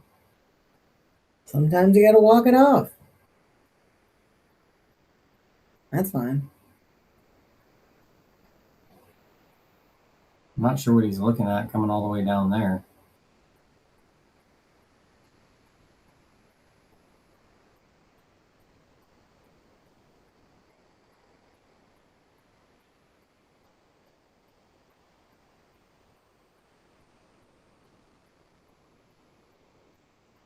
Just like Boom. that. Boom! Can you feel it, Rob? Can you feel it, Rob? Oh! Is this really gonna happen? So much pressure. It really is, though, you know? Steven's looking good. Steven's solid. Yeah, Steven's looking great. Getting the extension out. Ready to put this ball down. Can you feel it? I know.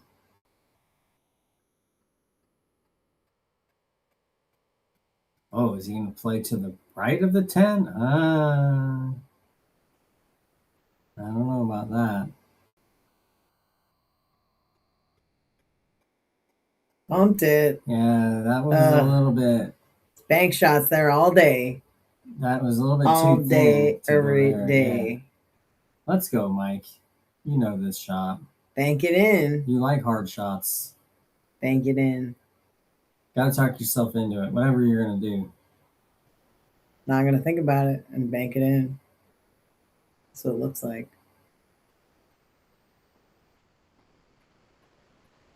Straight in bank. You got to talk yourself into it, bro.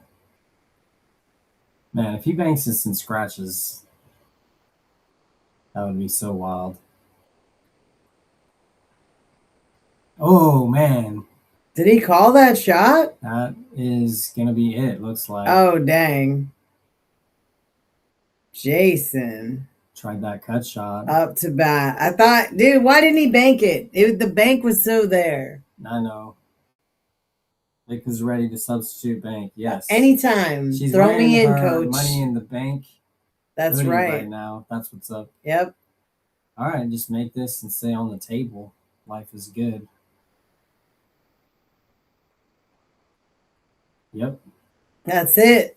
All right. So we've got Jason Larson and Ray Pistoresi taking it down. Yeah.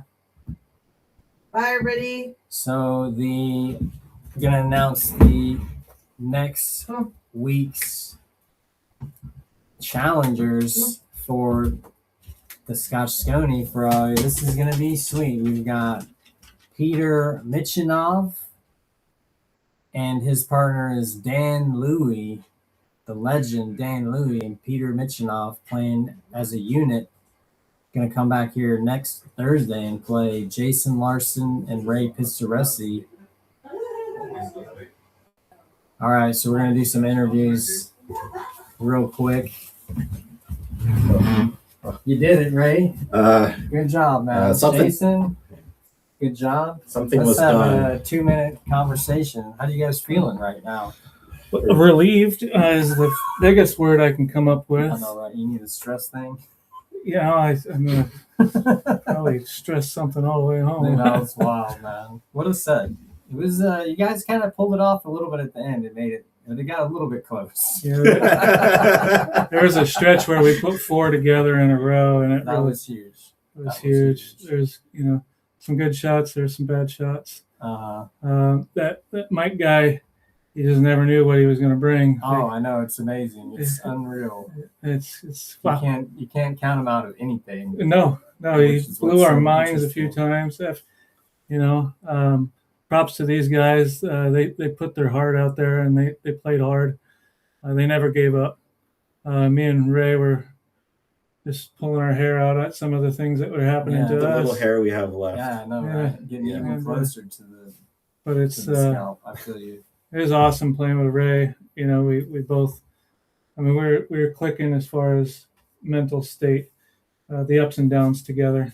Yeah, that's good. Yeah, I mean, you hung in there, and at the end, you did what you had to do. Yeah. So we got the next opponent for next week is going to be Peter Michinov, and his partner Oh. is Dan Louie. Yeah, oh. What the? So, What so the you guys know what you got coming. hell? like up. it. Louie, Yeah. So you guys, I think we're going to be getting a couple A of games legend. on the wire. 24-6. Fucking legend. So you know that's the game. yeah, 24-1 or something like that. No, I mean Danny Fargo is like 650 right now. Yeah. So Yeah, Yeah, what he 660. he did well in the Vancouver Open. Yeah, I'm- well, he can come with it at any moment. You never know.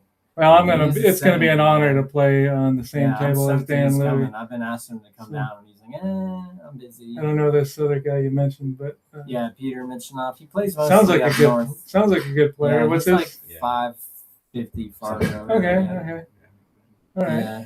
It's gonna be a Cool. good match. Oh, yeah. That's I'm gonna be excited. a lot of fun. Right That's on. awesome. Thanks for having us. All right, man. yeah, It's for been sure. a pleasure being here, man. Yeah, right on. All right, we're gonna get the other two in here, do a couple minutes, and then we will move our lives forward. Once again, thanks to the sponsors, Tibbitts at Fernhill, Brunswick Billiards, Northwest Tap, SlatePoolTables.com. Y'all are the best. Congratulations again to Jason Larson and Ray Pistoresi pulling it off.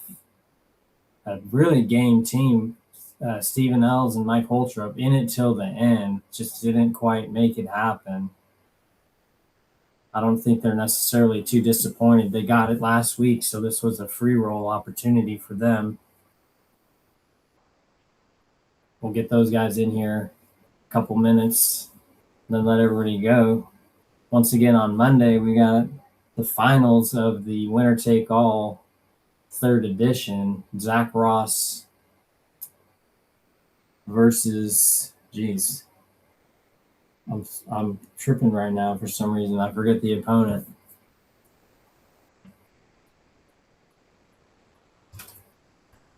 All right, we got Steven here. How's it going? That was a crazy match. Once Yeah. again, you guys almost pulled it off. Well, that last shot I Almost came made, back. I changed my mind at the end. I was going to use inside English and come out on the others. Yeah, on the left. Yeah, And I thought said I that- was looking at it. I'm like, I can just use some outside and come around the other side. It's more natural yeah, that way. It's a And little bit too thin for that. huh? yeah, Yeah. or I didn't. I Gotta think I draw used a too little much bit. top. I should have drawn a little more. Gotcha. Yeah, that was rough. I thought you guys it looked like you were there to go hill. It would have been sweet, Yeah, you know. I at least wanted to do that, but it was fun. It was Yeah, and you guys broke even overall, right? Because Yeah. you won last week, so it was a free roll. Would have been nice to get it. I was like, whoa, it could happen. it was all worth Didn't the quite happen. it was all worth the experience. Cool. Well, you can always get back on the list. Yeah. There's no reason why you couldn't. Yeah, and I probably will. I just signed up for the Yeah, Wednesday night thing. Nice. Yeah. If you have So- Thursdays, And the list is short. I'll tell you, it's not long. You'll be getting a call For Wednesday? for Thursday. Teams. Wednesday is a little bit Oh, longer. Thursday for the If you want to get Scotch. back in for the Scotch-Sconi. Okay. You know, I think we do have a single player signed up. So if you guys both signed up, it would be not you two playing together again. So you know, I'm not supposed to give out too much information about that. But with that being said, it's like open to anyone to enter. So, you know, consider it at least, because I think you guys are both in here trying to play and do well. So why not, right? Yeah. Mike, you got anything to say? You played better today, man. I felt like you were almost had something going for a few and made some really spectacular shots once again. That 8 you made to get him on the 9, even though he didn't get there, was like, Yeah. that was strong, you know, end of the set, you know, every good shot like that. And you're just like, oh, that's so nice. So it was good to see. You know, Bo was asking how you were playing. He's like, oh, I hope he's playing better than yesterday. And you definitely did. So that was good. Well, regarding the whatever, so, you know, we've talked about my speed and everything like that, getting up, rushing or whatever. I decided at one point in time, I'm just going to say, screw it. I'm going to just shoot the way I want to shoot without thinking about it. Because I generally don't have to think about my shots. I just shoot them. And then for the most part, I can make them. But I know that there's going to come that one time that it's going to go, you know, whatever. Yeah. But in that regard, I'm going to have more fun that way. Instead of me taking my time, slowing way down, whatever. And I know, like on that 8 ball, like that, you just said the last one, right? Is that what the one you're talking about? Yeah. Yeah. I slowed way down. I took my time, had to reset a few times or whatever. And then I made it. Yep. So, yeah. Yeah, you know, and it's all about having fun at the end of the day. But part of it is the experiment of learning how to enjoy yourself and play your best game, you know, and be consistent. So much of it, you know, so Yeah. glad you got out here. And then I know you're back on the list to play again for the winner take all. So I'll be seeing you pretty much in the near future. Well, this Monday is the finals. This Monday is the finals, and then we're going to do the draw. And I think you're in for the next. I don't know if you're in for the 4th one. Yeah, the 4th one. Coming. So yeah, then we'll be doing the 4th one after that, the next week after that. So all right. Well, if you guys have anything else you want to say? Nah, that's all right. All right. Well, we're gonna let everybody go then, so we can all get some rest. We appreciate the opportunity. Yeah. And, Yeah. I'm looking forward to going back and watching. 100%. Yeah. So. Yeah, it was a great match again. All these matches are super tough, and there's pressure, so no expectation that anything. You know, none of us are pros. You know what I mean? So much of it, it's like you got to learn how to survive and how to get the opportunities and capture them. You know, as best you can with the game you brought. You know what I mean? So it's always fun to watch. I do have another question. Sorry, this is actually a stream related question. So I was on the stream last night watching my match, and you guys had 2 recordings going at the same time. It seemed like, so you had overlap. Interesting. That was weird, and I wanted to find out, is there a way to reset the captions, because I couldn't read them at all. There was nothing there. I have no idea about any of that, Mike. Okay. That's a technical question that probably is not appropriate for the interview portion of the stream. That's all right. Yeah, so anyways, I'm going to let everybody go then. Have a good night, all right, everyone? We'll talk to you later.